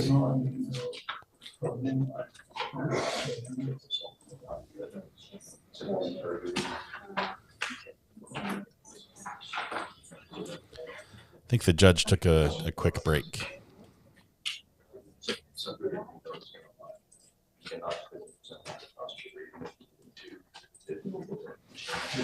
Never had lobster either. What's up with heart? Oh.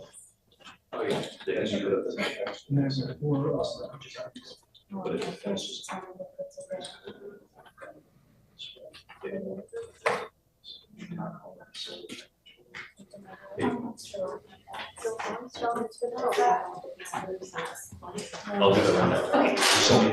Yes. Is that him? No, that's somebody else. Yeah, she was on the out this morning. Carl, I'm just, he goes like, you know, it's just. I totally understand. Yeah.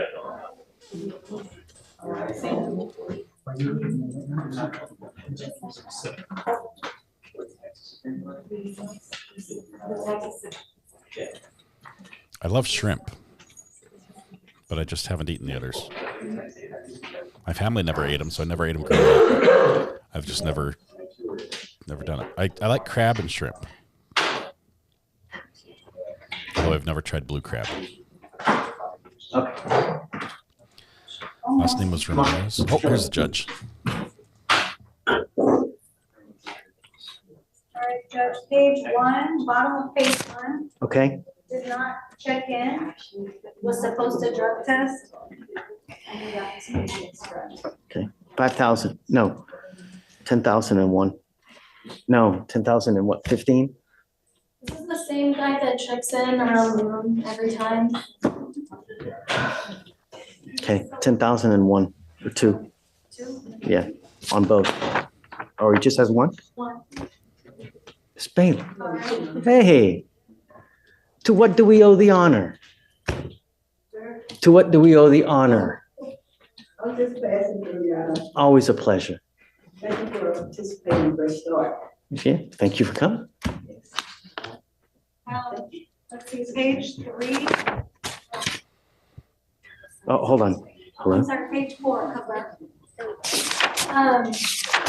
The page 2 that we just. Okay, good. Okay. All right.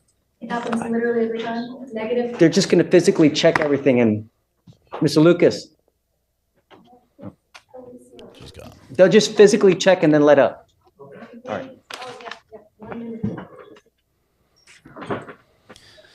Yeah, please no spoilers in the Delphi thing.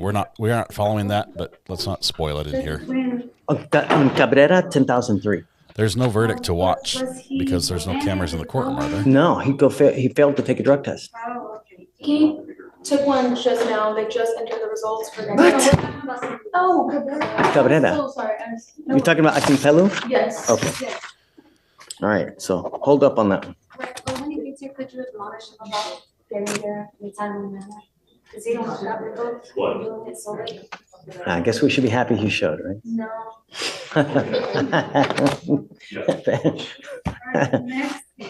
Don't get on their bad side. I will try my best. Right? Page 10, Gerard. I mean, you have step for arraignment to appear. 2501. Right, next is page 14, Johnson. Set for arraignment vote to appear to posted. 5,000. Wait, Johnson has two? Oh, He has one. we're just, okay, 5,000. Posted 2 bonds. I got it, 5,002.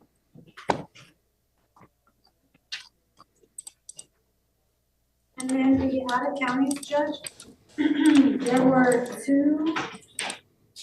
I see you, Aaron. PR bonds. Yeah. My guy's back, Judge. I heard, I saw it. Okay, so are we good to go then? Aaron's here. Just admonish because it's, Yes, sir. yeah, no tolerance. Yes, sir. Okay. ¿Qué más? Okay. Aaron, Yes, Your Honor. tell me, what you got? I got Miss Castillo. I was just appointed judge. Believe it's an interference with the public duties, and she may be in the audience. Page 4, Castillo. Where's Miss Castillo? Miss, are you Miss? Come on up.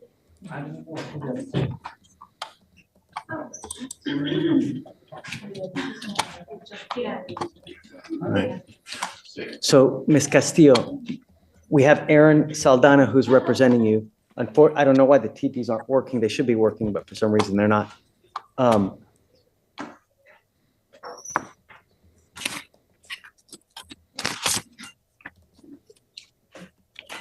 If you would be so kind as to give me your cell phone, please, so I can give it to him. Thank you. Judge, we're looking at January 14th to 16th. Hear that, Aaron? Yes, sir. I'm pulling up my calendar. If we could do the 14th, please. No, you're good. All right. I'm going to chat you her phone number, Aaron.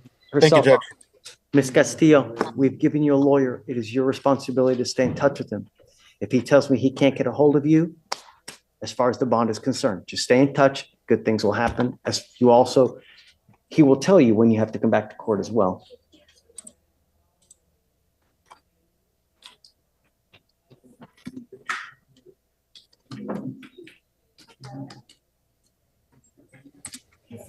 Okay, Aaron, that's her cell phone. Got it. And I am texting her right now. She should have it as soon as she gets her reset for Victoria. Okay, so we will let you go. As soon as you leave here, you must get in contact with him and then you guys get on the same page, okay? Okay, man, please. Thank Thanks, you, Aaron. Appreciate it. Take care. Judge, on page 26, Washington, is set for THA, vote to appear. Ugh, du lieber Augustine, how many is this? I mean,